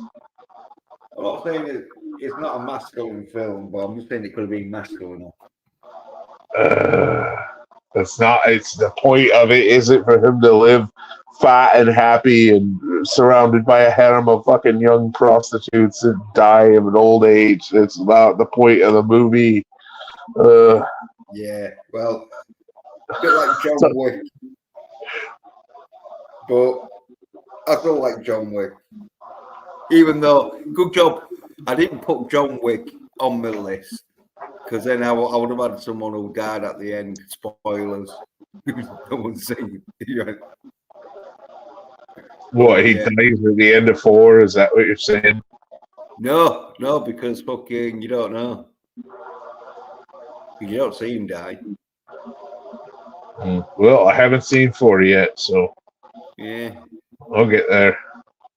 Yeah. Well, anyway, let's get on to fucking. This is a really masculine film. Yeah, what's your number 3? Oh, you got to have seen this film and that, but you'll be fucking agreeing with me. I don't know who you are, but I will find you. When I do, I will kill you. You have a very special set of skills. If it's money you're after, I'm afraid I don't have any. But I do have a certain set of skills which will allow me to track you down. And when I do, I will fuck you up really bad. I think he just said he'll kill him, but yeah, he did. He stayed true to his word on that. Yeah. Oh, fucking God. This is. If you ever have kids, which I don't know if you have or not, but don't want to be doxing you. But if you ever have kids, you need to watch this film just in case you've got a daughter who wants to go to Paris and get herself fucking kidnapped into a fucking sex trafficking ring. This is the shit you got to do. Because you know she's fucking not going to be making it back by yourself. Yeah, you would have to be ex-CIA to track those people down because some kind of intelligence because it's not easy. The sex trafficking. No, it's not easy. No, let me tell you. All you got to do is just stand on a set of skills, which will allow you to find those fucking. What was the fucking. Romanians want the fucking Romanians. I think they were Romanians or whatever there was. No, they were Arabs. You're they trying were to make Arabs. excuses just in case your daughter gets kidnapped and you haven't got these set of skills to go retrieve her and take out fucking half of this sex ring whilst you're at it.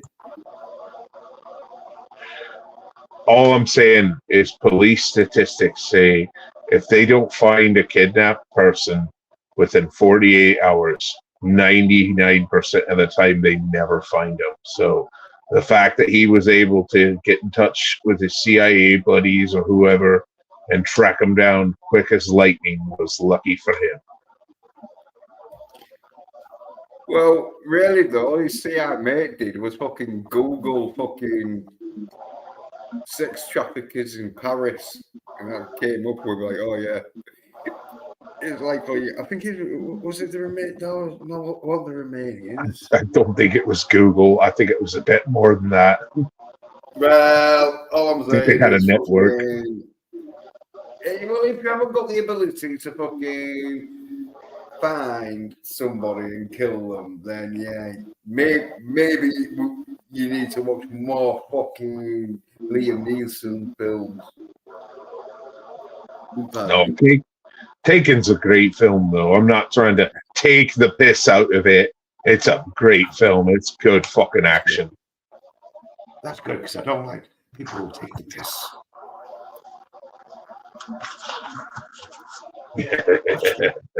Especially not when I had my daughter kidnapped. And I've only got 24 hours to find her. I'll never see her again. And I like the second one too. Didn't they get taken? Didn't him and his wife get taken, and the daughter had to find him?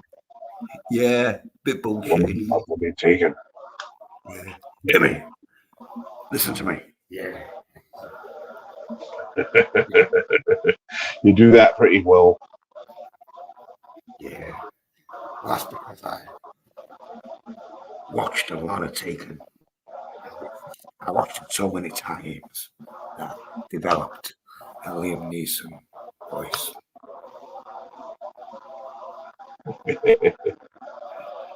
Good stuff. Good stuff. Yeah, there's a lot of brutal fights in that. He kills motherfuckers with his bare hands in that.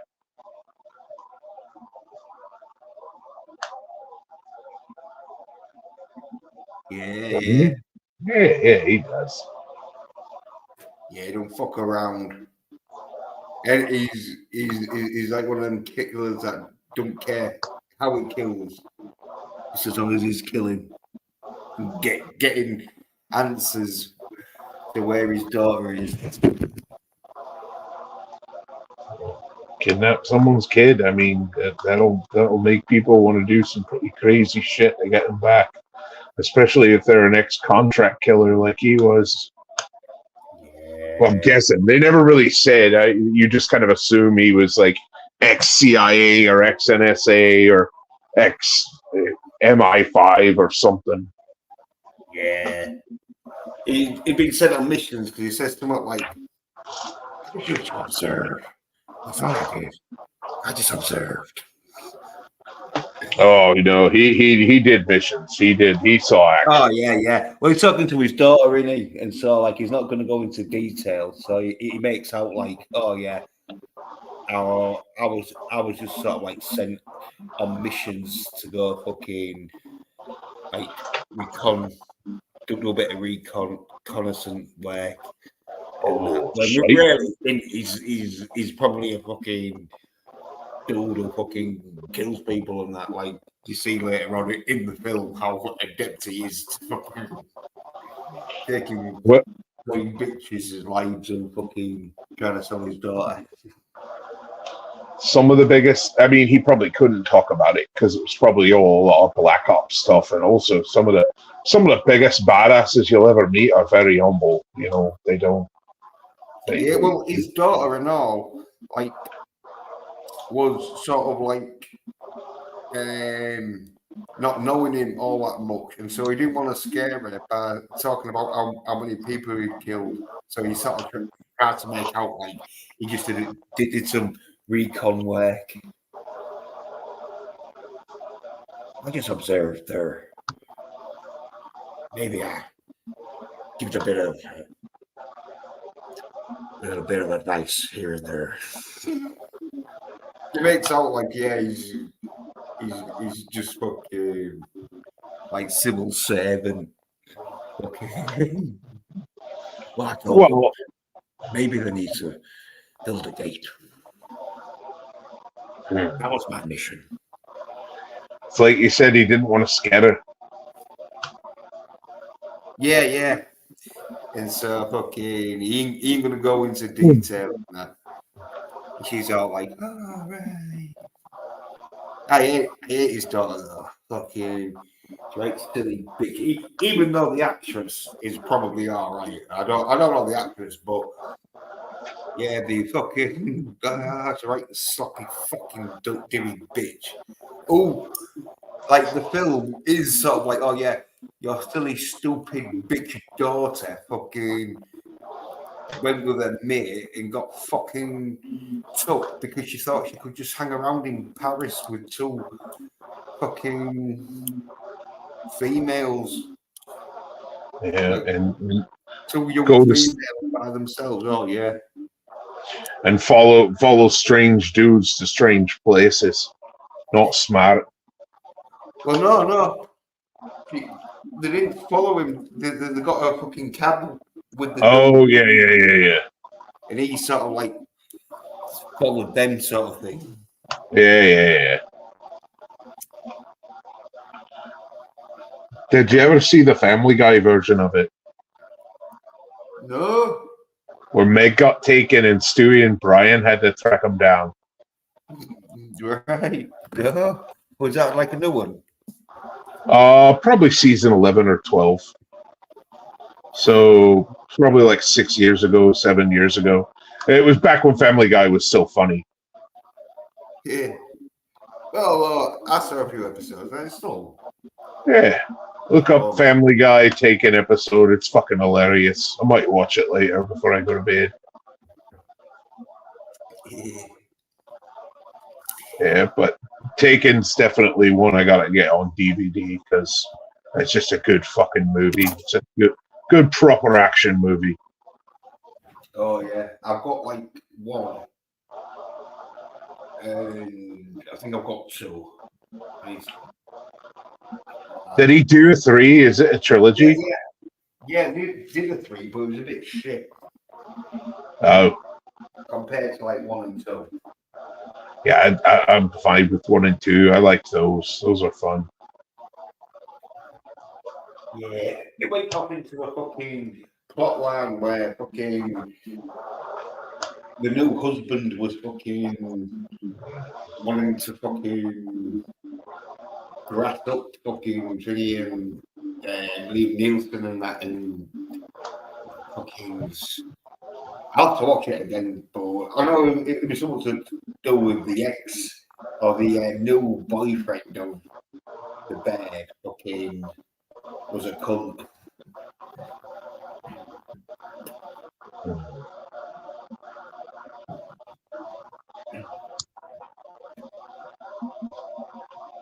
Well, but maybe I'll give 3 a try one day. But I mean, if you're saying it doesn't hold a candle to 1 and 2, it might not even be worth watching. You know, I got all these other movies I gotta watch, like Invasion USA, Armor of God, Red Scorpion, Death Wish 3, Expendables 3 and 4, Blood and Bone, John Wick 4. I got a lot to watch. I'd rather watch those because I know they're going to be fucking awesome. Oh yeah, fucking. John Wick 3, yeah. Tekken 3, yeah, fucking. Compared to them films you read out, yeah, the miles better than Tekken 3. But once you watched all, it wasn't too bad, but it's not action, isn't it? But the storyline just seemed a bit sort of like rushed, if you know what I mean. Yeah, cash grab the movie, I get it. Yeah, it seemed like a bit of a cash grab with the storyline. The storyline just was a bit like, oh, wow. Because 1 and 2 is all about fucking. I nearly had it then, fucking. Not Israelis or something, but not Turkish.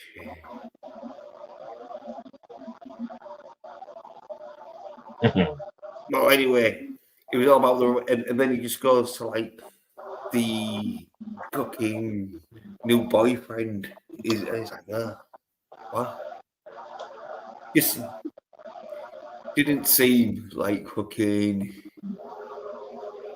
the people who writ 1 and 2 have much to do with number 3, if you know what I mean. So, yeah. Yeah, I'm good. I'll just watch those other movies. I like Taken 1 and 2 though. Yeah. What? All right, so that was your number 3. Yeah.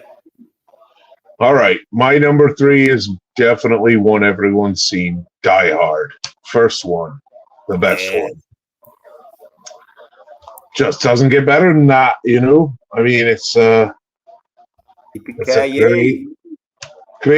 great action movie. You know, he's not exactly, you know, buff and all roided out like Arnold and Dolph and Mr. T, but he's just a likable everyman who happens to have a big fucking attitude when it comes to someone kidnapping his fucking wife. Yeah. And he gets fucked up in that movie too. He does not. Oh my god, he is half dead by the end of it. Oh yeah. He does show why fucking you shouldn't fuck with him, because he will fucking go to extremes. He don't care. Obviously, and he's a bit nutty, isn't he, sort of thing. Yeah. Oh yeah. He takes a lot of chances. I mean, there's even a medical doctor who did.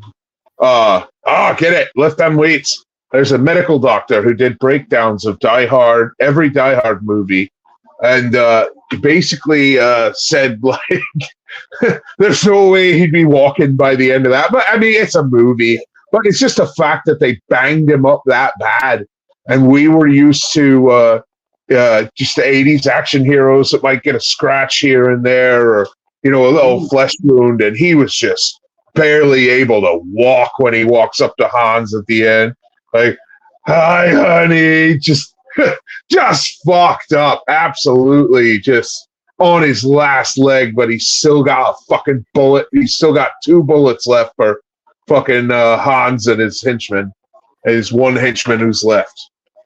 Yeah. Oh yeah, it is a bit of a survival sort of thing where he's just surviving. Yeah. It's almost like survival action survival rather than just action, because he's just lucky to be alive by the end of it. It's absolutely brutal.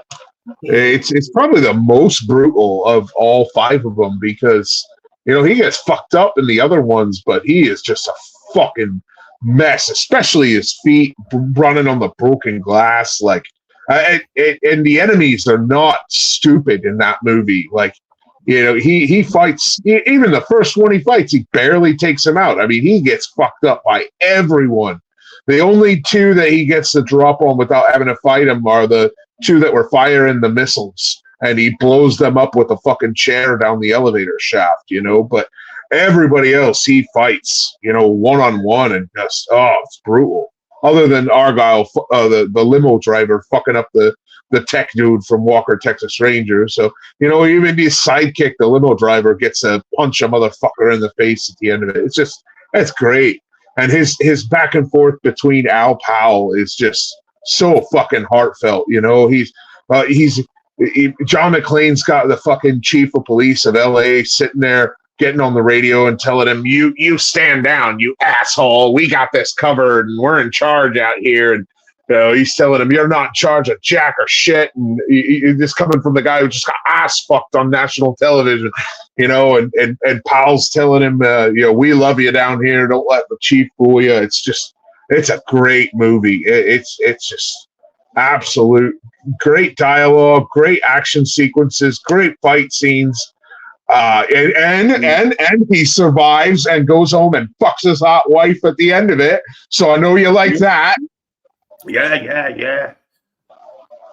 Even though fucking later on you find out the divorce and stop it. We don't talk about that. We're just talking about the first Die Hard film. I do like Die Hard 3 though. Die Hard 3 is fucking amazing.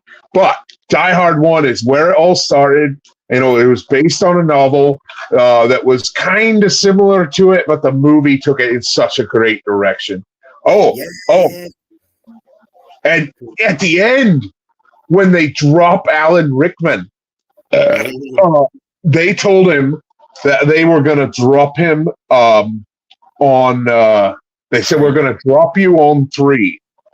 into the big cushion from, I think it was like 50 or 100 feet up. So what would that be to you? That would be like 30 meters, 30 or 40 meters, right? Yeah. And they told him, we're going to drop you on 3. And they said, okay, 1. And then they dropped him. So when he gives that look to the camera, that wide-eyed, oh shit look, that was a serious oh shit look, because they lied to him about when they were going to drop him. Yeah, to get more of a surprise expression sort of thing. Yup, that's what they wanted to get out of him. Yeah. It succeeded. It definitely succeeded. Fucking epic. Absolutely epic. And my one beef with it is they could have put Holly McClane in a sexier outfit. She does show a bit of cleavage at the end, but it just would have been nice if she had been wearing a cleavage dress the whole time. I get it. She wasn't a secretary. You know, she was middle management.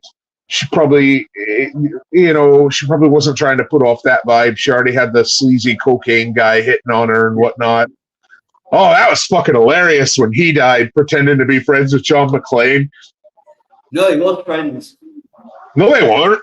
They weren't friends. It was. He was not. He lied and said he was friends. He had just met him that day. No, there was friends, but John McClane knew if Hans knew he was friends, he'd shoot him, which he did. No, he yells. I watch the movie every year on Christmas, Jens. He yells into the walkie-talkie, Hans, I don't know this fucking guy. I just met him today. Tell him you are not my friend.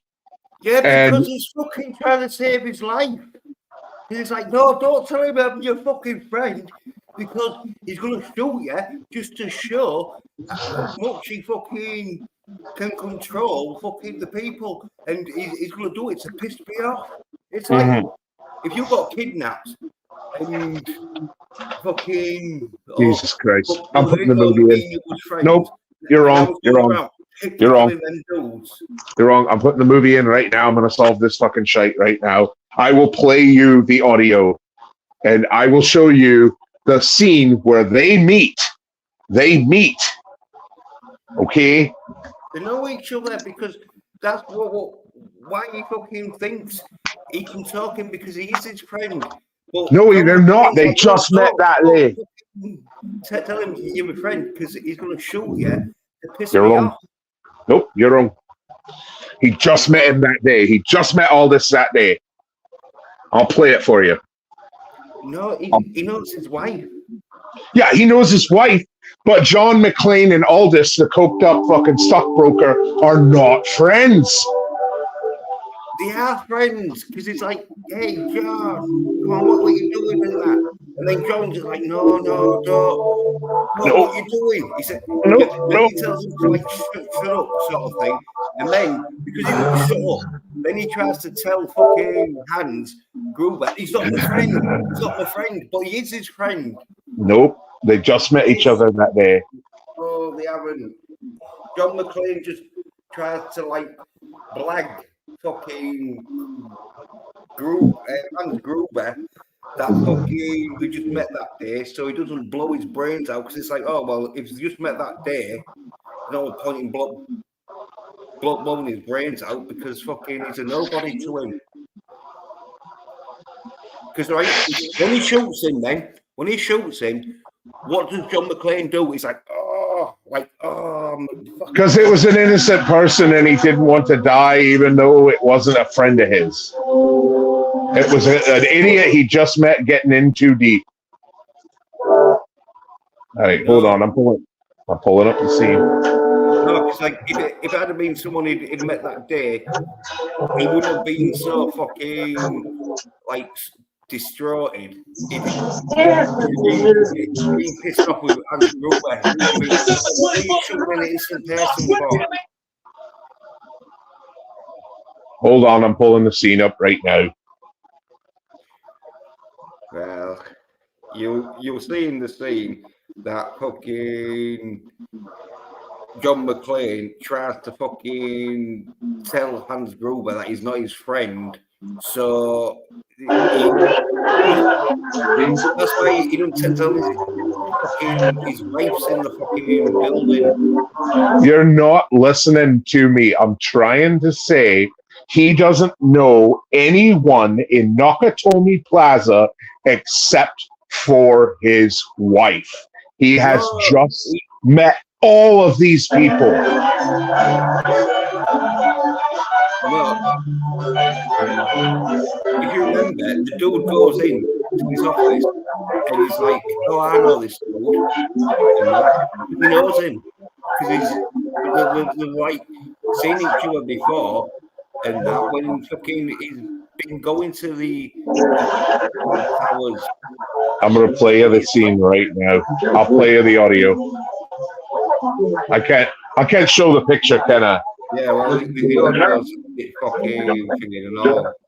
I'll drive in. Nice. Can I do anything for that? Well, place you have here. It's well, we're going to get it finished. What if it's double speed audio? Oh, yeah, I'm saying it's a bit like echoey sort of thing.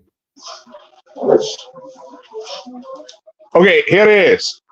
All right, he comes into his office. He comes into Holly's office. Aldous is in there doing coke. I got the volume all the way up. Let me turn my air conditioner off to get all the fucking background noise out. Let me turn this fucking fan off. Hold on. I'm getting there. All right. All the background noise. All right. He walks into Holly's office. Aldous is doing lines of coke off the desk. Listen. I was just making a call. This is the nurse. Why shouldn't we join McLean? Did you hear that? I want you to meet John McClane. When he yells at Hans, "I just met this asshole earlier today," he fucking means it. I told ya. Well, listen again. Listen to this. He goes in. He meets. What's his name? Tagakashi, whatever. The guy running the company. All right, and they go into Holly Gennaro's office. Hold on, listen. Trying to rewind it. It's a bitch with Blu-ray.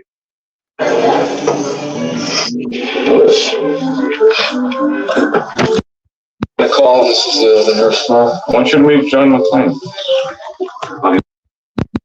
Did you hear that? Yeah, but fucking we don't know. You're wrong. Just say it. Say you're wrong. Say I was wrong. He just met Aldous that day. It's okay to be wrong sometimes. No, it's okay. I don't think I'm wrong because fucking. I don't remember this bit. Fucking. It might have been edited out. The version I saw, because if that's the fucking Blu-ray and that, sometimes I have bits, but you are a goddamn fucking treasure. Whereabouts in the movie is this? Scene 4. He just walked into Nakatomi Plaza. Right, scene 4. What's the time? All right, I'll give you the timestamp. Hold on. And this isn't theatrical and unrated version. I don't know whether I clicked on theatrical or unrated, but the timestamp is 12 minutes 43 seconds. All right. Let's have a fucking... Let me see if this is. All right, so go to 12:35. That should, hold on, let me back it up a little.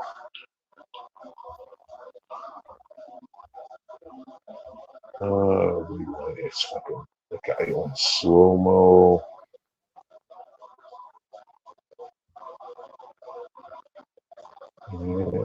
Yeah, 35 seconds ought to do it. 12 minutes, 35 seconds into the movie. Or 12 minutes, 30 seconds. Yeah.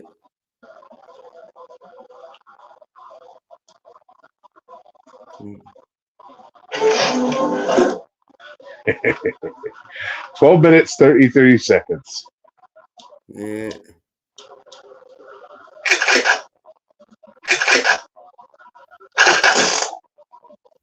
Yeah, he said he heard a lot about him, so he sort of like knows him.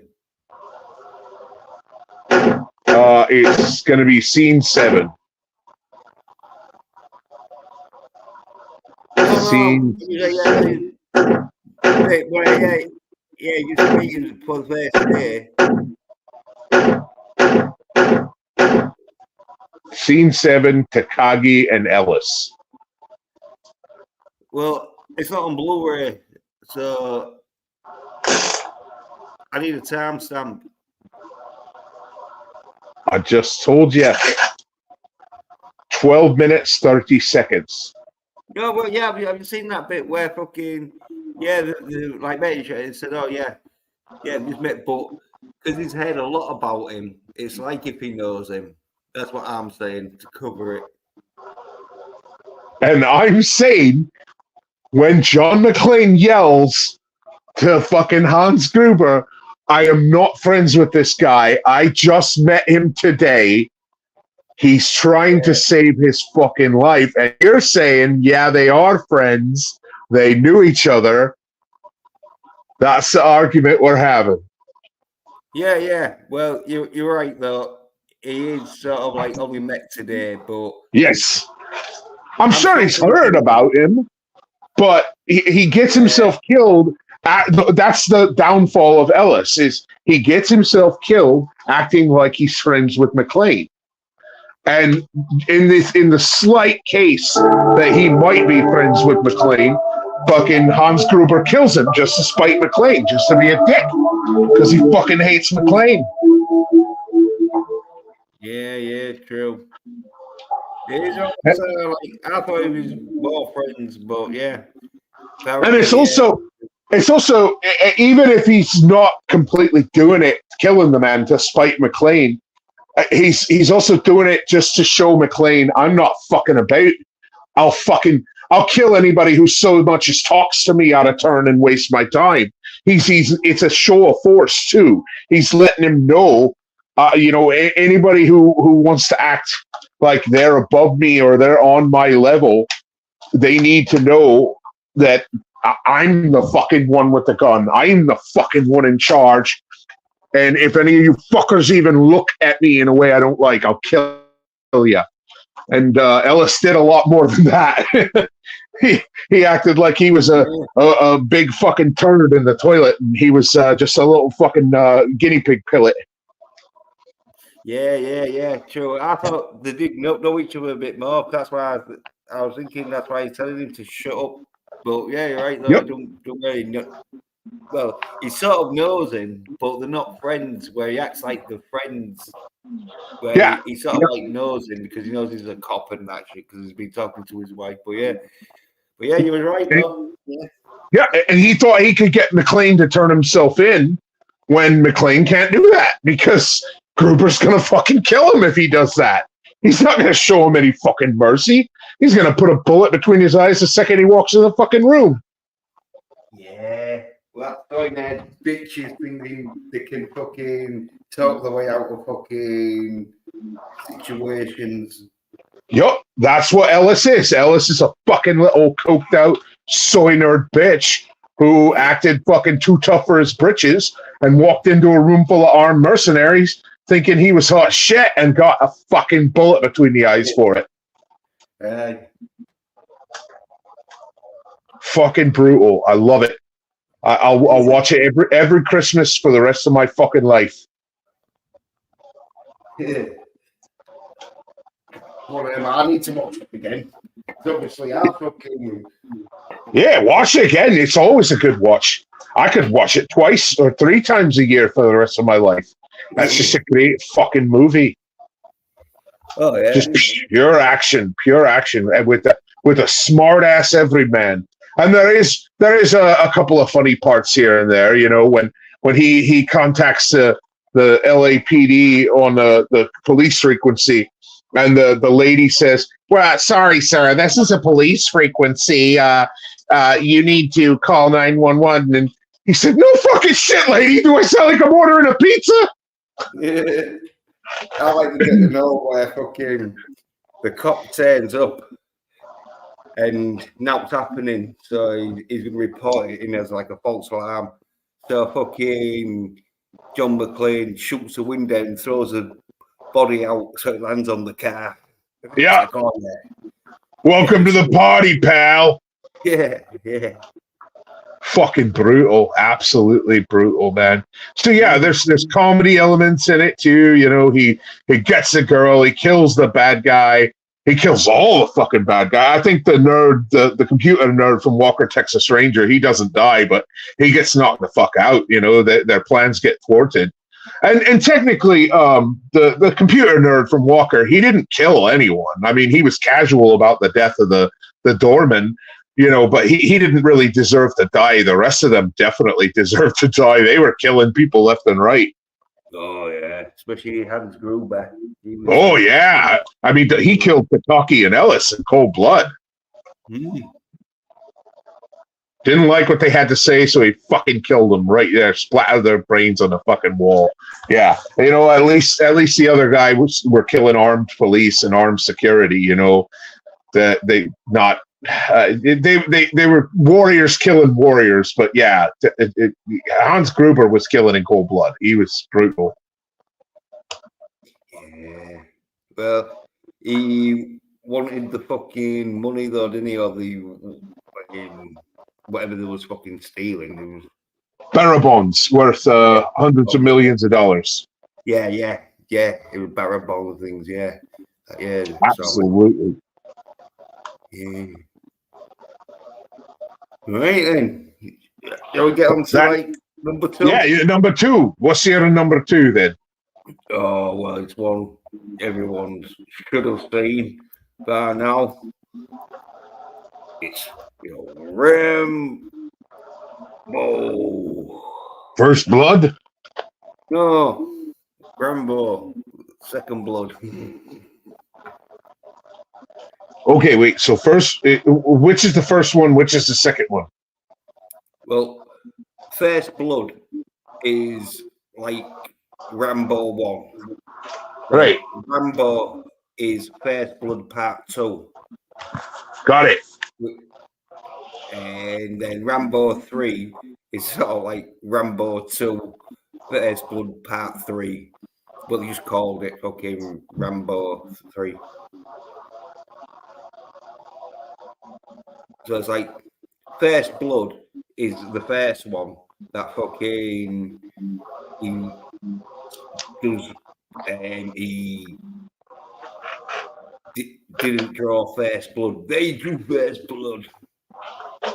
And Rambo, yeah, Rambo's the second one where he goes saves the POWs from. Yeah. Yeah. Yeah, you're not expendable, Rambo. Oh, what? Which is the one where he's helping the Taliban? Rambo 3. Ah, that's right. Yeah.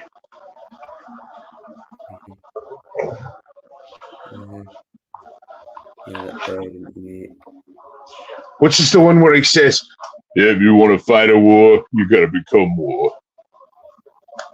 Probably Rambo. Yeah. I could have been First Blood, but I think it's Rambo. It's the one where he's got the fucking arrows with the fucking bombs on. Yeah, explosive arrows. Yeah. It's the one where he fucking thing is like using it to blow up that dude who shot his bed.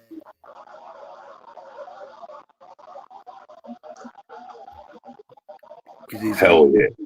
Shooting at him, but he's real shit because he's nervous. Rambo's just stood there, puts a like fucking arrow in, real calm, and he blows him apart. Fucking great fucking movie. Yeah, it's been so long since I've seen 1 and 2. I gotta watch them again. I was a little guy. I was probably like 13 or 14 when I first saw him, so I really gotta give him a watch again. Yeah. I'm probably just going to end up buying them because they want so fucking much to rent those on Amazon. It's like $5 or $6 to fucking rent either movie. I was trying to rent them a couple of weeks ago, and it's like for $5 or $6, I could just get them on DVD. I'm not going to pay $5 or $6 to rent it when I could find a $5 or $6 copy of each of them on eBay. Oh yeah, damn right. Fucking, you probably get the box set for about $20. Yeah. As opposed to renting each one for $5 or $6. That's fucking ridiculous. Yeah. Like they did like Rambo 5 and all. Okay, which was real good. They're all good. They're all good, the Rambos. Even though Rambo 5, I reviewed it and that's how I would go see it. Bit of a slow burn, but you've seen Rambo 5 though, haven't you? Holy shit. Oh, yeah. Is that the newest one? Yeah, the one where he's playing the Doors fucking 5-1 at the end, just blowing the shit out of fucking cartel members that are like chasing him down in the tunnels. Yeah. Yep. No, yeah, where they played the Doors. No one here gets out with like, look at this. I just found Rambo 1 through 5 for $11 on Amazon used. Oh yeah. Okay. See what? As long as the discs are in good condition to like real, don't get like average condition because there'll be a big fuck off scratch on one of them. Yeah. And then Rambo Trilogy DVD, $11.84 on fucking Amazon, free shipping.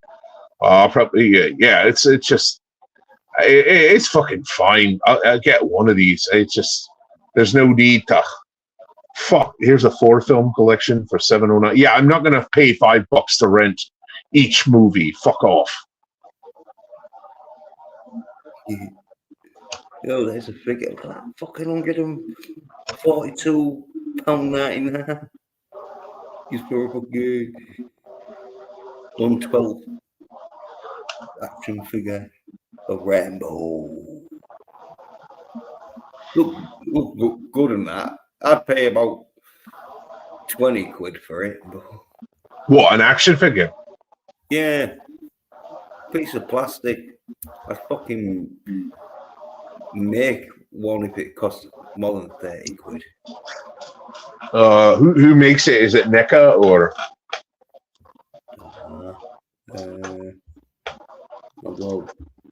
Look, right there.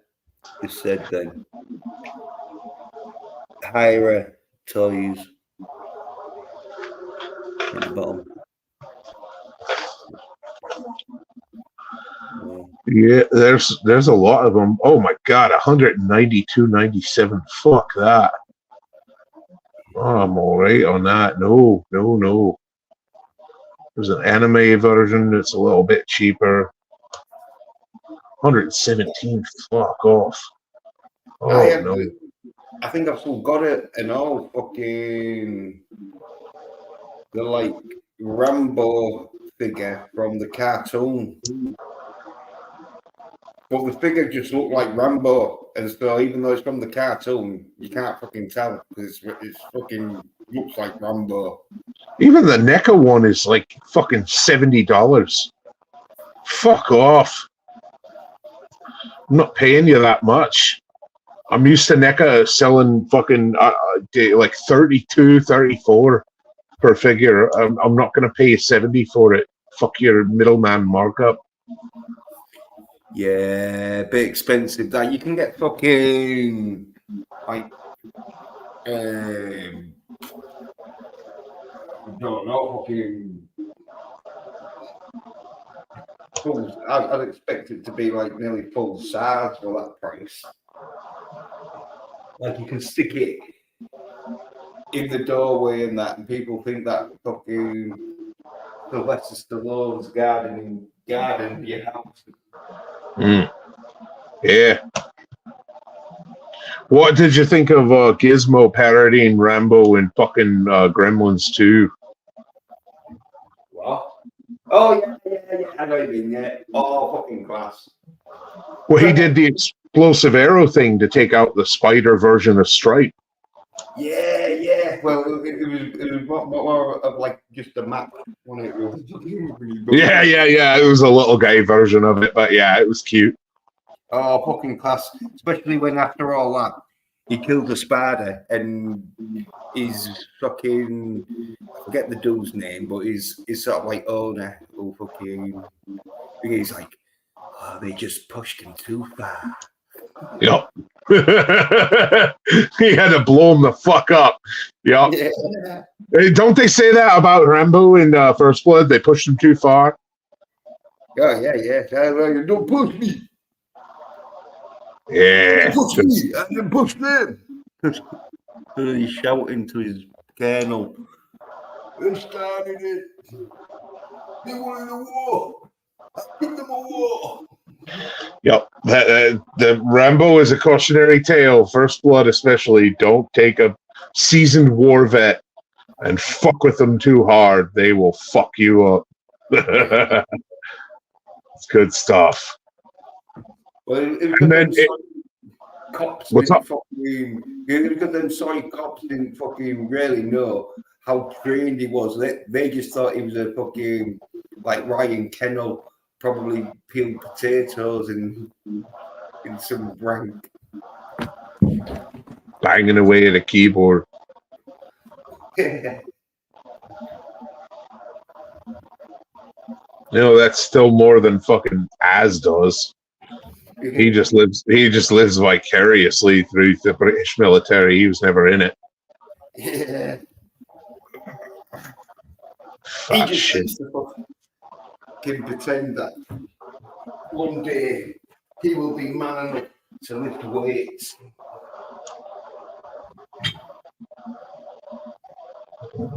Till then, he'll lift a fucking His sandwich. missus lifts heavier weights than he does. I haven't even seen his missus. I don't think he has one. I think that's why I make jokes about him, his cat licking Fancy Feast off his fucking junk. Oh, now it's all making sense. Yeah. He's probably one of them where he pretends he's got a wife and kids, but the kid's not. He's just paying child support for a kid that's not even his, so he can claim his ex-wife is still like his wife. I've never heard him mention a girlfriend or a wife or an ex-wife or an ex-girlfriend or anything. I mean, honestly, if the guy came out as fucking gay, it would not surprise me. Yeah, well, it won't surprise me. Because I think if there's anyone who'd be fucking willing to chop off the cock, because you can tell he's probably got a real small cock, because he fucking has like fucking 12-inch figurines of women fucking anime characters. I'll tell you, surefire way you can always tell whether someone's got a small dick and balls is if they cross their legs over their knees like a fucking woman. Oh yeah. You know, like knee over knee. If they can do that, they got a fucking cocktail weenie and a fucking pair of raisins between their legs, or a Tic Tac and two fucking tiny little ball bearings between their legs. Like, that's just disgusting. Like, you got no fucking nothing between your legs if you can cross your legs like that. Yeah, I reckon Gary from Soy Nerd Erotic sits like that. Yeah, maybe his dick's so small he had to get his wife artificially inseminated with his sperm. Oh yeah. And his balls are so small he had to come in a cup 47 times. I reckon most of the fucking YouTubers who've got kids, they want to be doing a DNA test and tell them that. Say, oh yeah. Yeah, of course it's okay.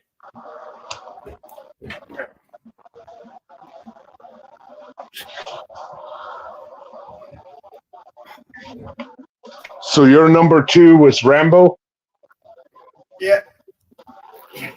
Well, you can probably guess what my number 2 is going to be because it's a character I'm fucking playing tonight. Fucking Braveheart.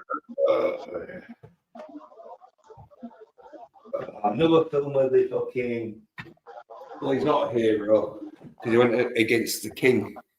But another one where the protagonist dies. But Again, he wanted to be with his wife.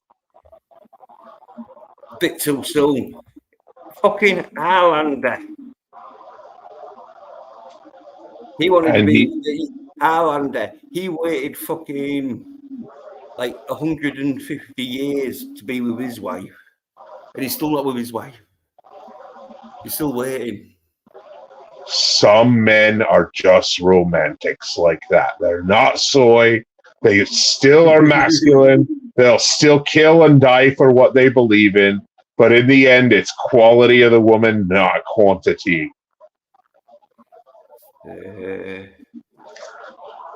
All I'm saying is fucking... How masculine can you be wearing a skirt? Ah, fuck off, English. That's a fucking kilt. That's a ceremonial war dress. It's a fucking man's skirt. Fuck off. And your fucking ancestors captured me, okay? They didn't really give me a choice to fight my way out. They had me strapped down to a fucking torture table and fucking disemboweled me. And I still wouldn't fucking break. So fuck yeah. What do you Scottish call high heels for men? If you call Fuck off. Fuck you. What's up with those big poofy hats that look like a black woman's bush? You got fucking wearing the men guarding your fucking king and queen. They're all in fashion, I think you'll find, savage. What the fuck? I mean, what is the strategic purpose? At least with a kilt, you can run around quicker. What is the battle tactic purpose of the poofy hats of the Royal Guard? You look like Marge Simpson with black woman pubes on their head. It's fashion. It's killing your enemy while wearing stylish. What, they throw the fucking hat at him? Well, hey. there's a few hats that the Scottish wear. That are Yeah. So, yeah. We both do goofy shit. That's fine.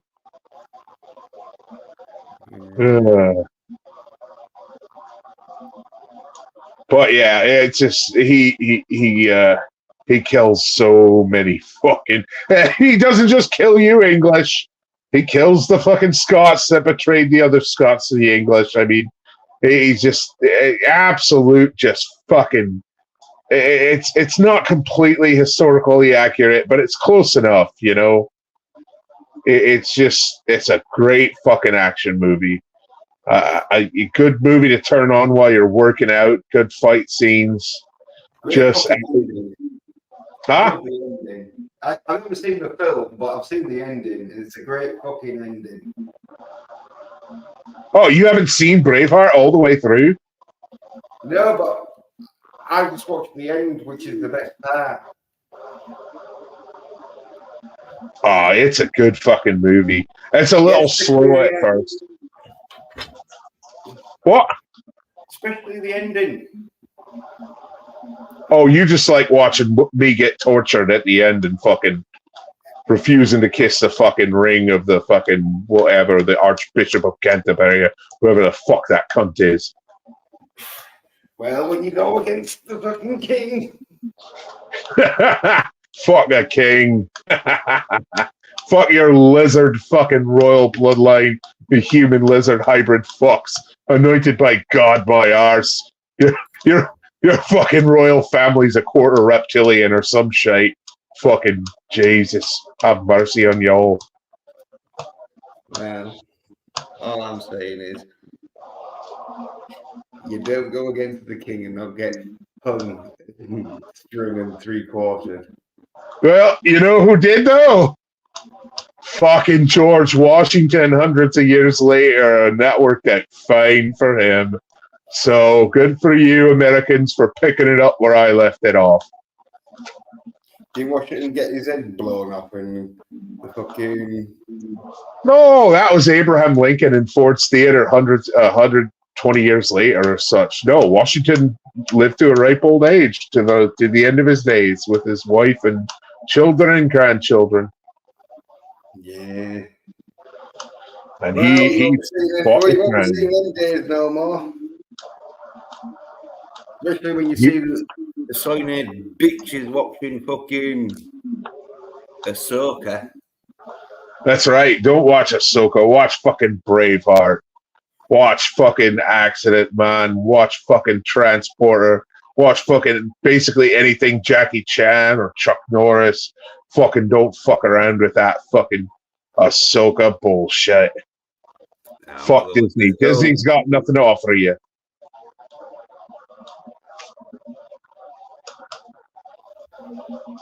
Ah, No, shit. they have got something to offer them. Fucking female, like fucking shite Disney Plus shit. Fuck all that. Keely Chowdhury popped in to say goodnight. So yeah, I think he left ages ago. What the fuck, Keely? You're way off. Is anyone even watching right now, or are we just talking to each other? Well, there might be some people watching on the re-rub. Well, there you go. You're getting to the number one, aren't we? So yeah, tell me you're the number one. Because I gotta go to bed. Yeah. Number one film. That fucking is the greatest fucking action film.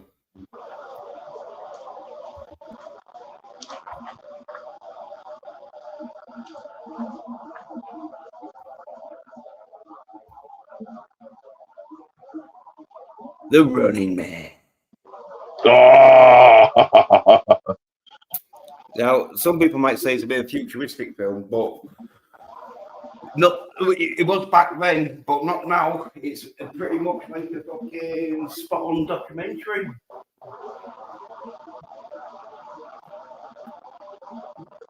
Yeah, it's pretty good. It's a good fucking movie. I just watched it a couple of weeks ago. Yeah. They got fucking CGI sort of like computer where everyone's thinking, oh, that's fucking crazy. Because when it got released, it was like 16-bit graphics was like your top fucking thing. So everyone's like, oh, that's bullshit. But nowadays, with AI intelligence, it's making it look fucking outdated.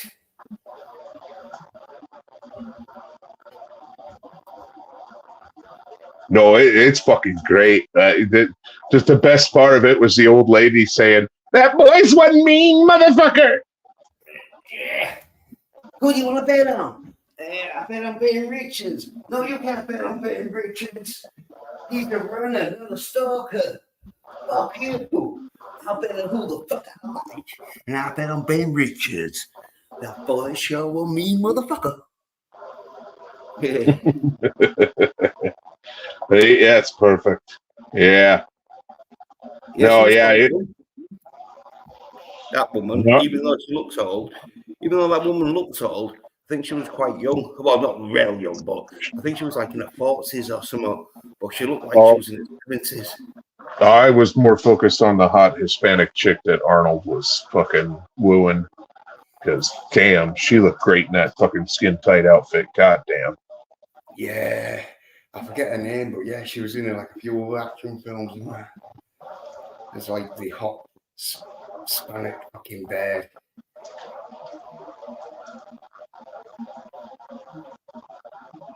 Yeah. And like fucking film where fucking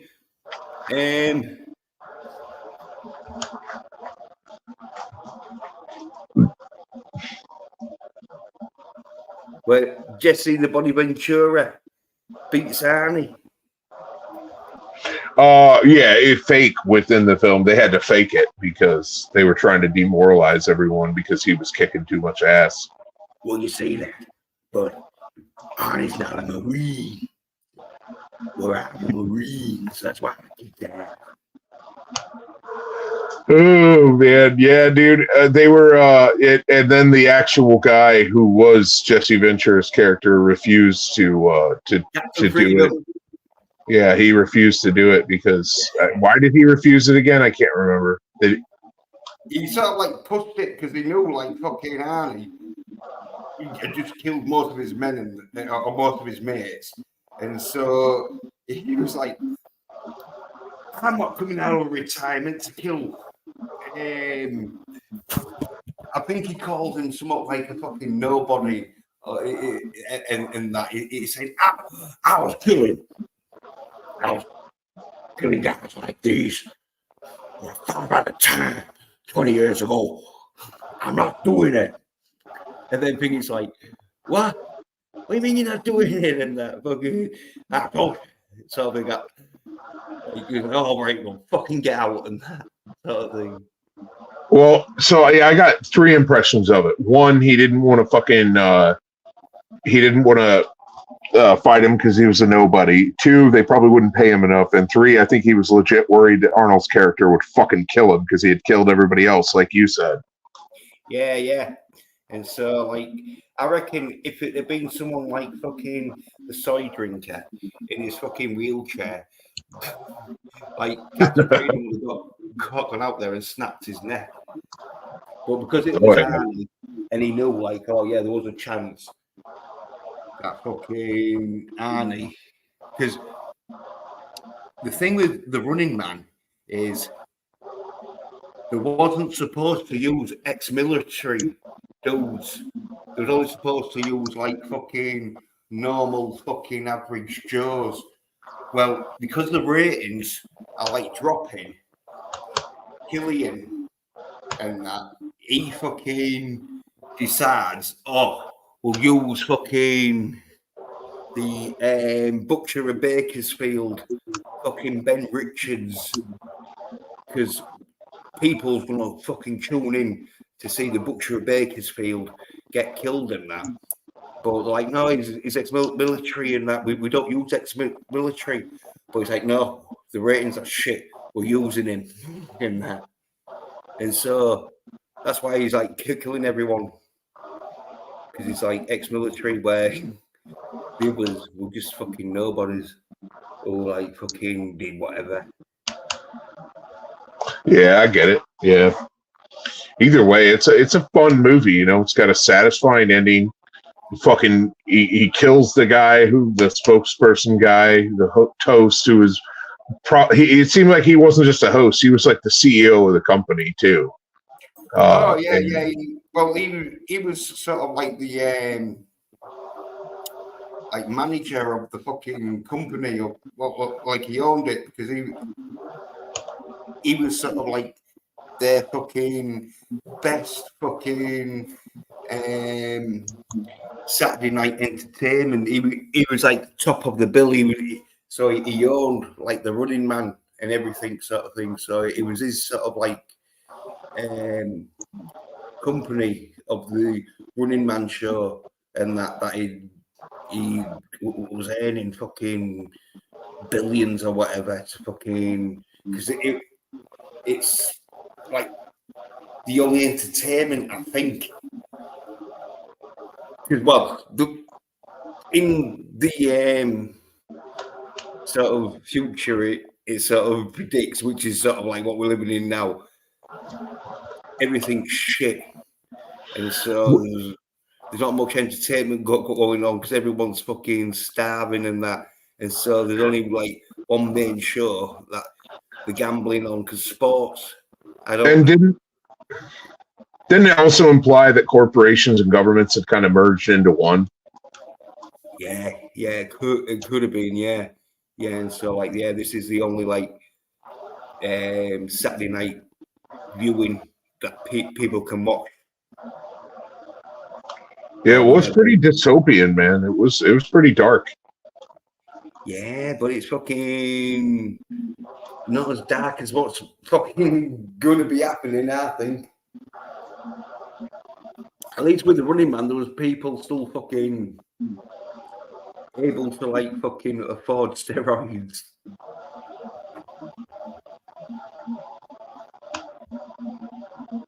Oh yeah. Bad shit. When the rain. Yeah, like the thing is and all. The like crazy shit that fucking got going on in the fucking thingy with Captain Freedom and that. Like I think there were a few other adverts where what it climbing for dollars. Or is that from RoboCop? I think it's the Running Man. Yeah.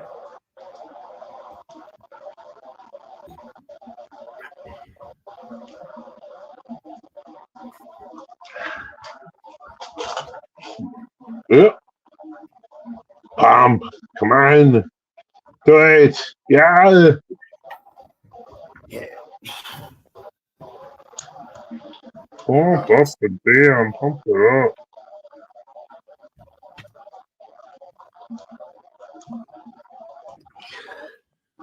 Whew. Right, I'm halfway through. But yeah, the Running Man class film.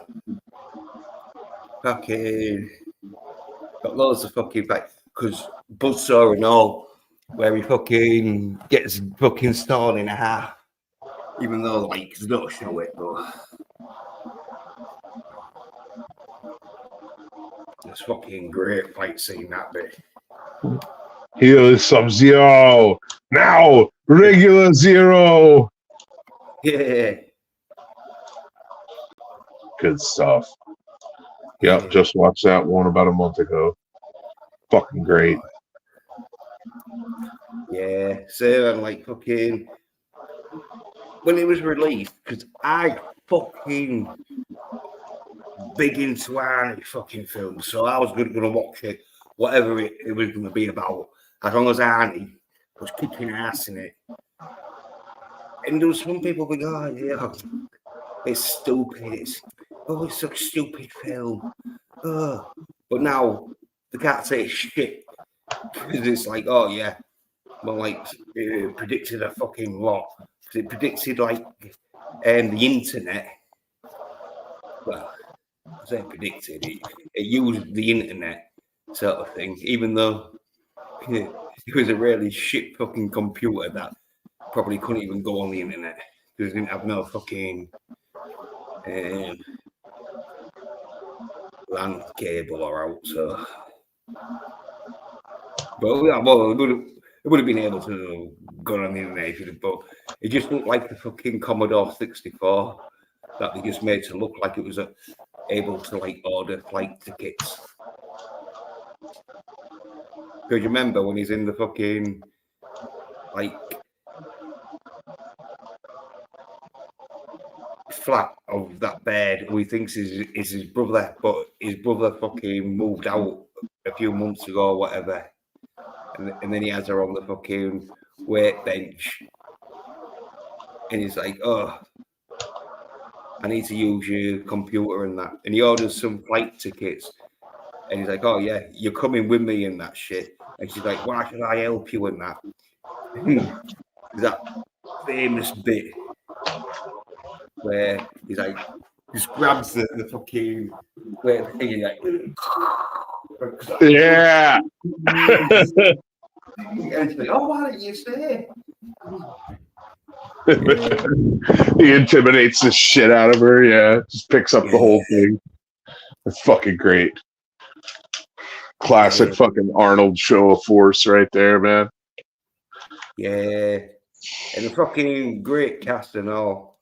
Because I forget who plays Kyrian, but he's like a game show host. Only. Yeah, and and even just the game show host guy, that was an actual game show host guy, but he was also the head of the corporation that ran that show too. Yeah, and died horribly with no net like Arnold and the Homegirl got. But the other, even just some of the lesser roles, like the pyro guy, like he didn't have too many lines, but his delivery was great when they found all the burnt corpses in the locker room, and fucking Fireball. Arnold was like, yeah, fireball. Arnold was like, last year's winners, and he just smiled and kind of smirked, and he went, no, it was the last year's losers. No, it was the bear, because she's like, oh, it's Price and so, but they was last year's winners and that. And he's like, no, last year's losers. Yeah, dude. The nanny fucking creepy. Yeah, and the nanny's like fucking climbed above him and that, and he grabs his fucking like petrol fucking valve that fucking is got the fuel on his backpack. So all the like gasoline, petrol, sort of like flies in his eyes and that, and then he's blinded a bit. The nanny just boots him down and then gets a fucking flare. He's like, need a light, and he just throws it. Yeah, dude. Fucking roasts his ass. That's what he fucking deserved, man. Even the people that they claimed were fucking got out. No, none of them got out. They killed every single one of them. It was dark as shit, man. It's fucking brutal.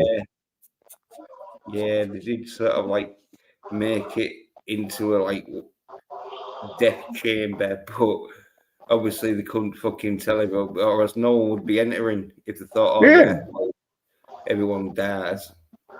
And that was the other thing that was dystopian about it.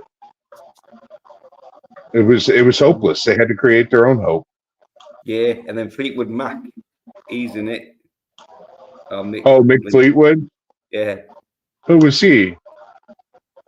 He's the old dude who fucking cuts the neck braces off. And he's like, hey, I know you. You're fucking the butcher of Bakersfield. And he's like, thingy Quato, he's like, oh, you know, he was set up in that. And then Annie's like, just fucking do it, cut it off, or just shut the fuck up, sort of thing. And so it's like, oh yeah, well, there's nothing to lose your head over about it. And like, yeah, no, I know what you're talking about. But the other thing that was cool about that movie is the whole like fake news thing. They took Arnold at the beginning refusing to kill civilians, and they reframed the fucking cockpit footage to make it look like he did kill the civilians. You know, it's like it's just basically saying like, look, you idiots, the media can make you believe whatever they fucking want you to believe, which is that's very true, and it was going on back then. It's still going on now. Yeah. Oh yeah. Fucking brutal, man. Yeah. We're thinking the like in the original sort of like fucking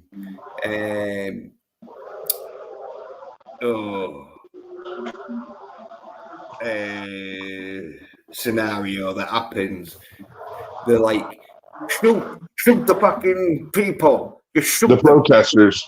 The peaceful protesters. Shoot the protesters, and I was like, no, they just want food, give them food, and then like Riggs take over or whatever, and that's when like they drag him out. But in the edited version, they're like, stop it, Richards, don't shoot them. And they're like, fuck you. And they're like, oh my god, no, don't do it, Richards. It's right edited. Like, oh yeah. Make him look like the right looking asshole. It's fake news. It's all fake news. Yeah. Yeah. Probably fucking it was CNN. Okay. Oh, we just got the Ben Richards fucking Butcher of Bakersfield fucking footage in.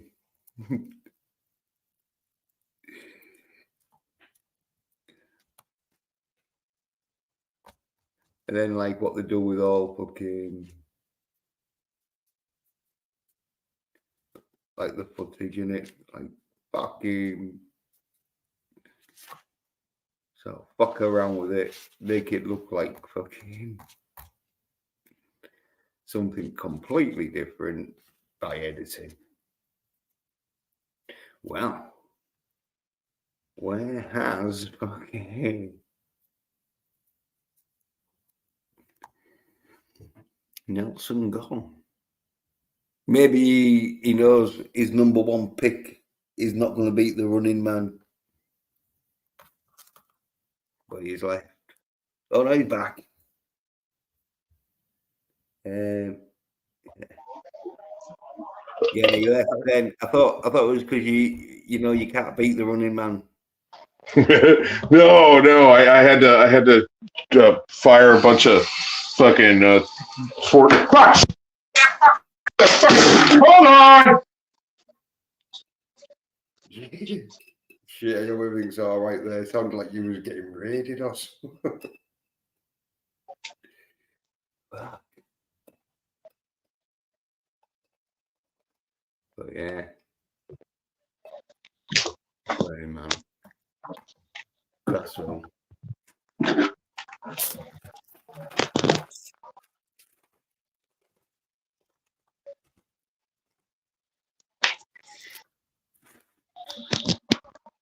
Okay.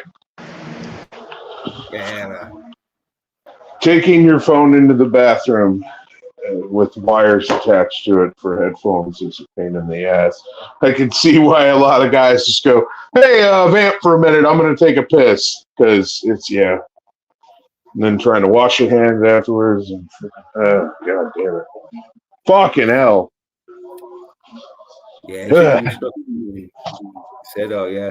I'll just be a minute because I'm going to piss. Yeah. No, I usually just mute it while I piss and then fucking talk while I wash my hands. And I try to put my phone up somewhere, but it fell. So, fun times. But yeah, man. No. Yeah, it sounded like someone was trying to smash your fucking door in or something. No, man, it was my phone falling and then me going, oh, fuck, shit. God damn it. Yeah, that's what I was like. He was having to like fucking go outside and kick some ass. No, man, it was just me fucking dropping my phone and yelling. Yeah, I dropped my phone. I dropped my headphones. It tugged it off my fucking head when the phone fell. Yeah, it was fucking. Yeah. Didn't you fuck up a pair of earphones? Yeah, but no, what I did was I went out and I bought some like $25 ones that are real cushy and plush.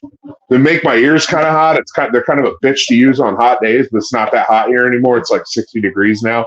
But they get I can drop them or tug at them and they're decent. They're like Sony. They're not like fucking $500 Dre Beats headphones, but they're like $30 Sony ones, and they're tougher and the cord's tougher and thicker. So I've been fucking with those. Yeah. You gotta be careful. Like fucking, even when they are fucking real tough and that, if you catch them and you get them caught and it pulls it and that, it can just fucking snap. I know, and then I'm out $30. So I know. I got to be careful with them. But they even got I got a riding mower recently because mowing my fucking lawn with the fucking push gas powered mower takes like 2 hours and 15 minutes. So I got a riding mower now. It takes like 35 minutes, which is fucking great. But I even got them caught on a tree as I was riding under this fucking tree branch, and it still didn't break them. So knock on wood. Hopefully they won't fucking get broken anytime soon. Yeah. Well, some can take fucking like a bit of fucking pressure in that, though. Yeah. So these are all right. Like I said, they're not $500 Dre Beats headphones, but honestly, Jens, I wouldn't want $500 fucking Dre Beats headphones because if I break those, you just lost $500 fucking dollars, dude. It's like buying a $200 pair of Oakleys. Like if you break them or lose them, You just lost $200 fucking dollars. You're fucking stupid if you spend money like that. Yeah, and there's a certain level that they're not going to be any great. Like, once you get to that $30, $40, $50 mark for some earphones, they're going to be really fucking good. You know what I mean? Anything more than that, you're just paying for the name. Yep, exactly. Now, the one thing I would say worth spending a couple $100 on is leather. If you get leather boots or like some really good Doc Martens that are leather, those could last you your entire life. Like there's motherfuckers. I don't know about farmers in the UK, but there's motherfuckers in the United States that'll spend like $300, $400, $500 on a pair of cowboy boots because if they get them from like somebody who's good at making cowboy boots, they can last them the rest of their life. You know what I mean? Yeah. Oh, yeah. Like Doc Martens said, with me, because I walk a lot, like I usually, the sole will get a bit like flat and that more, the sole goes before the fucking like leather. But yeah. Well, you can get replacement soles from Dr. Scholl's, like walking or working insoles, you know? Yeah. Oh, well no, I'm talking about the outside soles, as in like. Oh, yeah.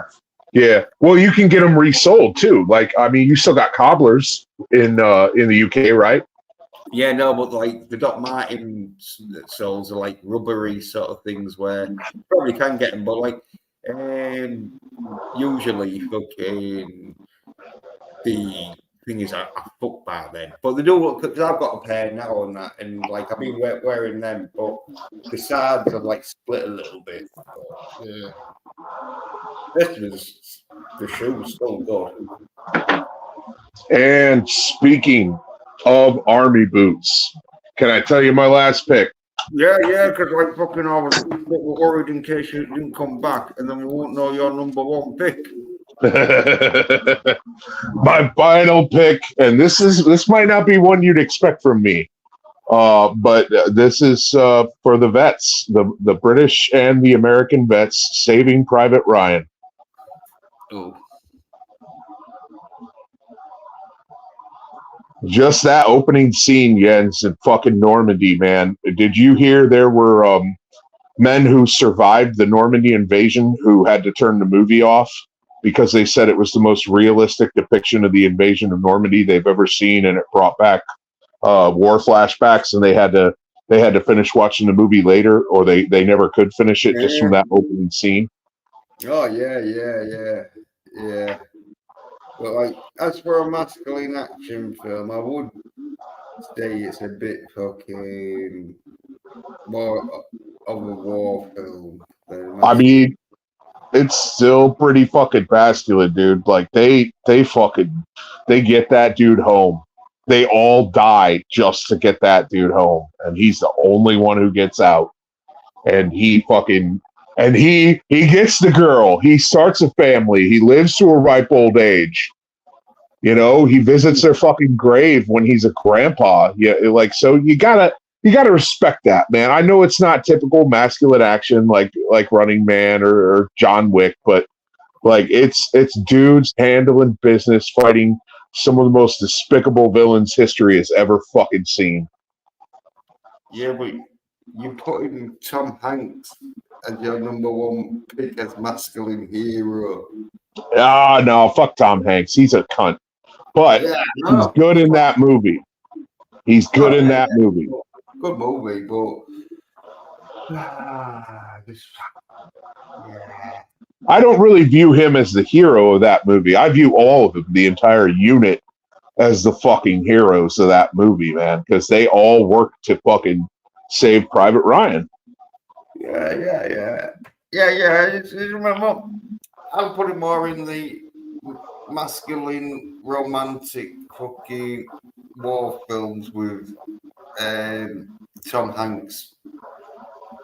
That's what category I'd stick that in. Yeah, but dude, you gotta admit, there's some insane fucking action scenes in that movie. There's some hyper realistic, brutal fucking action scenes in that movie. Oh yeah, but fucking everyone dies once again. Yeah, nope, not Private Ryan. Private Ryan's a pussy. He's like crying. Yeah, but they're not. They're all like having to fucking like babysit him because then they like start complaining, don't they? When they're like, oh, fucking, we've come all this way to babysit and that shit. Okay, all right. So no, I'm redacting Private Ryan. My favorite masculine action movie of all time is Sisterhood of the Traveling Pants. Sisterhood of the The Notebook. What the fuck's the Notebook? Oh God! Don't even look it up. No. I nearly did, Ben. I nearly did. Don't. I'm just trolling you now, man. I'm just fucking with you. Yeah. No, it is Saving Private Ryan. I know you probably don't like it, but it's a hell of a fucking action movie, man. No, well, like I don't mind the film. You know, like I watched it, and you say, hey, masculine action, but I'd have put it more in the war film, masculine, and like because it is got more of a fucking war element because it's all set in World War One. It's not like but if you're, it's your choice, isn't it? It's your choice. All right. Here are my honorable mentions. Then you're gonna fucking love these. The Dirty Dozen is a great honorable mention. Yeah, the original one. Huh? Another war movie. Okay, Uncommon Valor. Another war movie. It's about a bunch of guys who go in after Vietnam's over, and they break out their fucking buddy who's in a POW camp, and Gene Hackman's the star of it. Is it? Yeah, one where the fucking got a dude with a fucking chainsaw. I think there's a crazy guy with grenades who blows himself up. I might be that one, but yeah, fucking, as I say, fucking masculine action war films, because like fucking there's another genre we can go in where fucking got loads of like fucking good masculine fucking action war films. Yep. Yeah. Well, you've gone for the fucking Saving Private Ryan Saving Private Ryan is your favorite masculine action film of all times. I just think it has some of the best, most realistic fucking war fighting sequences probably ever filmed, especially the opening scene. Because that's true fucking masculinity, like fighting fucking Nazis, dude. Holy shit, man. It doesn't get more masculine than that, dude. Our fucking ancestors who fought in World War II were some of the toughest dudes that ever fucking lived. Especially the ones who fucking stormed the beach at Normandy, dude, because what was it, like 90% of them died? Yeah, it was almost certain death. Yeah. And that was British and American men. Yeah. French and I don't know, not French. They was fucking captured, but yeah, there was fucking Canadians, Australians, but there weren't that many, but yeah. I just think it honored the fallen of that war really well. It's probably not the most masculine action movie of all time, but does it have some of the best action sequences of all time? Yes, absolutely. And that's how I'm looking at it. I'm looking at it through that lens. Yeah, well, you could just watch fucking real, like, World War II footage and call that masculine as fuck. Yeah, but it wouldn't be as brutal as fucking Saving Private Ryan, man. You see like heads coming off and shit, man. You don't see that in the World War II footage. They didn't get that gritty. If there is footage of that, it's for government eyes only. Yeah, well, there was a few planes that exploded where you could tell, like, yeah, the pilot wants to happen that. Oh yeah, dude. Oh, it was fucking crazy. Missing in Action 2 was definitely an honorable mention. Because that was fantastic. Fucking Beverly Hills Cop 2, Die Hard 3, and 2 honorable mentions was Nicolas Cage, Con Air, and The Rock. Oh yeah, good choice. Even though both them films got a bit too much of a comical element for them to be full out. But that's Nicolas Cage. Nicolas Cage does like to bring a bit of comedy into his films. Yeah, he doesn't like to do it too serious. Unless, like, it's not an action film. Because he has done serious films, but he hasn't done a serious action film. So when he does action films, he knows, like, oh, yeah, we're going to spoof it up a little bit here and there. Get the fucking Nicolas Cage vibe fucking going. Yep. But have you heard the theory about The Rock? Oh, about being James Bond. Yeah, retired James Bond coming out of retirement. Yeah. Isn't that pretty cool, though? No, James Bond wouldn't have got captured for all them years. Yeah, I get it. All right. And another honorable mention that I might even swap out as my fucking number one is Tombstone. Fucking Clint Eastwood. Never mentioned. No, Kirk Douglas. Oh yeah. I'm thinking of fucking thinking of the one. You know, you're getting mixed up with the good, the bad, the ugly. No.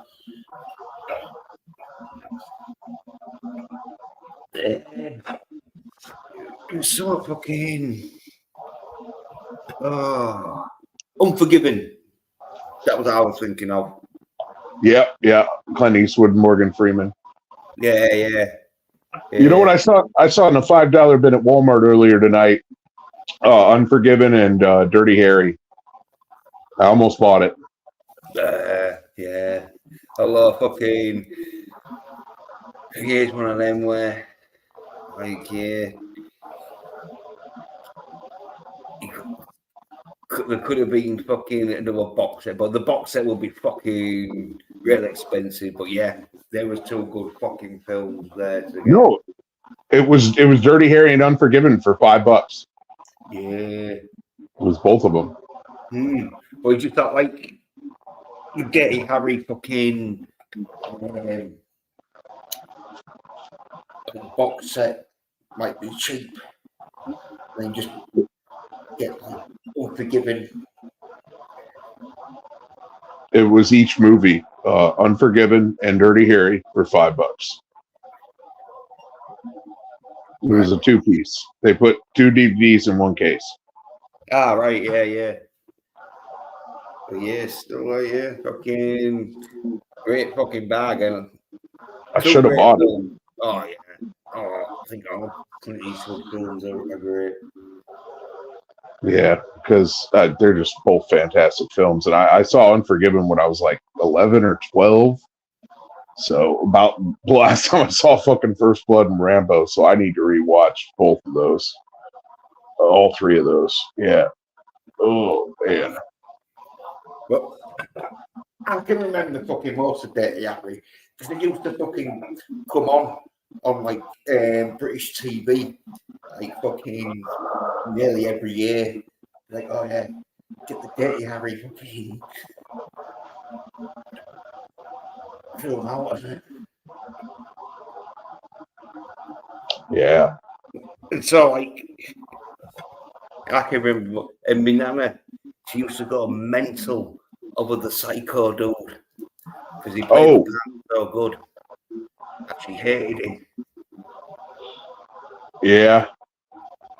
Yeah, the bit where fucking Clint Eastwood shoots fucking the dude because he's first time he sort of like gets him in that and he shoots him in the leg and then he's like in pain and then he just dance on his fucking leg where he's been shot. And he's screaming. I mean, Anna used to be like loving that part. She was Yeah. Like, Okay. Yeah. All right. So wait, I just thought about it. I think you're right. Saving Private Ryan is not an action film. It's a war drama. Yeah. So I am going to swap out Saving Private Ryan with the first Boondock Saints movie as my #1 action film of all time. Moondog Saints. The Boondock Saints. Boon or Moon? BOONDOCK space Saints. Have you ever seen it? No, BOO. Is that it? BOONDOCK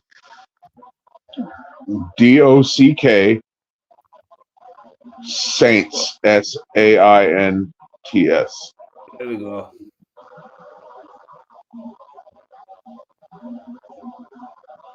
It's about these two brothers who, oh, dude, you got to see it. It's fucking great. It's about these two brothers who are friends with this guy with Tourette syndrome who owns an Irish pub, and they live in Boston.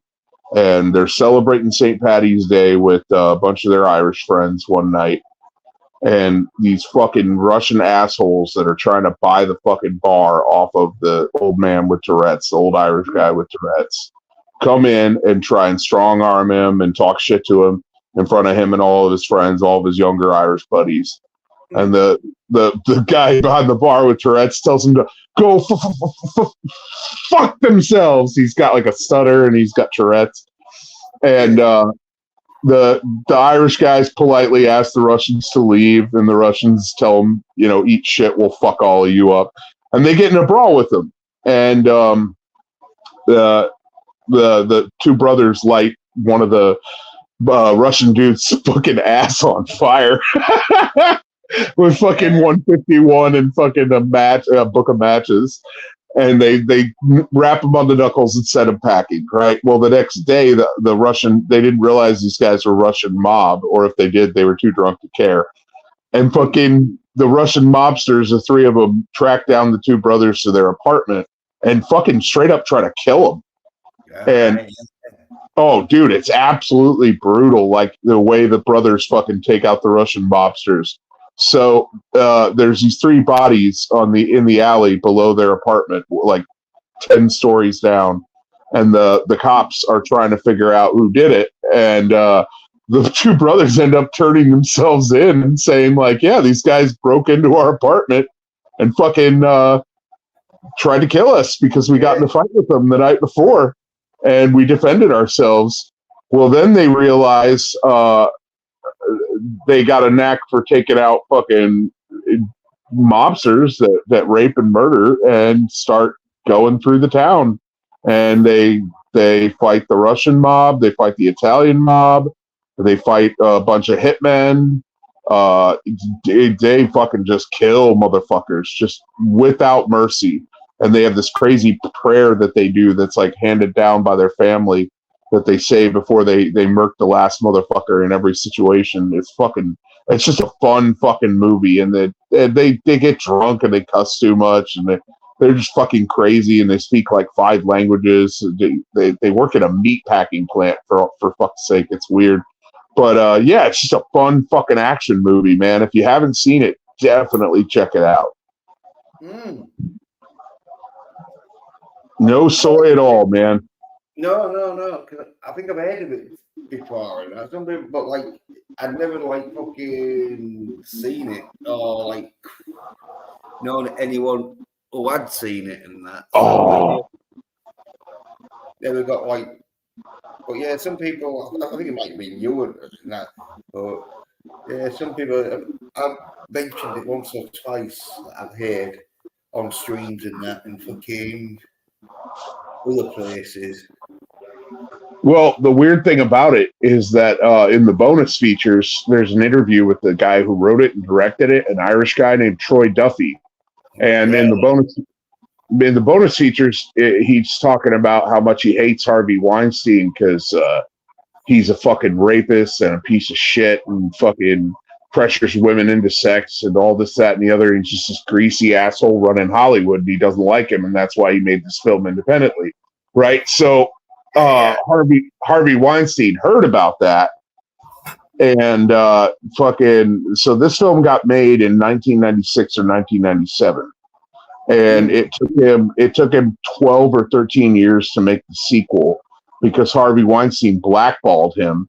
And then when Harvey Weinstein got busted for fucking rape and pressuring all those women into sex and being friends with Epstein and all that shit, that's when Troy Duffy was able to make the second film. But he was right about what a fucking slime ball Harvey Weinstein was. Yeah. The fucking should have known when he did Kill Bill. Like no one put Kill Bill in there. Right. What's that? The shit action film Kill Bill that Harvey Weinstein fucking directed, I think. Oh yeah, he produced that at least, but yeah, no, Weinstein he was just a greasy fucking dude, but yeah, no, this movie is fucking fantastic, man. If you get time in the next week or two, see if you can find it, and just fucking watch it, enjoy it. It's a good watch. It's only like 2 hours long, and I promise it does not. There's no low points in it. There's no parts where you'll be bored. It's just fucking great, man.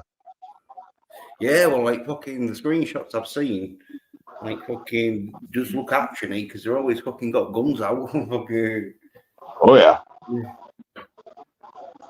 and their buddy Rocco, who quits the Italian mob to help him kill people, was in it, and he's fucking nuts. And there's other characters in it. I don't want to give too much away, man, but it's I don't want to spoil it because there's kind of a reveal at the end. But yeah, Willem Dafoe's in it. He's the detective that's tracking them. Dude, it's just fucking great. It's fucking awesome. It's funny. It's brutal.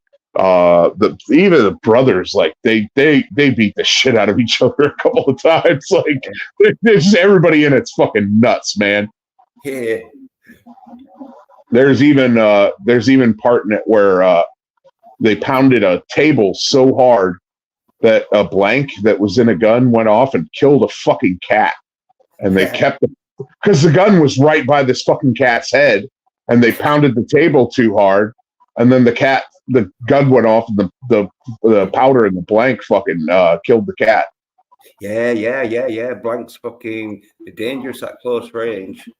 Oh yeah, it was like point blank. Yeah, they have like about a foot. Sort of like, so if you like a foot or closer to a blank, it could kill you, especially if it's in the head. Yeah, and the cat was like 3 inches away from the fucking 38 that went off with the blank in it. And it's funny because the two brothers, they talk in a real thick Irish accent the whole movie, right? And fucking when after the blank goes off and the cat, you see the cat just Norman Reedus, the dude on the right, the one brother, he yells in a full like American accent. He breaks character and he goes, "I can't believe that just fucking happened."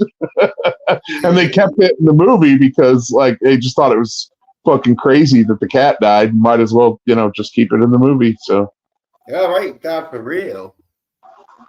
Yeah, it really did kill the cat. Yeah, watch the movie, man. It's fun. And if you really like it, a couple days later, watch the movie with the director commentary on, man, and they talk about it.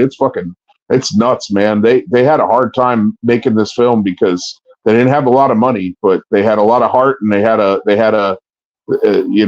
love action movies. They love vigilante shit like Death Wish and fucking The Crow and just stuff like that. Only there's nothing supernatural about this. It's just It's more like Death Wish with two drunk Irish guys. That's the best way I can put it. Yeah, sounds like a fucking pretty good movie. Although I don't know if I want to see a cat get its fucking head blown off. So. You don't really see it. Like, you just see the gun go off and the cat go flying. Like, you don't see the cat's like head explode or anything like that. It just kind of goes flying. Yeah. Yeah. I still got to watch fucking Assassins, 13 Assassins. That's a fucking great movie. Yeah. Well, there's like two versions of it, but I haven't found fucking. I think I found the new version, but I wanted to see the old version first. Yeah. Well, shit, man, dude, I gotta go to bed. I gotta get up for work in the morning. I got a part-time job that I gotta work 2 days a week now. But dude, this has been a blast. I got a list of 1, 2, 3, 4, 5, 6, 7, 8, 9, 10 movies that I gotta fucking watch that you recommended. So just watch this one, man. If you can pick any of my list, I would say watch this one. This is just my favorite action movie of all time. Yeah, well, I think I've seen all of the other films you was, because you said Commando at number 10. Yep. Safe at number 9. Beverly Hills Cop at number 8. Lethal Weapon at number 7. Rocky at number 6. John Wick at number 5. Gladiator at number 4. Yep. Yard at number 3. Braveheart.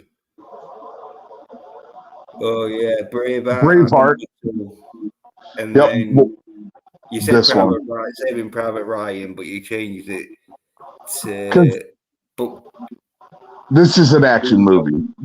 Private Ryan's a war drama. Yeah. Well, I was thinking a bit weird. No, you're right. And I got on my list. I gotta watch Rambo, First Blood, John Wick 4, Invasion USA, Armor of God, Red Scorpion, Death Wish 3, Expendables 3 and 4, and Blood and Bone. Yeah. And have you seen the Equalizer 3 yet? Nope. I'm gonna put that on the list too. I gotta see that. Yeah. Can you see number 1 and 2? Oh yeah, I fucking love 1 and 2. Yeah. Number 3 is just as good. Bit of a slow burn. It's more realistic, but still fucking great. Yep. So yeah, man, finish watching Braveheart sometime. Watch it all the way through if you want, but if not, watch Boondock Saints. Watch the first one. The second one, there's a second one. It's okay. It's not as good as this one. It's fun, but this one is just fantastic. This film is a fucking action movie masterpiece. Can't say enough good things about it. Yeah. So like I'll give it a look. And here, spoiler, they don't die at the end. They ride off into the sunset, so you'll like that.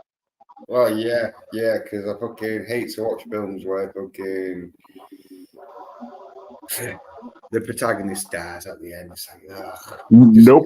It's like Disney Plus getting all the fucking protagonists to die at the end, unless they're female. Yeah. Females are perfect and can do no wrong. And yeah.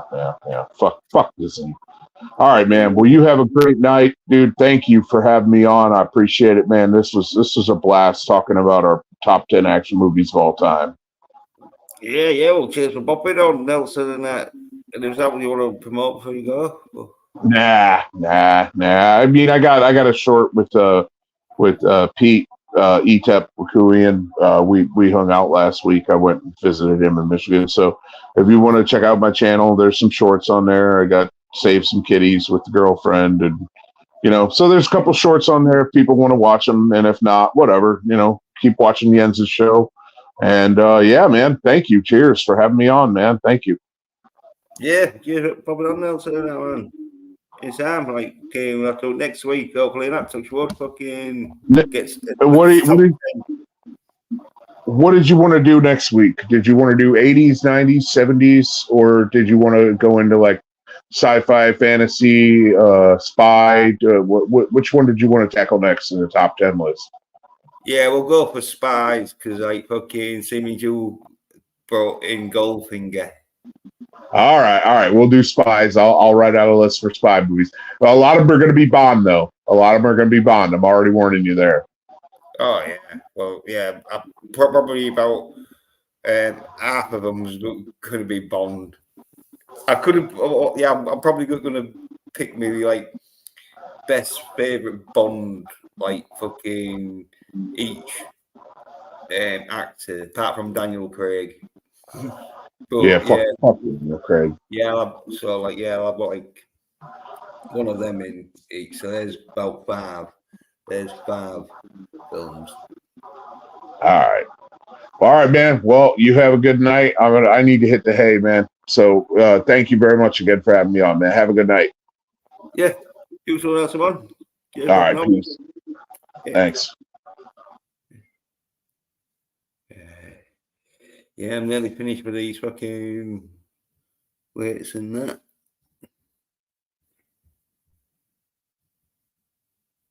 Okay. Yeah.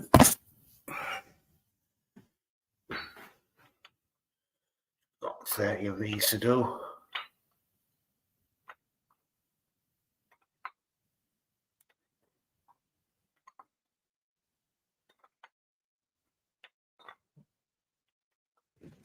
Talk about masculine action is what you gotta do. Fuck it.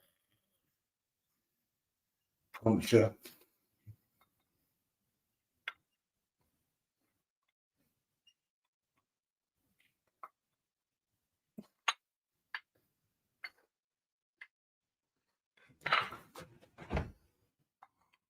Oh.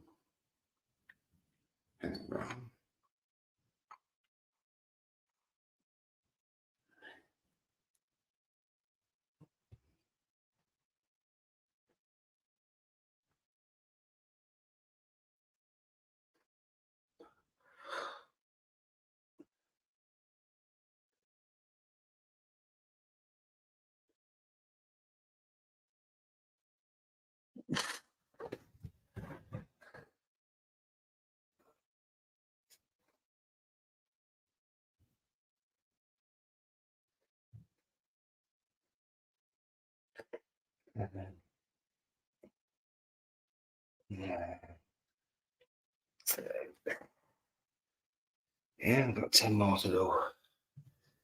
Same done. Yeah. Fucking the story I should have done fucking ages ago. But I'll do it now.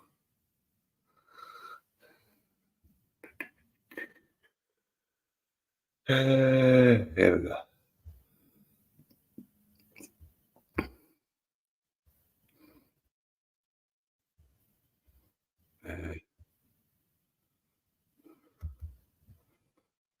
Find it.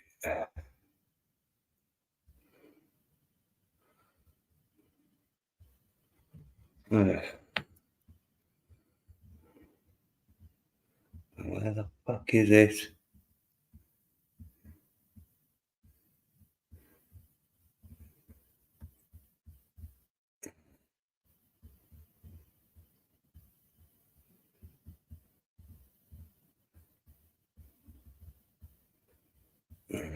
On this one.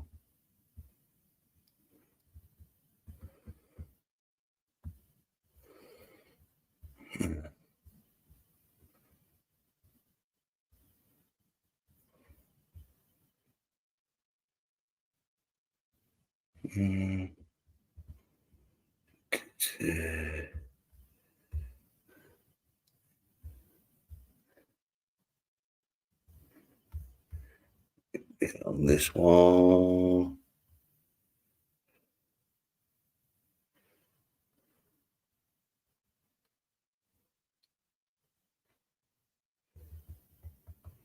No.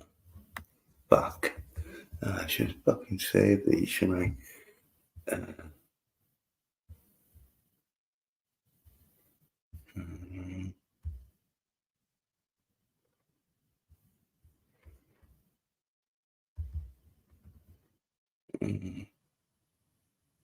There we go.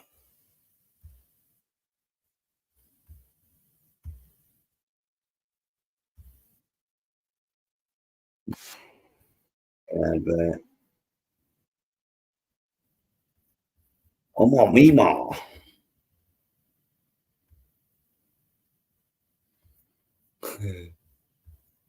There we go. Chinese. It's like what's probably going to happen in America because America's as side as fuck nowadays. Oh, pardon me. Oh, pardon me. And they fucking probably can't fucking fight, so they'll resort to spitting. Watch this shit. This is crazy. This is like, oh yeah.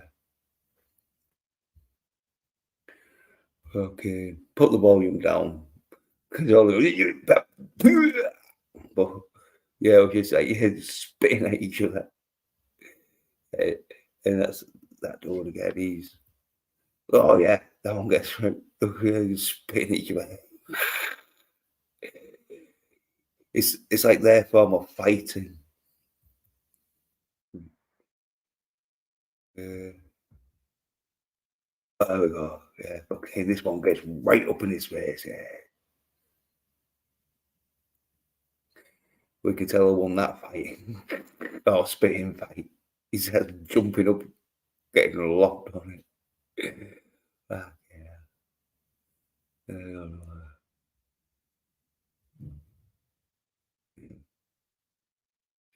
Any more spitting fight?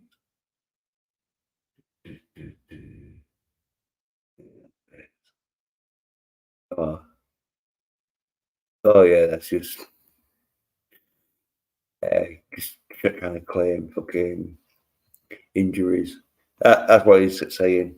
Like, there's so many people in China claiming fucking crazy injuries that no one fights, that they spit at each other. Watch this, like, yeah, she just falls out and go, oh, I better fall down too. Having a little spitting fight. Yeah, you have to pay for their fucking health and that shit. Oh yeah.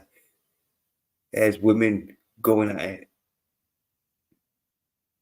And they're not really spitting, they just doing, oh yeah, there's one. Where yeah, they just probably calling each other a silly bitch and that. But they're sat like, which is quite fucking sensible. They're both sat like a good 5 foot away from each other or a 4 foot distance. So there's no way there's going to be contact here. They could spit at each other, but they just mow yowing or whatever they fucking say.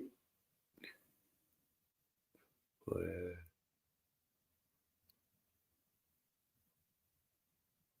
so yeah, probably that last one to give up sort of thing. Loses.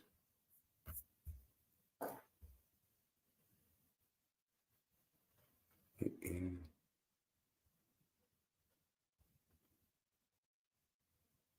Oh yeah, there's a bus driver who gets fucking. Oh no, it's not but yeah, passenger. I think a bus driver does get fucking like spat, but fucking. Oh yeah. Oh, yeah, 2 people at an airport here, I think.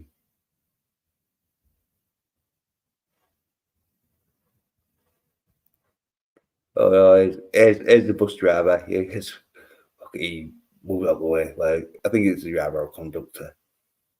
Oh, is it just a dude?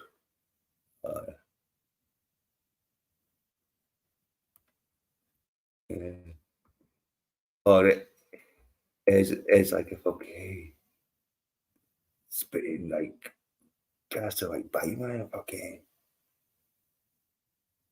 I'll give him a love bite. I don't know what's happening there. But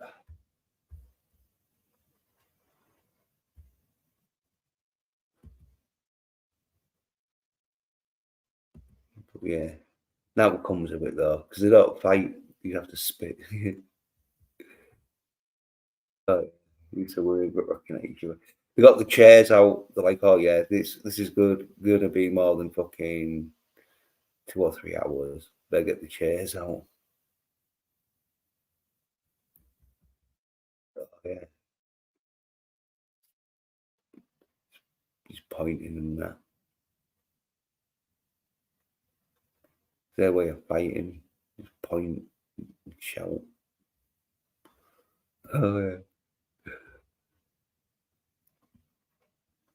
There we go.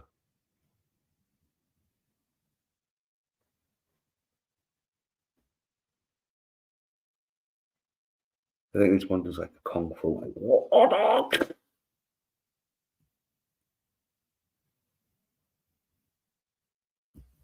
Yeah. Oh yeah, this is just like a comedy sketch that, because yeah, he just stood there taking it. Yeah, he's getting tag team on.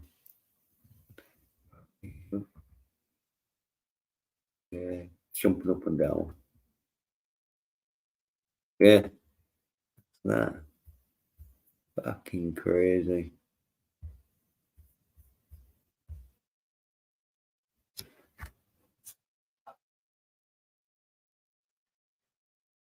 Yeah, let's see. Okay. All right, what's on message?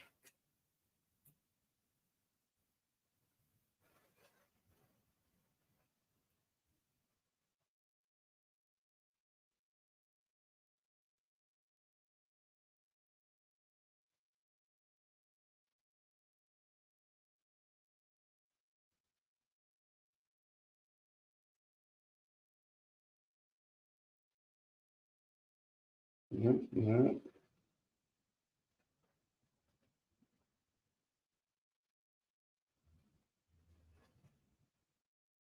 Yeah.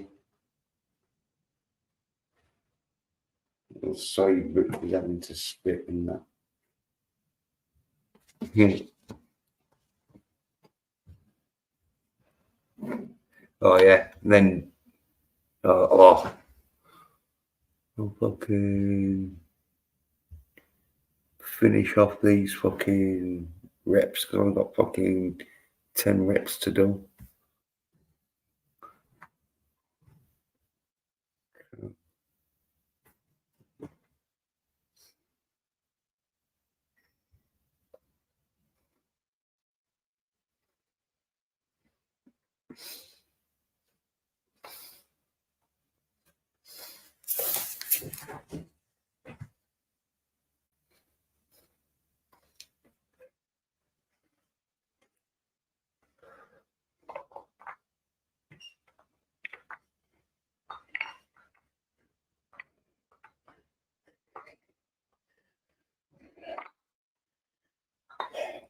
Yep, that's them done.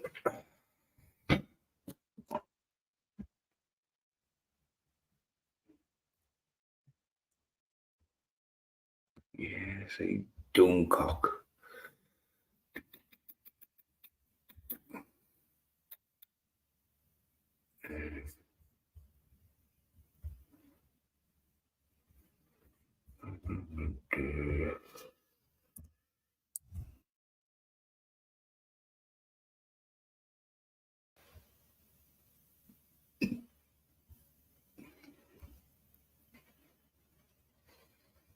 There we go. Yeah.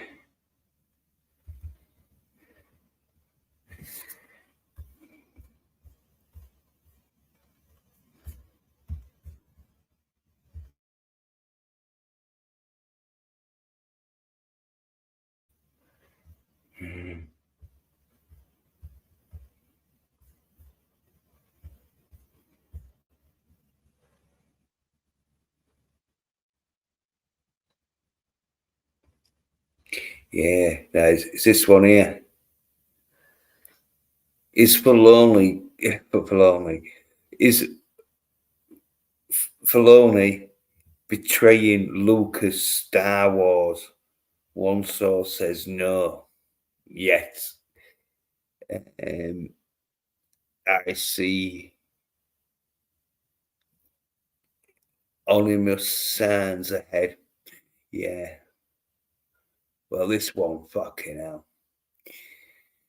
Basically, Duncombe's got his sources saying that Filoni is going to try and fucking get rid of the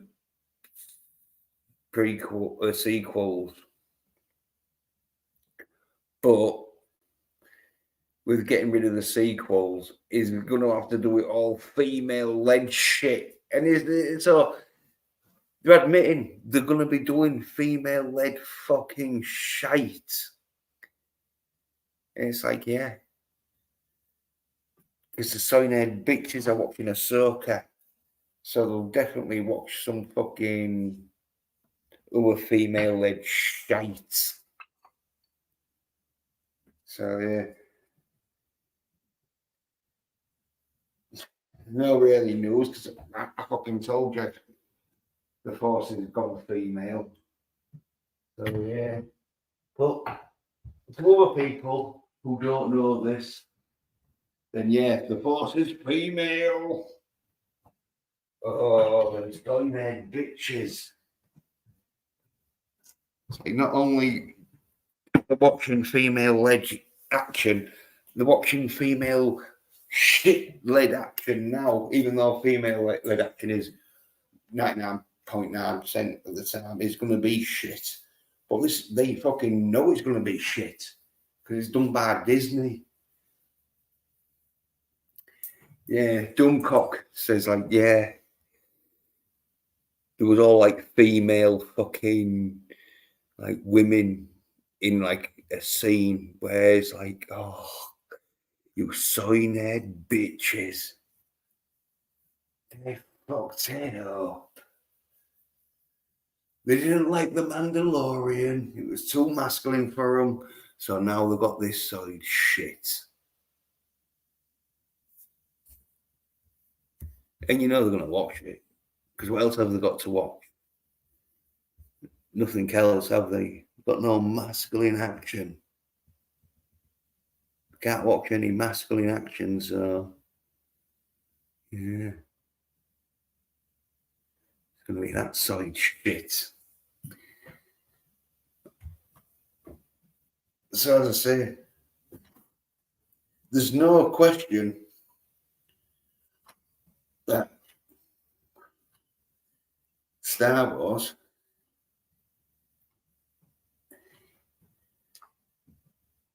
is going all female fucking led. That is not in dispute. No one's disputing that. They're all fucking claiming, oh yeah, it's going to happen. So, and what else went female led? Doctor Who and Star Trek. How did they end up? SOY NERD bitches. Thinking that, oh yeah, we don't mind a female doctor. We don't mind a female fucking Star Wars a Star ship Voyager captain. Well, there we go. That's how it went, because fucking soy cunts fucking talking a load of shit.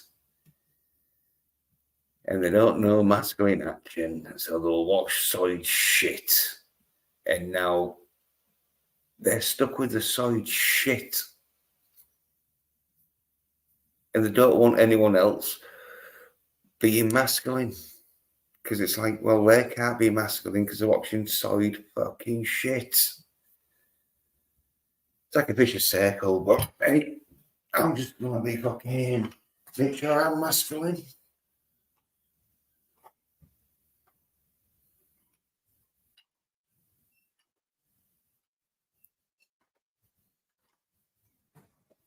watch them soy bitches fucking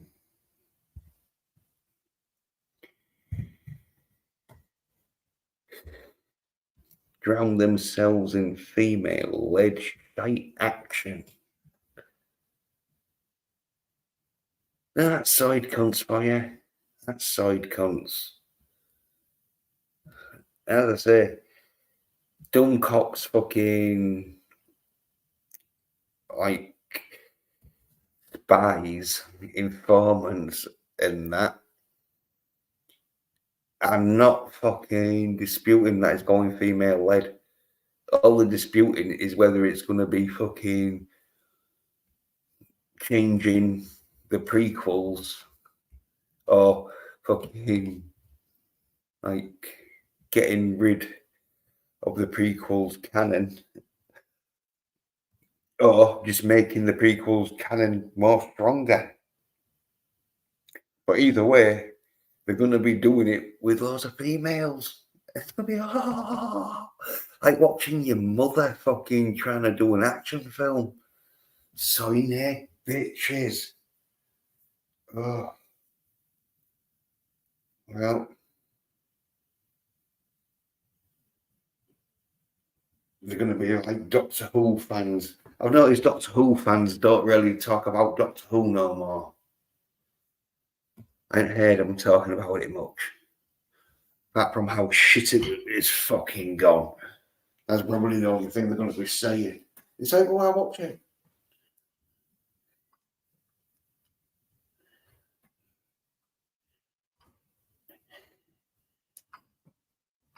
Why don't you get yourself in shape and fucking get yourself out there? Get yourself a fucking what's Doctor Who? He's companion in here. Get yourself a fit fucking companion to fucking go around the galaxy with. Oh, soy nerd bitches. Just don't want to fucking face up to the fact that they fucking ruined Soyd the fuck out of the fucking film industry, and they just like it Soyd like that. It suits them more. It makes them feel like they're not side bitches. But just because you got a lot of side bitches saying you're not a side bitch is not fucking makes no difference. Especially when the side bitches they're listening to side as fuck. Well,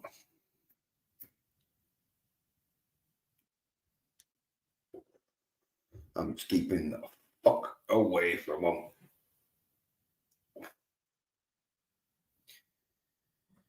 Because as I said, you hang around with soy nerd bitches, the soy nerd shit is gonna rub off on you. If you can't fucking rub your masculinity off on them, they'll rub their soy shit off you onto you sort of shit.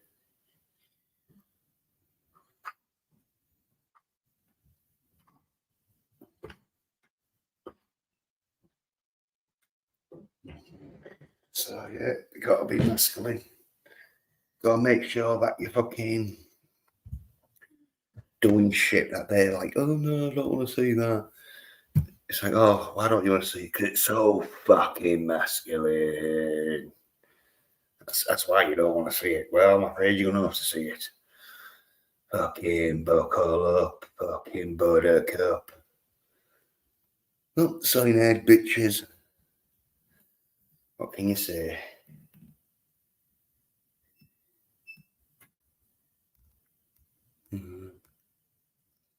Just soyd as fuck.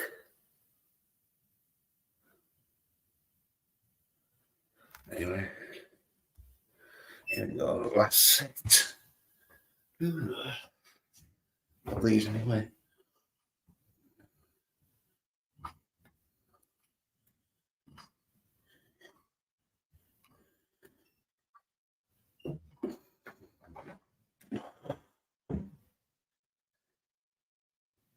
Yeah.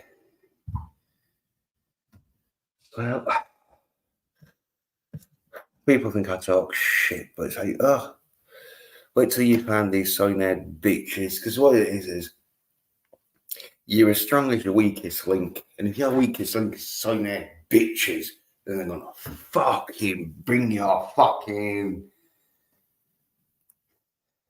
card house down. So you got to make sure you keep you get them soy nerd bitches the fuck away from you. That's what I do anyway.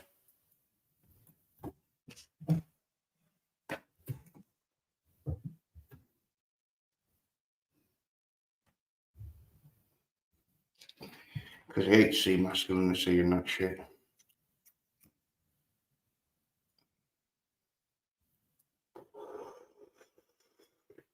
So much for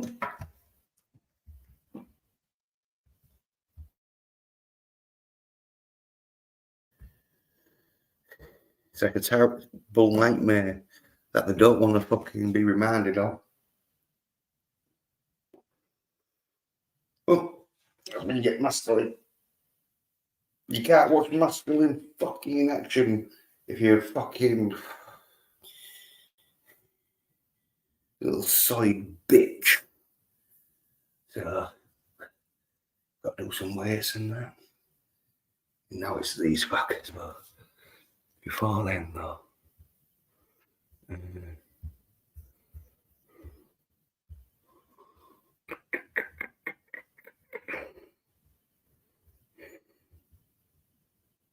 Let's see if I can get these soy bitches up.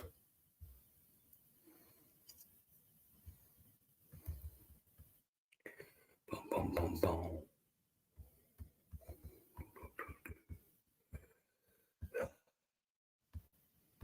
Oh, what are you looking for a name? You can't fucking see it. I wasn't looking for this name. Oh,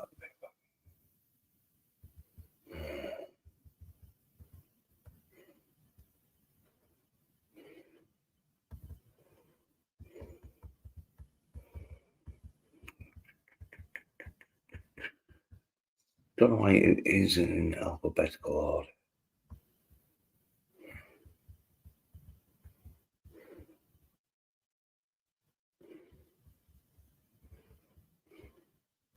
There we go. And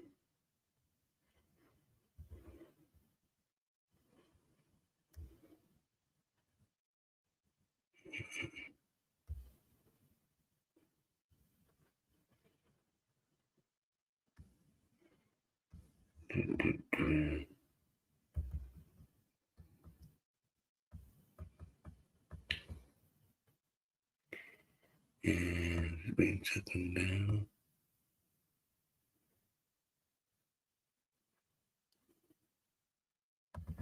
Yeah.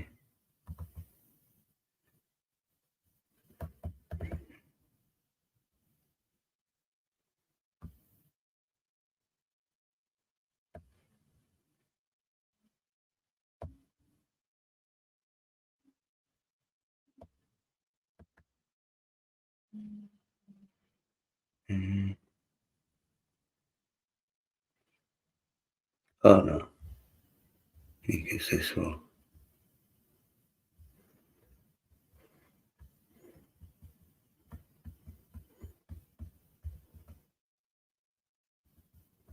Yeah.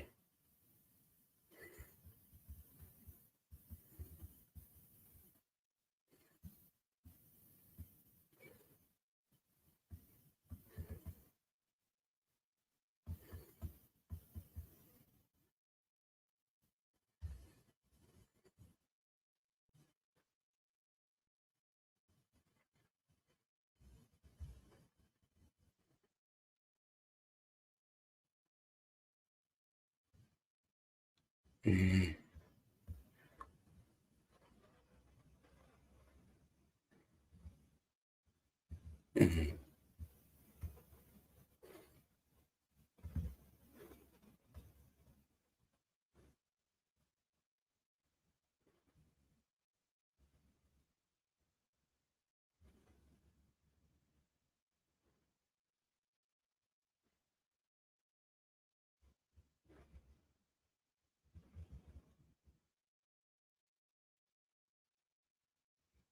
I can't find this. I got the video, but I can't find the fucking spot. Where this soy cunt started claiming, oh yeah.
I got the video anyway. Please.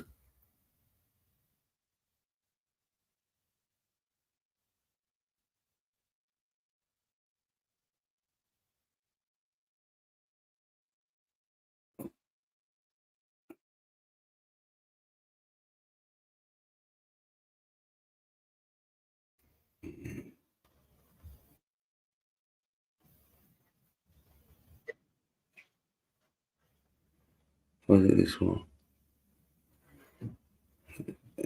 Yeah.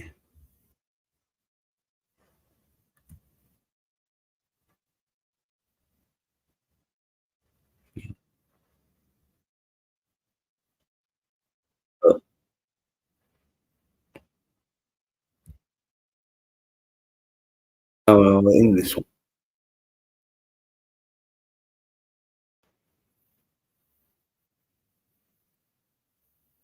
Oh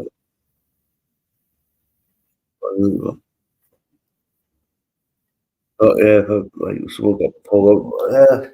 There was some soy cunt on it, like started giving me some shit, but I can't find it.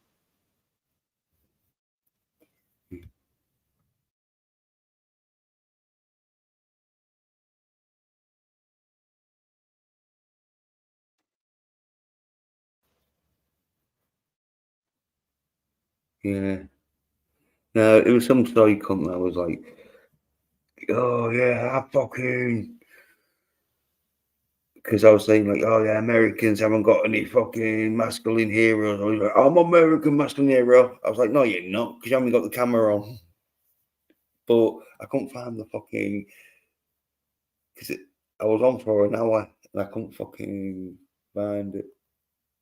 So, but anyway, some soy cunt that fucking, I was on with the captain and that fucking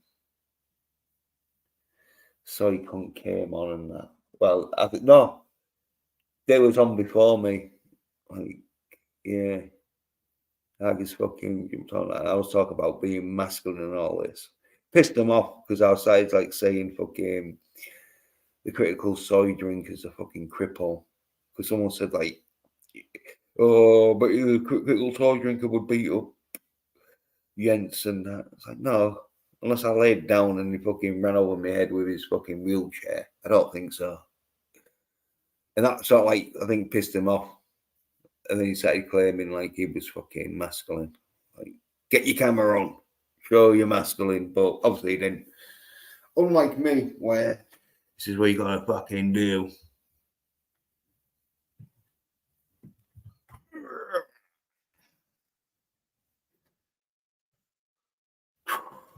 Yeah.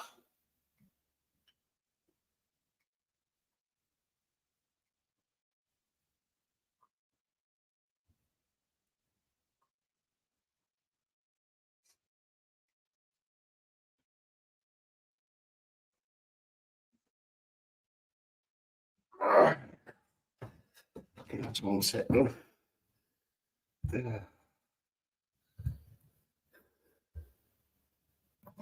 Yeah, so some sort of bitch. didn't like the fact that I was on there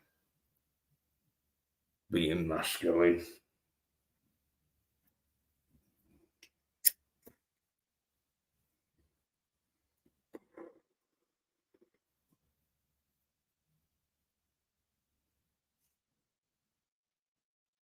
Yeah, fuck that. It's not my problem. My problem is a little fucking bitch. It doesn't like fucking dudes being masculine. Yeah. I don't know.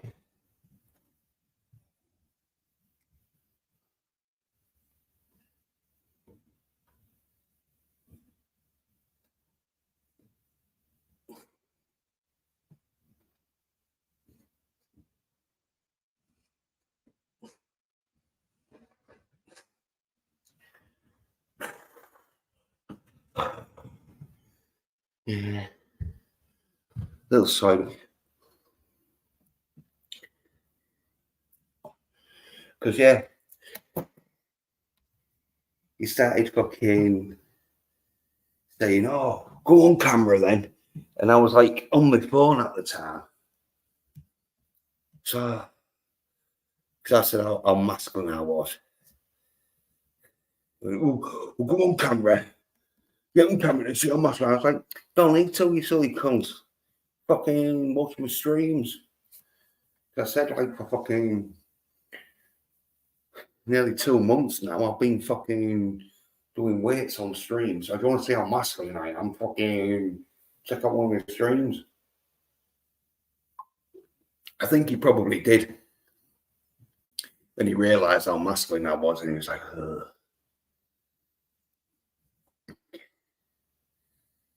Yeah. This is the thing. When they didn't see me and that, they're probably fucking making up all fucking side bitch lies about me. Oh, yeah, is this, is that. Oh, he ain't masculine. He just says he's masculine, but we don't see him on camera, do we? And then now I'm on camera and that, showing how masculine I am. I can't say shit. The only thing that they can say is, fuck, he's masculine and they're a bunch of side cunts. But they can't do that because that's all their friends and that. And so they don't want to lose all the friends. Oh, yeah. SOY NERD bitches. That's why it's do some fucking weights, but they don't. Because they fucking can't. They don't have the fucking ability.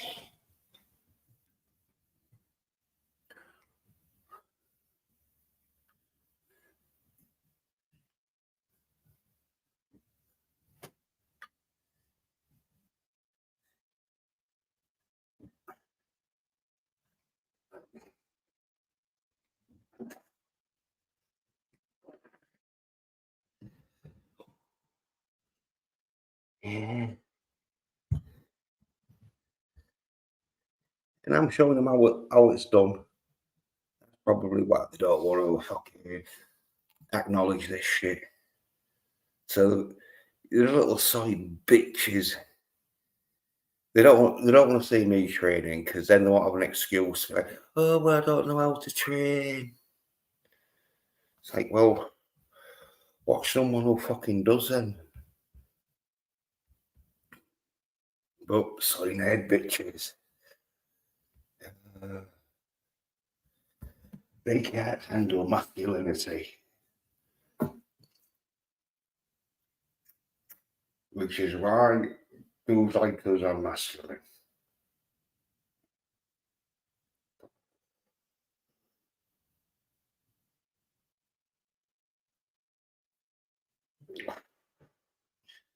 But when they're watching their female-led fucking Star Wars,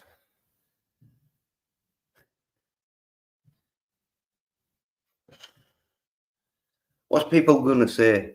I'd say what they're gonna say. They're gonna be like, well, it's gonna be better at season 2. Let's give season 3 a chance. Oh, season 4. When like with the Mandalorian, there's like, oh, it's shit. But they're all giving this fucking, it's like, soy nerd bitches. They're getting paid to be soyed as fuck. That's why I'm not. So that's why they don't like me. Probably because I'm fucking turning on women that they ignore. They ain't got no fucking chance of fucking getting wet.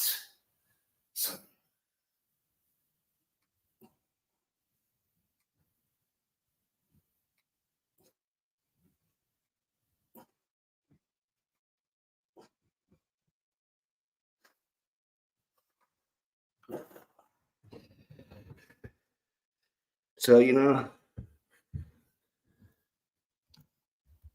they want to keep their fucking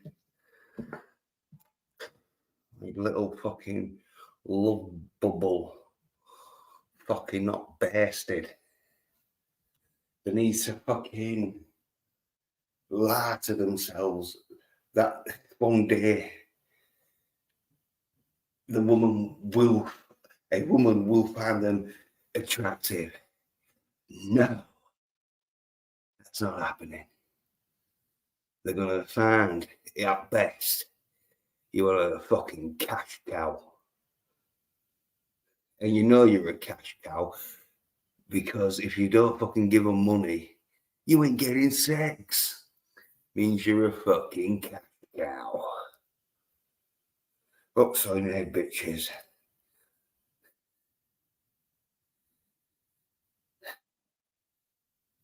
They haven't got any masculinity. They've got no testosterone. What would enable them to fucking lift weights? Giving them a fucking masculine fucking like physique and that. Turning on the way? No, they can't do it. So that's why people like us fucking do. But yeah, keep being a SOY NERD bitch. I'll just keep being masculine.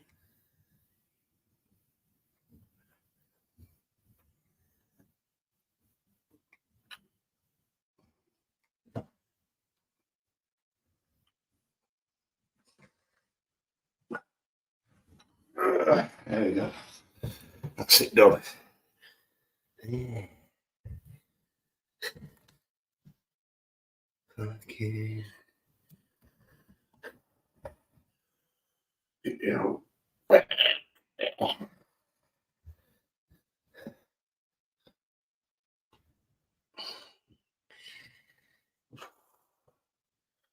Probably need to be doing a few more weights, but not today. Maybe I should do them during the week. Get another fucking session in. But then fucking get too big, then you got to do it fucking every day. Or at least fucking twice a day or whatever. So, anyway, get thanking people. So yeah, cheers to Keely Cow for watching. Cheers for Job for watching and popping on. Cheers to Tommy. Cheers to Jill for watching. Cheers to Peter, writer Captain Finney for watching. Cheers to CJH. And cheers to LDG, who was also Job. And cheers to Papa Cotton for watching.